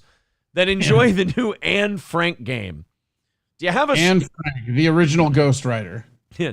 Do you have good penmanship? Then you're gonna love the Anne Frank VR game, available for Oculus. Companies ramped up their content moderation to comply with the new German law. But many German policymakers said the law didn't go far enough. Oh, great. We should never keep an eye on those German policymakers. They usually have what's best for us in mind. They say it targeted companies rather than the individuals who created the offending posts. After Walter Lübcke, a German politician, was assassinated in 2019, German authorities undertook more severe efforts to prosecute people who broke speech laws online. God, if only we could identify the people, Corey, in Germany that were dangerous online, like some kind of marking or... Oh, dude, yeah, they would have the Jewish people tagged on Facebook immediately. Yeah, I mean, you just have a Juden tag on every one of your, like, instead of a blue check mark, you have a Star of David. I'm thinking of this sweet VR game. I just see you're fucking doing like some writing, and then there's like a knock on the door, and you're like, do you answer it? No. It's a choose your own adventure Anne Frank game. Yeah, but it's VR because that's what the kids love. The kids love the VR. Yeah. Citizen Vulgar said someone drops a pen equals jump scare on the Anne Frank game. Finish writing diary. Watch Home Alone. Orange Boy says, don't forget about the Spurgs that need to 100% the game. I can only imagine what it takes to 100% Anne Frank. Oh, yeah, there's lots of side missions, like try to find a... I feel like you could... Oh, man. I feel like you couldn't 100% that game because no matter how hard you try, you're going to run into some concentration problems. CNN during World War II, says Carlos, we heard Hideki Tojo said something against Koreans on Twitter. Is he worse than Trump? Oh, he better not be. Skeezy says the Anne Frank game is just sitting around being quiet and trying to get plowed by the cute guy who's also in hiding. You probably won't get this, but it's just like the VR game. It would have like the anime Death Note playing in the background. I don't know that anybody would get that joke, but if you do, it's pretty funny. Yeah, Anne Frank. Yeah, hey, we got a new update. We noticed you haven't played Anne Frank in a while. Did you see our new downloadable skins? You can put her in a panda outfit. It's hard to hide a panda outfit. Yeah, well, no, it might be easier. She could go out on the streets and get herself some food and stuff. She could just dance around like a panda bear. She'd be all right. The world's #1 selling closeted VR game. Wait, but there is an option where you can play like the challenge level, which is you actually try to escape Germany. Like you use the different downloadable content and the skins to hide from the Nazis. Yeah. Oh, there's like there's a costume where you're wearing chains and a big afro. You're like, I'll get out of here wearing this. Well Driller updating his membership for a third month. He says Anne Frank sent this tweet. The Roosevelt comment, dude. First off, shout out to Theodore Roosevelt, who's just in our YouTube now. I love that Teddy Roosevelt watches Steel Toe. That's amazing. Teddy Roosevelt says enemy music intensifies. The idea of like you're walking around and just like that alert noise that they get whenever there's enemies is so funny. Dinosaur Anne Frank escape room. She's wearing a big dinosaur outfit. She's wearing like a big inflatable bobbly head dinosaur outfit. One of those like Tyrannosaurus Rex ones. Yes. She's escaping Germany. Excuse me, where are you going? Children's birthday party. She's wearing a shark suit and the Nazis go, what are you doing here? Candygram. What? Candygram. Land shark. Nazi land shark. Oh, Bumba Close. Yeah, the way you lose on the hard level is you eat chips while you're hiding. No. You eat Jewish made hot dogs. They're Anne Franks. It's very easy. The choose your own adventure part. What will you eat for lunch today? Yogurt or potato chips? Well, you know how they have the like when you're watching a movie and they don't want to pay rights, they have all those like fake brands of products. Yeah. Like you go to the fridge and like there's hot dogs called Anne Franks. Oh, there you go. You got to get a little branding in there. Why not? Yeah, you got to get a little branding and then you could sell those as like a side hustle. Yeah, somebody says level 15 in Anne Frank, can you avoid the oven? Yeah, it's like the submission struggle in UFC 4. You got to move the sticks the right way so you don't go in the oven. The irony, she got caught eating baked chips. That's the fucked up part. Oh. $35 away from our goal today. Thank you for that membership. 35 away from said goal. Thanks, guys. If you make the Anne Frank VR game, you will have to become Anne Frank. Well, yeah, that's the whole point. That's the whole joke. Can Anne Frank tank the German bank? Sir K says, I want the Metal Gear Solid exclamation point sound if you get caught. I don't know. Oh, yeah, the little alert thing. You could have in the fridge. You could also have Nurembergers. You could have a bunch of tiebacks. Yeah, like you said, Anne Frank. Throw some beans in there. You could have your Anne Frank and beans. What are you having for breakfast this morning? I'll tell you this: not Luftwaffles. No, thank you. That's right. I'm not going to have any Blitzkrieg burgers. Thank you very much. Mr. Approachable says, obviously you would have to cook all the food on a gas oven, right? The irony of it all, right? The true tragedy of the whole thing. Mr. Approachable says, I'm pretty sure they have that game. It's called In Silence. You have to move around the house without getting too close to the monster or making too much noise so it hears you. Yeah, but ours is Anne Frank. Yeah, and the monsters are the Nazis. Which I got to say is a little offensive. I think it's probably an apology there, making them monsters. They wore nice uniforms. Luftwaffles in the background during breakfast. Skeezy says, can she turn into a lizard and creep around the city to find others in the building? Yeah, like you go rescue other Jews, but you're like, all right, it'll cost you $20, and if you don't have it now, I can finance it for 1 point above prime rate. Call it Shekel Shelter. Shekel Shelter. Stevie J says, Anne Frank and the Raptor Rabbi would be doing a buddy cop movie. Somebody says, wait, there can be an option for you to be the German soldier that goes looking into buildings to find Anne Frank. Yeah, that game's just called VR Hide and Seek. Oh, yeah, that's an easy one. That'll be cheap. The Fire Ginger says, final boss level is the Jew Hunter. You have to trick Hans Landa before you can beat the game. I like it. If you get the right code to escape, he goes, ooh, that's a bingo. Oh, you just throw in the guy from Hogan's Heroes for no reason at all. Schultz or Clink? Clink. You get Clink in there? Yeah, you gotta have him like yell Hogan every now and again. Oh, and Frank, you've escaped again. That's the noise when you know the Nazi soldiers are getting closer. It's just that dude screaming. Yeah. And if you get farther away, shit, is that Clink? Everybody be quiet, be quiet, be quiet. If you get farther away, you get Sergeant Schultz going, I know nothing. That's how you know you're going in the right direction. QZ wants to know if we've talked about Rachel Dolezal yet. Yes, we have. We did beginning of the show. If you rewind back to the beginning of the show, about 10 minutes in, I think 10 pictures are up over on the Twitch Talk Discord too. Oh yeah, so if you go on Corey's, you can see the plow dog and you can see her. Yeah, Corey's brilliance is at work with all the links on his Discord today. Teddy Roosevelt says, someone pitched this idea to Zuckerberg. I love that you are confident that Zuckerberg would be the guy to go for this first. He has Meta. It's already like they're already looking for content. That's true. It's all set up. This is somebody just sent me Bunker Blaster, Cyanide, and Happiness shorts. All right. Take a look. He says it's Anne Frank related. GameStopo is the name of the store. GameStopo? Hey, I want to return this game. Sorry, bud. Looks like you bought this used. Bunker Blaster. But it's broken. It doesn't even work. Seriously, try it.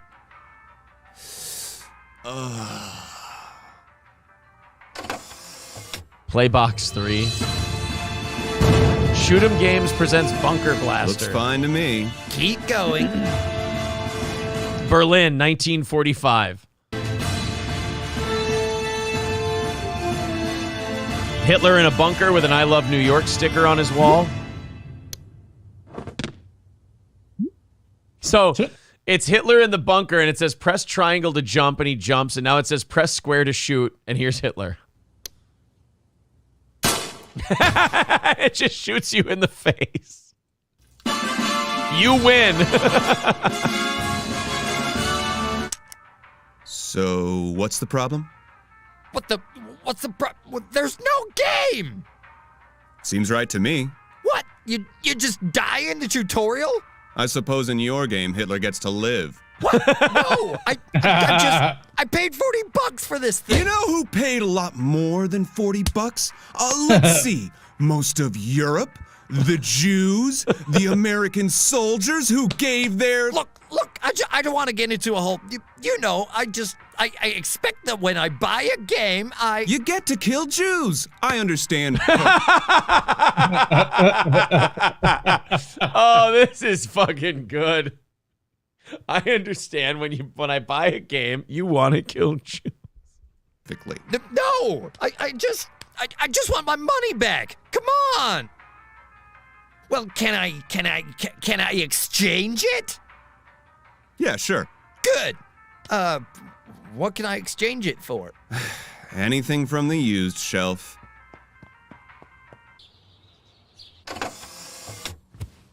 Anne Frank adventure. Oh no. Press triangle to jump. They're in the Essex!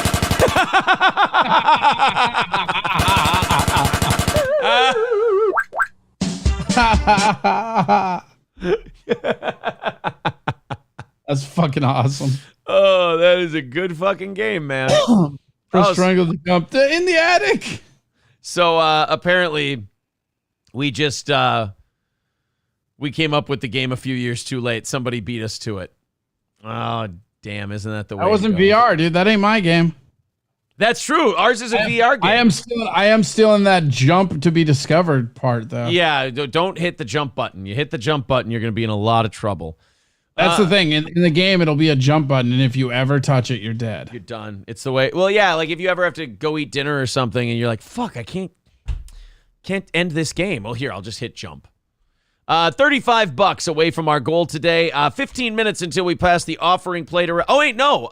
We're doing overtime on credit, so it'll be about 40 or 45 minutes until we pass the offering plate around if we don't hit that only $35 goal by the end of today's show. There's the PayPal link in the chat. The YouTube stuff counts as well. Over 90% over there on PayPal, 70% over on YouTube. Thank you to everybody. We look at a lot of stuff on like gender and drag shows and stuff in America, and we point out that like, look, we're going fucking like drag insane. syndrome. Exactly. Like, well, drag syndrome might be on a realm all its own, but we don't consider that maybe other countries are going even more insane than America is. The British police arrested someone for raping children. The police then proceeded to lecture the people commenting on their Twitter for misgendering the child rapist. A biological female who identifies as male committed historic sex offenses against multiple children. 7 children who were sexually abused in Sussex between 26 and 33 years ago have seen justice done after their abuser was jailed for 20 years about 3 weeks ago.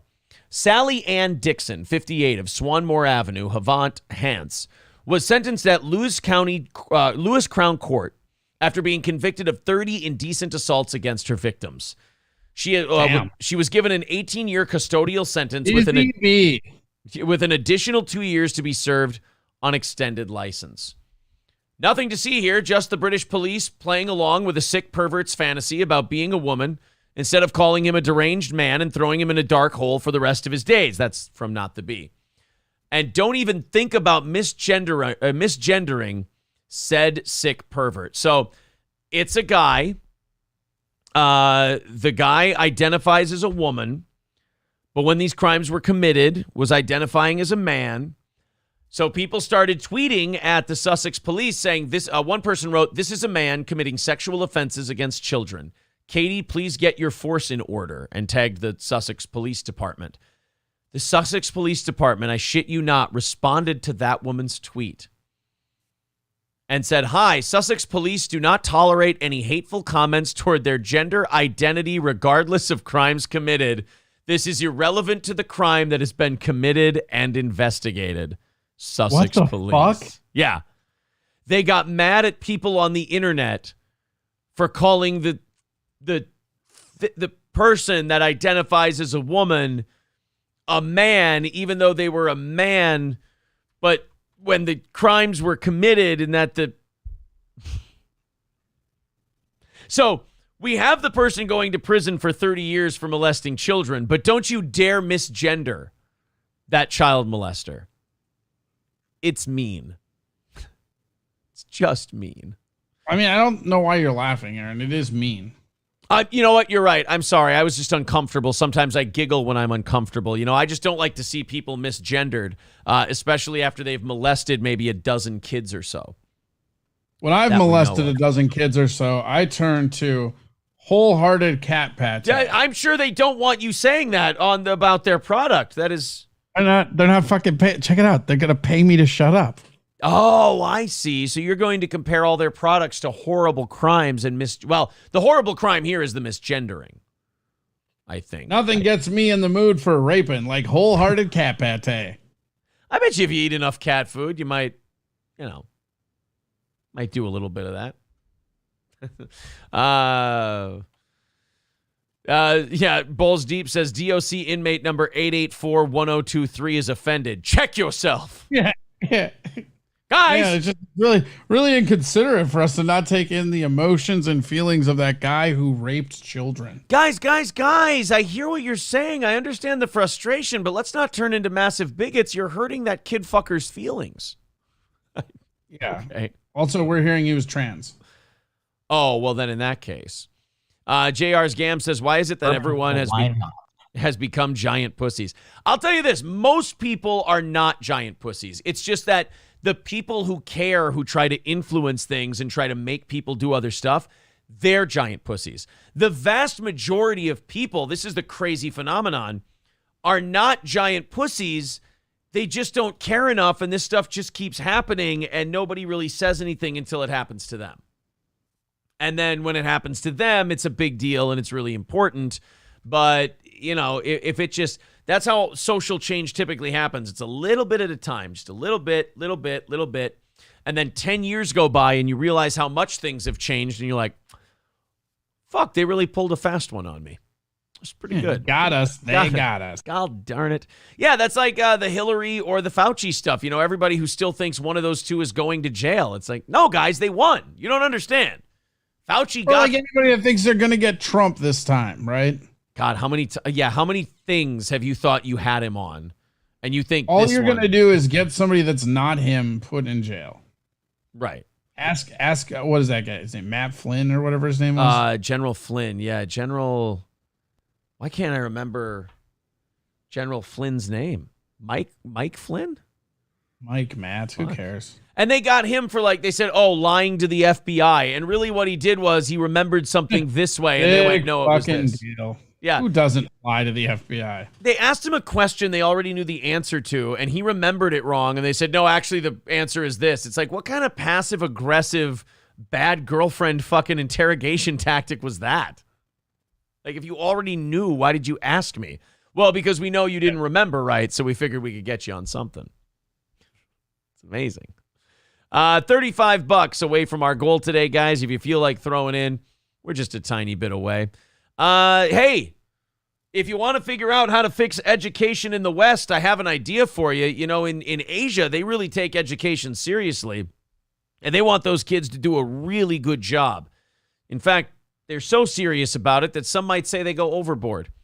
Indian police are searching for a teacher accused of beating a low-caste student to death over a spelling mistake. Damn. Yeah. By the way, people like to talk about, how shitty the West is culturally and shit like that. They forget India still has the caste system. Like, they've been trying to get rid of that for the longest time. Like, the government's like, look, it makes us look fucking 1400s over here with this, you're born into this caste and you can't marry out of it shit. But the people keep hanging on to it. They're like, no, fuck you. This is the way we like it. Like, God damn it, guys. You make us look silly on the international stage. There's a billion of us and we have nukes. We don't give a fuck. Get straight fucked. Yeah. Now quit talking to me. You are of a lower caste, you fucking pig dog.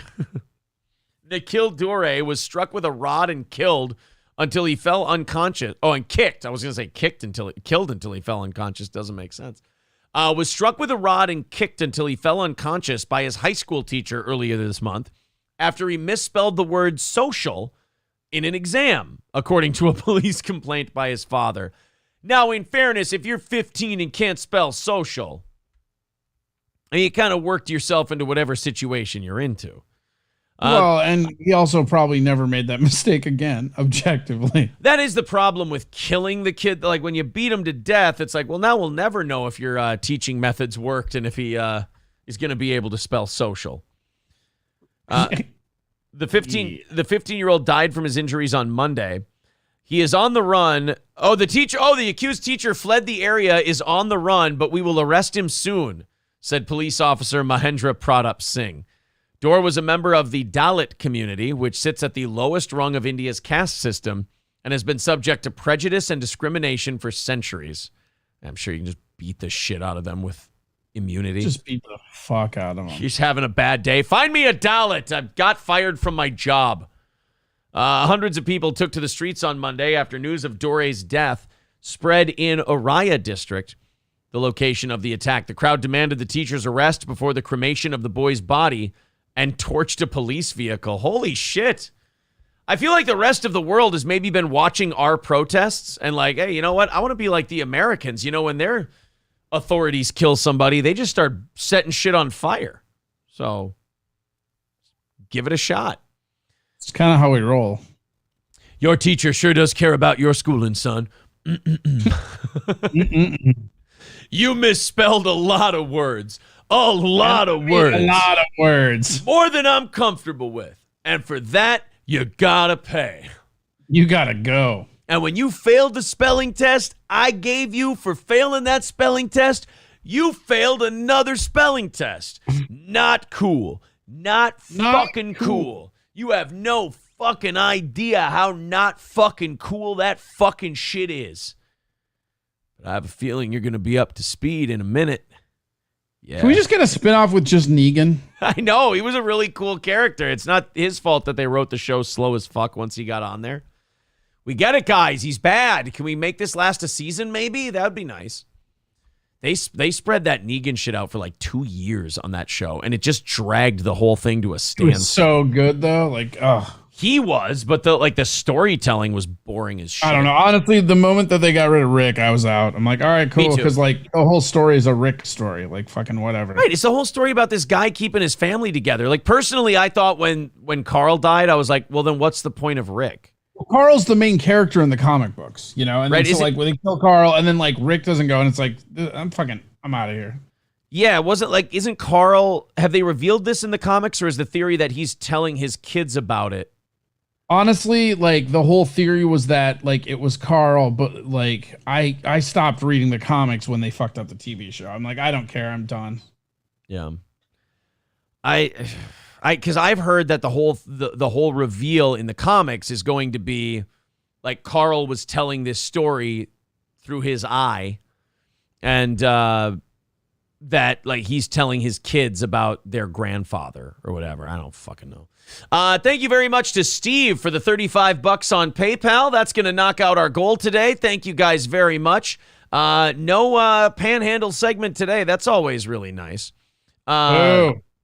Citizen M goes, you thought you were safe? You thought you knew shit? You were wrong. That intro segment of his when he comes in, I know people were pissed that they didn't show who he killed with the bat and they ended the season that way, but that fucking like reveal, that intro Negan had was terrifying. Like it was really, really good. Yeah, I like the line. I'm trying to remember the exact line, but the one that always stuck to me is like, you have no idea how sorry you are, but you're about to find out, or whatever it is. Yeah, I feel like you're going to be up to speed in a minute. You are so right, good yeah, at it was just like there's something about like the delivery of that actor and the line where it was like, whew, that's like to just fucking tell somebody like, you have no idea like what's about to fucking happen, but you're going to be up to speed soon. Like, yeah. Fuck. And when he tells them like you do not fuck with the New World Order, and the New World Order is this: give me your shit or I will kill you. It's like, wow, there we go. And if you do not get me enough of your shit, then you can buy, take, steal, or trade for more until you get enough. Yeah, that's his intro was fucking wild, man. Citizen M says, I love the Democrat Cowboy Rick, Republican Redneck Daryl duo. I didn't really pick that up from those two. I didn't pick up that there was a political angle. Let me open up these 8 o'clock stories, and then we'll go into those as we're heading towards overtime here. Thank you guys very much for the support. We appreciate it. We appreciate you keeping Steel Toe going as we go through a growth phase, as we just went over 5,000 subs last night, and we continue to grow at a fantastic rate. April and I are doing an extra stream today for you. We're also going to be putting up another clip from the Husky interview that we just did. Husky was an awesome guest yesterday. We'll be releasing 4 clips of that, and then eventually we'll be putting up the entire interview. So I hope you enjoy that. Negan will always be Denny from Grey's Anatomy to me. Really? Well, you're a girl, so it makes sense, I guess. Union Jack says 5,000 subs is a great milestone. Yeah, we're very excited about it. We did it in 5 months, which is really, really cool. We hope that we can get to 7,500 by the end of the year. And then, 7,500 by the end of the year might be a little tough. I suppose if we do like 6,500. What do we have, 3 months left in the year? 500 a month is what our clip's been going at lately. Yeah, that's 6,500 by the end of the year. And then 10,000 next year should be the big one. 10,000 should be the goal in 2023, I think. Like this video, by the way. If you're liking the show, it really helps us in the algorithm, helps our reach. Hit the subscribe button, smash that like button, and click the bell to get notifications. Yeah, so subscribe to the channel, hit the like button. If hundreds of you hitting the like button all at once, we appreciate that. DJ Crazy says 5,000. That's more than all of 101's listeners. That is actually true. Hurtful, but true for them. Sad fact. Bumbleclose says, I want the Sven clip. We'll be going over the Sven clip today, 2 o'clock Central Time. We've got the Sven clip for you. Don't you worry. Here's a good bet. The Deadpool thing where people, pick what's going to die each year. I want to put Netflix on there for 2023. You dreaming? I don't know if either Netflix is going to have to drastically downsize what they are, or like automate the thing, or go out a bit. They are really hurting big time. 1 in 4 Netflix users say they're planning to ditch the app this year as the cost of living crisis bites. According to a survey, viewers are turning tail for multiple reasons, including the rising cost of a subscription to the service. Reviews.org surveyed 1,000 Americans about their Netflix habits. 25% said they plan to leave this year. That could mean that over 18 million U.S. subscribers will vanish, leaving a $272 million hole in the company's They're all going to pick up pockets. Disney Plus and say, this is the way. Yeah, they're going to pick up other stuff, absolutely. But yeah, Netflix is they were the original when it came to streaming, and it seems like they're the odd man out when everyone's ready to be done with one of them. Because like Hulu, ESPN, and Disney, you can bundle now. So you get that deal with the ESPN, Hulu, Disney thing. I don't even know how like Paramount, Peacock, and those other ones are doing. HBO Max seemingly has done very well. And Netflix keeps raising prices. They're talking about putting ads on their videos and stuff like that. I don't know. It's going to be, I think it's going to be rough sailing and also with the economy going the way it's going, we're in the streaming business too. That's one of the first things that people cut out is the streaming stuff because they got to, pay for food. Around 40% of people said that they will exit Netflix due to the recently announced price increase. The company is hiking the cost of its basic and standard plan prices by €1 a month to $6.99. These are euro price. This is the Sun. Euros? Yeah. Euro. They are fucked. They're not even doing business in dollars anymore. Oh, no. They are in trouble. Actually, I think these are lira. $6.99 and $10.99 respectively, while customers will be charged an extra $2 for the premium package, which will now cost $15.99. It's proved unpopular among users who are struggling to pay bills as a result of rising energy costs, record inflation, and more. I wonder if that doesn't, as bad as it could be for them in America, I wonder if Netflix doesn't even have it tougher in Europe this summer. this winter. I'm sorry, because Europe's going to have it the toughest. Yeah, because they're going to have that energy crisis and all that shit going on. Check it out. You can't watch Netflix if there's no power. Right, exactly. Yeah, it doesn't pay to have your subscription if you can't turn on the fucking television. Yeah, I don't envy Europe and where they're going. Bumbaclo says that fucking Dahmer series. Everybody won't shut the fuck up about everybody is talking about the Dahmer series like they never watched the Jeremy Renner movie from 20 years ago. Right, and I think being from Minnesota, we just all know that story way more than most people because anything that we can to plow under Wisconsin. Yeah, I've been talking about this for a week now that people have been obsessed with this. I watched the first episode and I'm just like, yep, that's what happened with Jeffrey Dahmer. That's how the story went. It's like It's just like watching everybody's overreaction in my friend group where they're like, "Oh, it's so bad, this and that," and I'm like, "I bet it's exactly what I think it's gonna be. I bet he fucking ate some people, like you know." Yeah. Bumbaclo says the Jeremy Renner one was meh, and I'll tell you why. The Jeremy Renner story, the Jeffrey Dahmer story in terms of the A-list supervillain serial killers is probably one of the more boring ones. And I know that sounds weird because he ate people and shit, but it's just like he was a gross little gay pervert who ate people, and it's like that's pretty much you got it nailed. Like with Bundy, there was like the sexual creepiness of it, the fact that he had like a small family while he was doing all this shit. He escaped multiple times. He was like a political figure and all this other shit. Gacy, way more interesting than Dahmer. Fucking running KFCs and not being gay, even though he only fucked and killed dudes. Yeah, like trying to fight the gayness and then just being even more creepy gay. Running a painting business, chicken restaurants, and burying kids. Doing clown shows and then burying kids in his what do you call it? His crawl space. And oh shit, yeah. Ed Gein. I mean, Ed Gein is fascinating as all hell. Albert Fish, H.H. Holmes. To me, I don't know about you, Corey, Dahmer doesn't rank with the big dogs. No, he's not even close. Yeah. And then I'm sure there's tiers to this. Yeah, there's levels to this game, Jeff. You little bitch. You just got gang beat. Don't call him Jeffrey. Yeah, Jeffrey. I mean, geez. Ooh, I got fucked up and killed in prison. Oh, really good, tough guy. You know what, Jeffrey? You know what John Wayne Gacy's last words were? Kiss my ass. Yeah. He was a treat to the end. Fucking Jeff. Yeah, people love that Jeffrey Dahmer thing. I watched the first episode and look, I'm not here to shit on it. I'm not going to say it's terrible or anything, but looks like a miniseries, Yeah. It just looks like a miniseries about a serial killer. Personally, I was more enthralled, and I know this didn't get good reviews. I was more enthralled by the Zac Efron Ted Bundy show.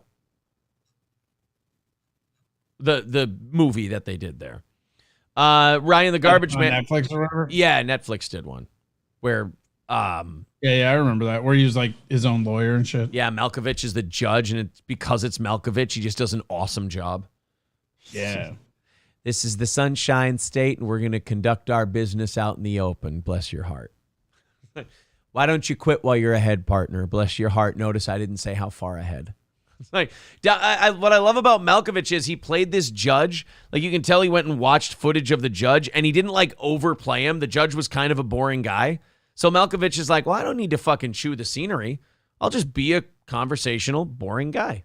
He did great. Gacy chowed down on some KFC before getting the needle, says Bumbaclo. Did he really? He ate? Wow. Company man till the bitter end. John Wayne Gacy. That's pretty awesome. Could have had anything he wanted. He had his chicken. John, is that true? John Wayne Gacy last meal. Gacy's last meal. Wow. A dozen deep fried shrimp, a bucket of KFC's original recipe chicken, French fries, a pound of strawberries, and a bottle of wine. Wow.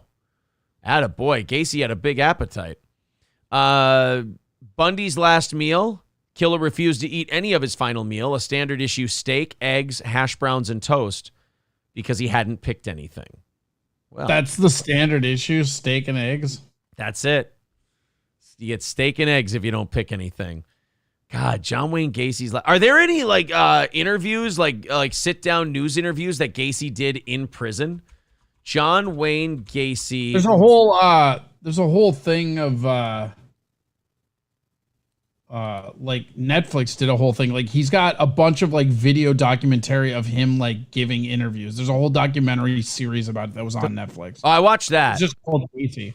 I watched that. Yeah, but that. those videos are all live. Then what the fuck are you talking about? Yes. No, I mean like video. I didn't see there wasn't video of him in prison there. I mean like prison, like Charlie, like remember when Charlie Manson would give interviews and he'd be like, yeah, that's what they were in that documentary. Oh, I just remember the audio like phone call documentaries. I'm picky. Oh, he's sitting down in an office talking to them. What are you talking about? Did you even watch it? Now I'm not. No, not in office. Like after he got caught while he's in prison. Yes, he's in an office of a prison doing a sit-down interview. It's like half the fucking show. How do I not remember that? I just watched that. I have no fucking clue. You know what? I'm not saying you're wrong, but I got to go to the chat just to make sure I'm crazy. Do you want me to send you a link of it? It's super easy to find, man. Citizen M says Aaron is retarded. April says in the Efron movie, he chose the kid's favorite breakfast as his last meal. Oh, they fucked that up in the movie then. They added that, those assholes, because he picked nothing. Bumbaclo says, yeah, in the documentary, there's a bunch. Oh, well, fuck me. Like most of it. It's like 99% him in this interview. Here, I just Googled John Wayne Gacy interview, and there's a link of him talking about it. But like they would sit him down and like that fucking documentary that you profess to have watched is almost half of his fucking interviews. It's more than half of his. Are we might be talking about a different documentary. Are you talking about the new one where they go back to his childhood and then forward to committing the crimes and then they do it like The Last Dance where they meet it in the middle? I think it's called like Devil in Disguise, and it was made like in 18. Oh, we're talking about a different one then. John Wayne Gacy, Netflix. Or maybe it's just called Get Gacy. It's just it's their fucking, maybe it wasn't even made by Netflix. It was just on Netflix when I watched it. I'm thinking of Conversations with a Killer, the John Wayne Gacy tapes. See, that's the one that came out this year. I think Devil in Disguise is the one okay, good. Then I'm not a fucking idiot. I mean, I'm not saying I'm not, but in this case, I'm not an idiot. We watched two different things. We watched two different talking about Devil in Disguise. Okay, yeah. If we watch different things, you're not an idiot. But like for real, like Devil in Disguise, it's a mini series, and almost every episode is fucking him being interviewed. There's so much, like, that's the thing about John Wayne Gacy that's interesting versus almost all these other guys, is there's fucking hours of tape of him. Yeah, he really liked talking to the press and getting his side out there. He was defiant till the end too. Here, we got a little, here, Chicago's CBS station in like 1992 did an interview with him. That silence. Walking out from death row in Menard State Prison to speak one-on-one with Channel 2's Walter Jacobson. Walter is here now to tell us what Gacy had to say. No, what don't? Just show us. And the honesty of it, if they want to be convinced or brainwashed into what they believe, then fine, then go ahead and kill me.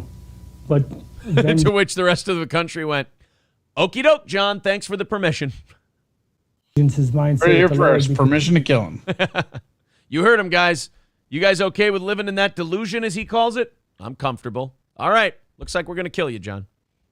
You will have executed somebody that didn't commit the crime. Those are the words of John Wayne Gacy. Yeah, that's right. Some random guy was murdering teenagers and dumping them underneath my house without me knowing. Yeah, and I'm not gay, but they were all men. Yeah. And they were all raped before they were killed. What if he finally went to the media? He's like, look, I'll confess to all the murders if you guys promise to drop the gay shit. Like, just don't call me gay. And then we're totally cool. Was it Bundy? There's like one of those guys that they fucking confronted, and he owned up to all of them, but like 3 of them. I think it was Bundy. He kept holding out. Yeah. He told them about a lot of shit. I didn't do those ones or whatever. Yeah, he kept holding out because he was trying to delay his death. So he would only give out information about the crimes he committed in like piecemeal. He's like, oh, my execution date's coming up. Well, wait, if you kill me, you're going to not know where this person went. Like, shit. And I think he did that like, no shit, like 5 times until they finally went, all right, looks like we're not finding these other bitches, Ted. We're killing you now. He's like, damn it, they're on to me. pleading innocence from death row at Menard State Penitentiary 13 years after being convicted of his crimes. The most notorious serial killer of our time. When they paint the image that I was this monster who picked up like these altar boys along the street and swatted them like flies, I said, this is ludicrous. But the jury... Right, I fucked him first. Yeah, I ain't gay. I ain't gay, bro. I just needed some back pussy. He didn't find it ludicrous. After barely 2 hours deliberation, its verdict was murder by Gacy, 33 times. 29 bodies buried in that house of his on Summerdale. Jesus. A crime of horrendous proportions. In the crawl space underneath, bodies covered with lime and encased in plastic. Dug up a few days before Christmas and carried into the December cold, one after another after another. Yeah, shit. Him and Bundy were like the complete opposite of one another. Bundy was like a sniveling coward the entire way to the electric chair, whereas Gacy was like, how about you go fuck yourself? Yeah. And he denied it all. Like, it's like, dude, that you should watch that Devil in Disguise. I think it's like on Peacock now or some shit. Yeah. But it was on Netflix. But it like that. Those interviews with him, like just the amount of delusion is insane. Just watching John Wayne Gacy, like, fuck you, I didn't do it. And they're like, John, there's 30 kids in your crawl space. I don't know how they got there. Must have wandered in. They were there when I moved in. All those.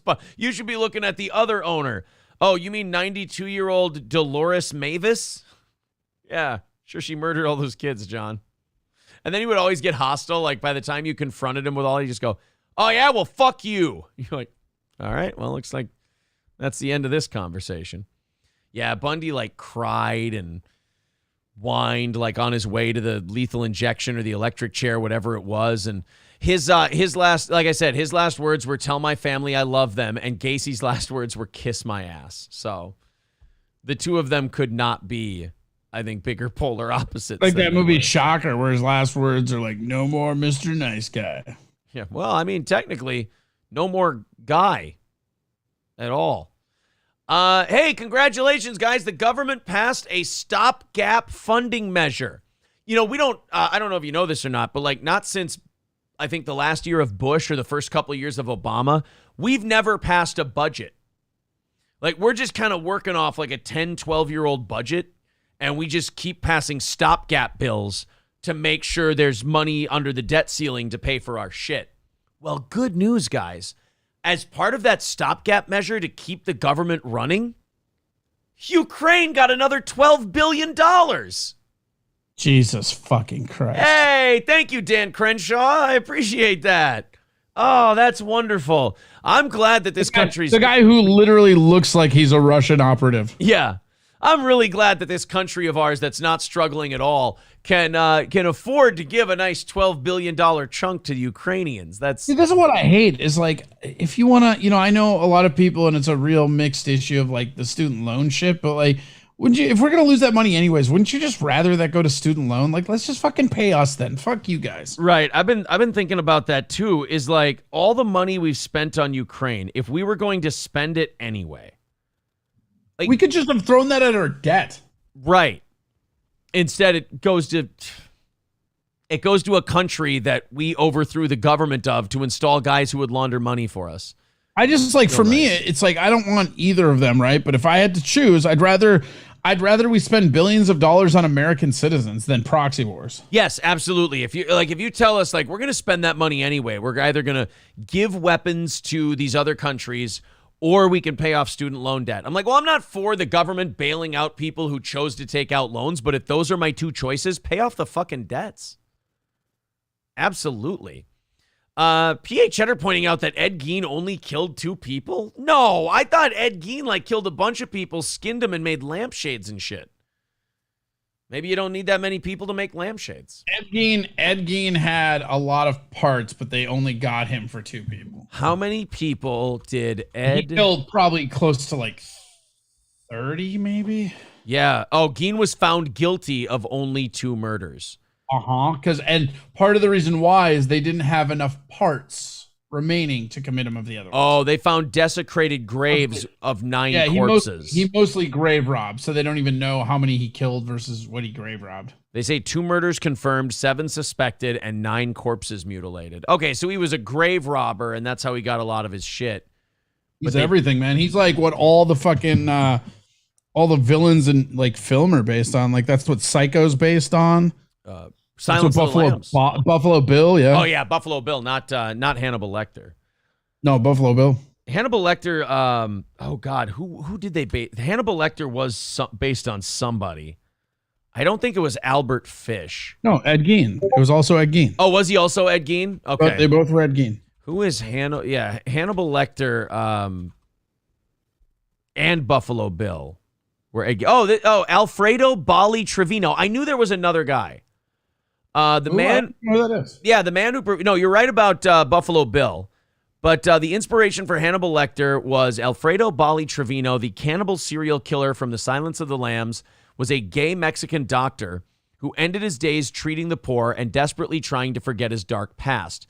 He died in 2009 at 81 years old. See, Leatherface is the other one. Leatherface, yep, absolutely. So he kind of, so he really was just based on a doctor. That's something. Thank you, Elias, for the $10 super chat. Says grocery buzzer of $100 gets you through 7 days. Elias says $2. Sorry, that was meant to say budget. Grocery budget of $100 gets you through 7 days. For an individual, if you can stretch it, man, shit. God, it is just so bad when you go there. And I'm like the guy who, like, April does a lot of the grocery shopping. So whenever I go with her, I still get a little sticker shock on certain shit. I'm like, wait a minute. 9 months ago, it didn't look like that. Why is that number even there? Why is it even there? They're saying Jason Voorhees was based on Ed Gein as well. I thought Hannibal Lecter. A lot of stuff was based on Ed Gein. Yeah, I thought Hannibal Lecter was an amalgamation of different people. I always thought. I thought he was a little Ed Gein, a little this. You know that Hannibal Lecter, a little bit of column A, a little bit of column B. I went and saw where Ed Gein was buried. It's kind of crazy. Really?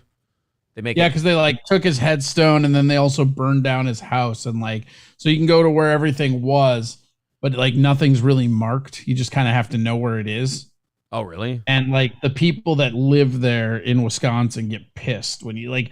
It's funny. I got like into like a real like word mincing with the guy at the gas station. He's like, "Yeah, you tourists just come through this and that." I go, "Oh yeah, God forbid you had the coolest serial killer ever live in your small shitty town, dude." Yeah. What town was it? I forget the name of it. I can't remember the place he was. It's just tiny fucking town. I like I said, I went there specifically for that. Like you have to know where the grave is because it's not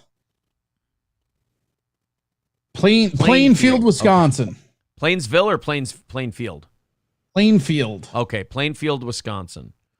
Yeah, they're saying Texas Chainsaw Massacre was Ed Gein. Well, if you've ever seen Red Dragon, like Francis Dollarhide is clearly based on Ed Gein. Like he's got the voices from his mother or his grandmother or whatever telling him to do shit, and the Red Dragon painting speaks to him. And wasn't that Ed Gein's thing? Like he was doing everything he did, he claimed for his mother. Yeah, like his mother was talking to him. Yeah, that's why Norman Bates is part Ed Gein and all that shit. So here's let's see if this link works. Sometimes they work, sometimes they don't. Do you see? This is Mrs. Jacoby changing. Do you see? You've wrote terrible things about me, Mr. Louds. Are you ready to tell the truth? And then fucking Philip Seymour Hoffman plays such a great fucking chicken shit in that movie. Yes, I want people to see who you really are. And then he sets him on fire and rolls him down the street glued to a wheelchair. Fuck you.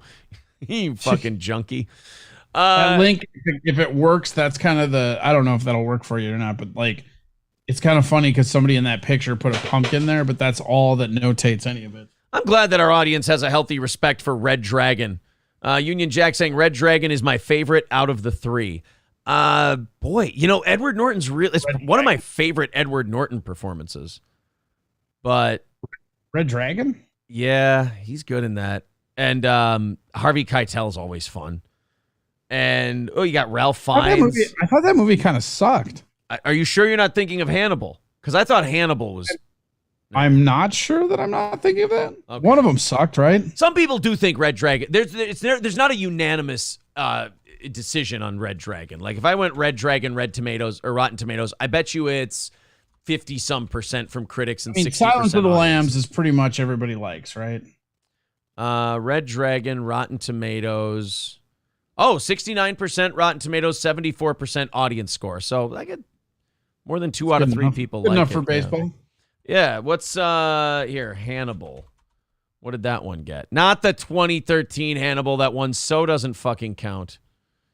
Oh yeah, no. Hannibal got 39% from critics, 62% from the audience. Maybe it is Hannibal I'm thinking of. One of them fucking sucked. Hannibal was the one with Julianne Moore playing Jodie Foster's character. And it had Gary Oldman all mutilated and shit. Manhunter's the first one. Manhunter isn't the same franchise, and it's just medium. That was a standalone movie with Brian Cox. That's not even connected to it. Balls deep. Simmer down. I've never seen that one though. I've never seen Manhunter. Pretty bad.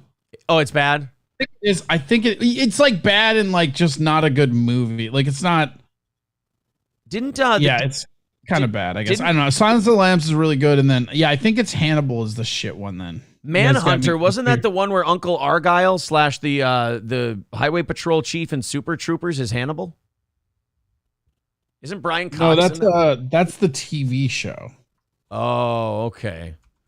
Manhunter was made in like the 80s. 86. Okay, William Peterson and Dennis Farina. Okay, I'm thinking of. I thought Brian Cox played Hannibal Lecter. Oh, he does. Oh, he does. Okay. Yeah. Hannibal is the one, where Ray Liotta eats his own brain. That's the Hannibal one. Oh, yeah, that movie does suck. That's the one you think sucks? Red Dragon. Yeah, it's the one where the dude eats it. Yeah, for sure, it's Hannibal that sucks. Okay, yeah, Red Dragon is the one where, like, Edward Norton catches Hannibal, and then he's got to catch Ralph Fiennes, and he gets Hannibal's help and all that shit. Yeah, I don't know. Will Graham? What's Will Graham? Hannibal? No, Hannibal. No, Will Graham is the character Ed Norton plays. Oh, yeah. Okay. Also, I like this. I really like this movie. It's a guilty pleasure of mine because not that many people like it. I didn't realize Edward Norton was the king in Kingdom of Heaven until like my 6th or 7th time watching it. Like, I don't know that I've ever seen Kingdom of Heaven. Yeah, everyone's like, oh, yeah, you like Kingdom of Heaven? Oh, yeah, Edward Norton's good in that movie. I'm like, no, you mean Orlando Bloom or Jeremy Irons. They're like, no, Edward Norton. I'm like, who the fuck is Edward Norton in that movie? I love that movie. Like, he's the king. Oh, he's behind a leper mask the whole time. That's why I can't tell. It's a shame. Fucking put Edward Norton in a leper mask. How dare you? You never saw it. That's pretty good. Which one? Kingdom of Heaven. Do you like that medieval? I got to a point where I got burnt out on Liam Neeson, so whenever I saw his name, I was like, nope. Yeah, well, it's got you know what you'll like about A Kingdom of Heaven? A lot of bit roles being filled by Game of Thrones actors. You'll notice. Oh, yeah. Are you caught up on Game of Dragons? Yeah, the crippled Prince of Dorne is in there. Jaime Lannister's in there. Jorah Mormont is in there. There's a few more. There's quite a few Game of Thrones characters in Kingdom of Heaven. You can tell that they were talking to Ridley Scott when they were making Game of Thrones. He's like, you can have all my guys. Fuck it. Like, okay. And then it's a Ridley Scott movie too. Yes, I believe it's a Ridley Scott movie. Also, you know how Ridley Scott made that Robin Hood with Russell Crowe? The Three-Eyed Ravens in that one. Not Bran, the first Three-Eyed Raven. That movie was weird because it was like, okay, but I hate Robin Hood. Like, there are like a few stories that I'm just done with. Like Robin Hood, Three Musketeers, and The Christmas Carol can all just get straight fucked. Did you like that Russell Crowe one was not bad though. Like, right. It was okay. I like that they tried to make it. I'm just like exhausted of Robin Hood, but they did it differently, so it was fine. I like that they tried to put him in a historical context and like a believable story. That was kind of cool. That was different. You can't convince me though that who was it? Cate Blanchett was fuckable at her age. I had to. No, that took a lot of or any age. Yeah, I can't suspend. That's just weird. I just have this like weird exhaustion with Robin Hood as like a story. I just like, because there's like I loved that Disney movie with the fox when I was a kid, and then like they had that weird ass They had that weird ass. It was like a Hercules show that was Robin Hood, and it used to come on right after fucking WCW. That wasn't Prince of Thieves, was it? That was a movie, Prince of Oh, Thieves. Prince of Thieves is the Kevin Costner. Right, Kevin Costner. But this one was like it was Robin Hood, but it was like a Sam Raimi Robin Hood, but it wasn't directed by Sam Raimi, but it was the same campy fucking Hercules type show. Robin And of then there Sherwood, was, like- not the British one. No, I don't think so. I'm gonna And find then- it. and they did a bunch the of new different- Adventures of Robin Hood on TNT. Is that what it was? Yeah, it was on TNT for sure. It was right after fucking Nitro. The fucking Nitro, yeah. That would be the one. This is the fucking hilarious part. Like in high school, right? I was fucking I was on the football team and stuff, and I had the little like home workout gym in my basement, right? So I would end up watching. I'd put on wrestling, and I'd end up watching that fucking Robin Hood show because it was on right after wrestling. And I'd be in the middle of like working out across the room, and I didn't have a fucking changer. I just had the fucking TV on. Wait, is Costner Prince of Thieves or Men in Tights? King of Thieves. Okay, Prince of Men in Tights is Corey Ellis. Oh, that's right. Yeah, I can't say his fucking. That also stupid has name. Chappelle. Oh, that's right. Yeah. I just watched. Did you say Abe Lincoln? No, I said Hey Blinken. That movie's great. There was a Mel Brooks movie, right? That might have been Mel Brooks. Pretty sure I watched a movie. Speaking of Dave Chappelle, April was watching You Got Mail, the Meg Ryan, Tom Hanks movie. And Dave Chappelle was in it. It was awesome to see him have such a big role that early in his career. But that movie, man, and I like Tom Hanks, but that is a stupid fucking movie. Well, you know what? All that is that was a reboot of Sleepless in Seattle. That's all that was. Which one the was same fucking movie? Which one was? Oh yeah, when he would just do those rom-coms, kind of like when Matthew McConaughey and Kate Hudson were doing romantic comedies. It was just a cookie cutter clone. Or Jack Nicholson did a couple of those too, where he did like. The fuck was that like? As Good as It Gets. Yeah, As Good as It Gets, and then there's another one that was the exact same movie. Not about Schmidt. That's something. Something, I don't know. April says it's not for you, Aaron. Yeah, no, I know I'm aware it's not for me. I get shit for this whenever someone brings up Mel Brooks. I've learned to keep it to myself, but I find Mel Brooks remarkably overrated. I don't know. I don't know if I can get on board with that. I get the take, I guess, but I mean, I don't know, man. Like Young Frankenstein is fucking great. Robin Hood Men in Tights is great. Spaceballs is great. Dog shit. Oh, see, Spaceballs is dog shit to me. Oh, see, I like Spaceballs. Do you like Star Wars? Are you a big Star Wars guy? I'm a 1 to 10. I'm a 6 on Star Wars. I like Star Wars. I watched the Obi-Wan. You have Kenobi to be like a series. bigger fanboy of it to like. Yeah, what'd you think of Obi-Wan? I thought it was dog shit. Okay. So like that makes sense then that those are very consistent takes because it just like they're very like fans serving ahead. Okay. And if you take Spaceballs off, like I mean, I do think Blazing Saddles is a little overrated.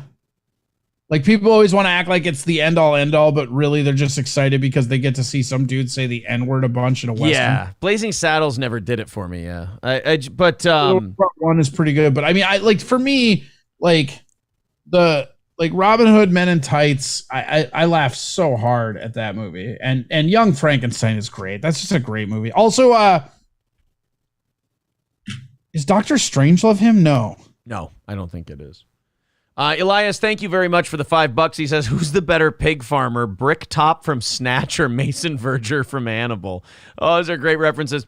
I think the incest couple at the Aberdeen pig farm in Red Dead Redemption 2 are the best. How's that for a deep cut? That was one of the creepiest side missions in that fucking game, man. Oh, they drug you in the soup. Ugh. Anyway, yeah, that whole shit was garbage. Yeah, so I mean, if you legit don't like Spaceballs, I could see the take for him being super overrated. I know this is wrong. I know what I'm saying is incorrect, but I feel it. I've been more entertained by Albert Brooks in my life than Mel. Albert Brooks is very underrated. Okay, thank you. All right, good. Actually, The Scout as a movie in general is underrated. If you guys... Albert Brooks has it's called Real Life. Dude, Albert Brooks has this movie, Real Life. If you've never seen it, I highly recommend it. it's a movie that's in the late 70s, but it's like a reality television. Like they invented the genre by spoofing it, and it's one of the cooler movies I've ever seen. Strangelove is Kubrick. They're saying. Oh, that makes a lot of sense. Yeah, right. Stanley, and isn't that awesome when you see a movie and you're like, oh, I know which director did this right away. Like Kubrick's one of those guys who has a look. Ridley Scott has a look. Bruckheimer has a look. Yep. What's his name? J.J. Abrams too. Like you always know it's a J.J. Abrams film if you see at least 2 lens flares. Yeah, and a lot of shaky cam running scenes. Yep. And then you know it's J.J. Abrams. Yeah, well, I mean, and Christopher Nolan too. He likes those like really tight, suspenseful shots. Yep, the kind of and dark and gritty and all that. Yep. I think I don't think there's anyone with more of a signature in how they shoot a movie though than maybe Tarantino. Yeah, Sam Raimi actually. J.R. Gam just fucking put that in. Oh, Sam Raimi has this really weird, campy but serious way to where I always know if I'm watching a Sam Raimi movie. Oh, you know how you know you're watching an M. Night Shyamalan movie? It sucks. It's fucking terrible. That's how you know you're watching that. Oh, Michael Bay. Yeah, Lemmy says Michael Bay for sure. If everything's Michael Bay. You also know you're watching a Michael Bay movie when it fucking sucks. Yeah, exactly. There's too many explosions. It's loud and it's obnoxious and it's Michael terrible. Bay. Literally, what is our budget for acting for all this stuff? Okay, fire all those people and spend it all on special effects. Yeah. Repeat forever. Oh yeah, Tim Burton, Karate Chopping Space Monkey. Yeah, Tim Burton has a look. It's hey, could Tim you guys? Burton's a very comic book-esque look that is very easy to pick out. Right. I like what we're doing here. Could we make it look more like Beetlejuice, perhaps? Cool. Thanks, guys. Coen Brothers. Yep, Coen Brothers movie. I would say the Coen Brothers actually don't, though, because the thing about the Coen Brothers is a lot of their movies are very different. I feel like they're more like Kevin Smith, where the language, like the way they write a movie, you can tell it's them. Like you can hear a dissertation from a character in a Kevin Smith movie and you go, oh, this is a guy who fell in love with his pen and thinks he's a real wordsmith. This is a Kevin Smith movie. Dude, that Clerks 3, the more I just kind of like sit and let it jostle, is not bad, man. Like he did it again. He got away with another one. Just like all fan service and... Well, just Clerks 2. Like there's no reason why that should have worked. Right, and like I said, I liked Clerks 2. I really did. Yeah, Clerks 2 is good, and Clerks 3 is on the same level of that. Like I think it's as good as Clerks 2, I guess. I mean, neither one is as good as Clerks 1 in my opinion, but yeah. Clerks 1 just like it blew my mind when I saw it for the first time. You know, it's just like it was such a weird, interesting movie that you just never saw. Like, I mean, when did we ever see a fucking movie that like took place there? And then the other thing was like I worked at a video store when that movie came out. Yeah. I really connected with Randall quite a bit.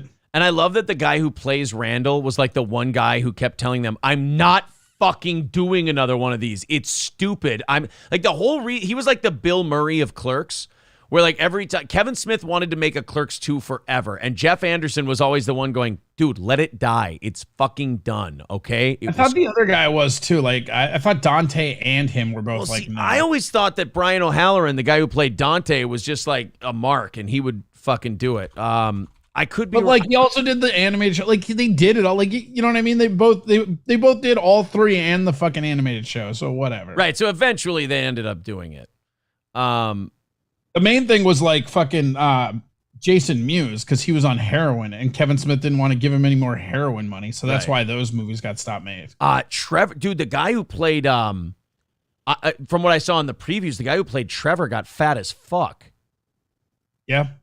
And someone said that that's like Kevin Smith's daughter's husband or whatever. Oh, really? Or he's dating Kevin Smith. I don't fucking know. That could be all bullshit. Kevin Smith, there was a really cool Kevin Smith's daughter moment. So in the original Clerks movie, his mom was like one of the like egg maidens or whatever. Oh, okay. They're like she was like testing the eggs to make sure they're okay, or milkmaid and checking them for like the date. Just like a throwaway bit part that he gave his mom when he was making the movie. Yeah.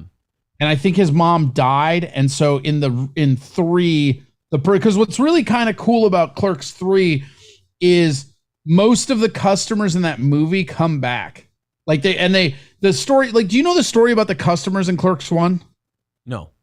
So he didn't have enough money to shoot that thing. And part of the reason they shot it in black and white was so he could shoot it overnight and make it look like it was daytime when it was nighttime. It was a lighting thing more than anything else, right? And then he thought it was kind of cool because it tied into like the surveillance cameras aspect of it. Right. The reason that's shot in black and white is so that he could shoot at night and at day. And one of the things he was out of budget for was these extras for the shop. And so a bunch of the people in Clerks were just regular customers at that convenience store that he worked at. And so he also like put out the notice, and they came back for Clerks 3, and they have a lot of the original customers there. So like a lot of the people that are in there in Clerks 1, they're not even fucking actors. They're just fucking schmucks from New Jersey that go into this convenience store. Oh, so they were literally just customers. Yes. And he brought them all back for Clerks 3, you know, like, again, just calling them back and shit. And then the part that his mom played, who I believe passed, he had his daughter play. And I thought that was kind of cool. Yeah, Kevin Smith had a run, like, from Clerks to Mallrats to Chasing Amy to Dogma. Like, he couldn't miss. I would say it probably ended after Jay and Silent Bob Strike Back. No, it ended with Jersey Girl. That's when he started missing. But that was after. That was after Jay and Silent Bob Strike Back. No, it wasn't. Was Jersey. I think Jay, I'm going to do this at the top of my head, then I'll check myself. I think Jay and Silent Bob was 2000, and Jersey Girl was 02. Now I'll look and see if I was wrong. Jersey Girl was before that. Because I thought it went Clerks, Mallrats, Chasing Amy, Jersey Girl. No, Jersey Girl, March 26th, 2004. Damn, Jay and Silent Bob Strike Back, 2001. So I was wrong on both, but the timeline I at least had right. Yeah, and look, man, I get it. Jersey Girl is never going to be rescued, but I didn't hate it. I feel like I didn't hate that movie as much as I should, but it's only because George Carlin was in it. That's exactly my take on it, too. Like, if George Carlin wasn't in it, I would have hated that movie. Because George Carlin was in it, I just am completely impartial to it. Right. And Stephen Root. That's right. Stephen Root. Stephen Root was in Jersey Girl, too. Nobody utilizes Stephen Root better than the Coen brothers, though.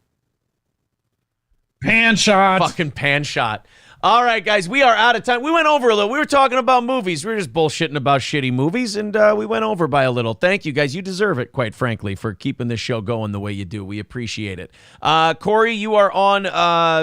Where are you going first? I always confuse your broadcast schedule.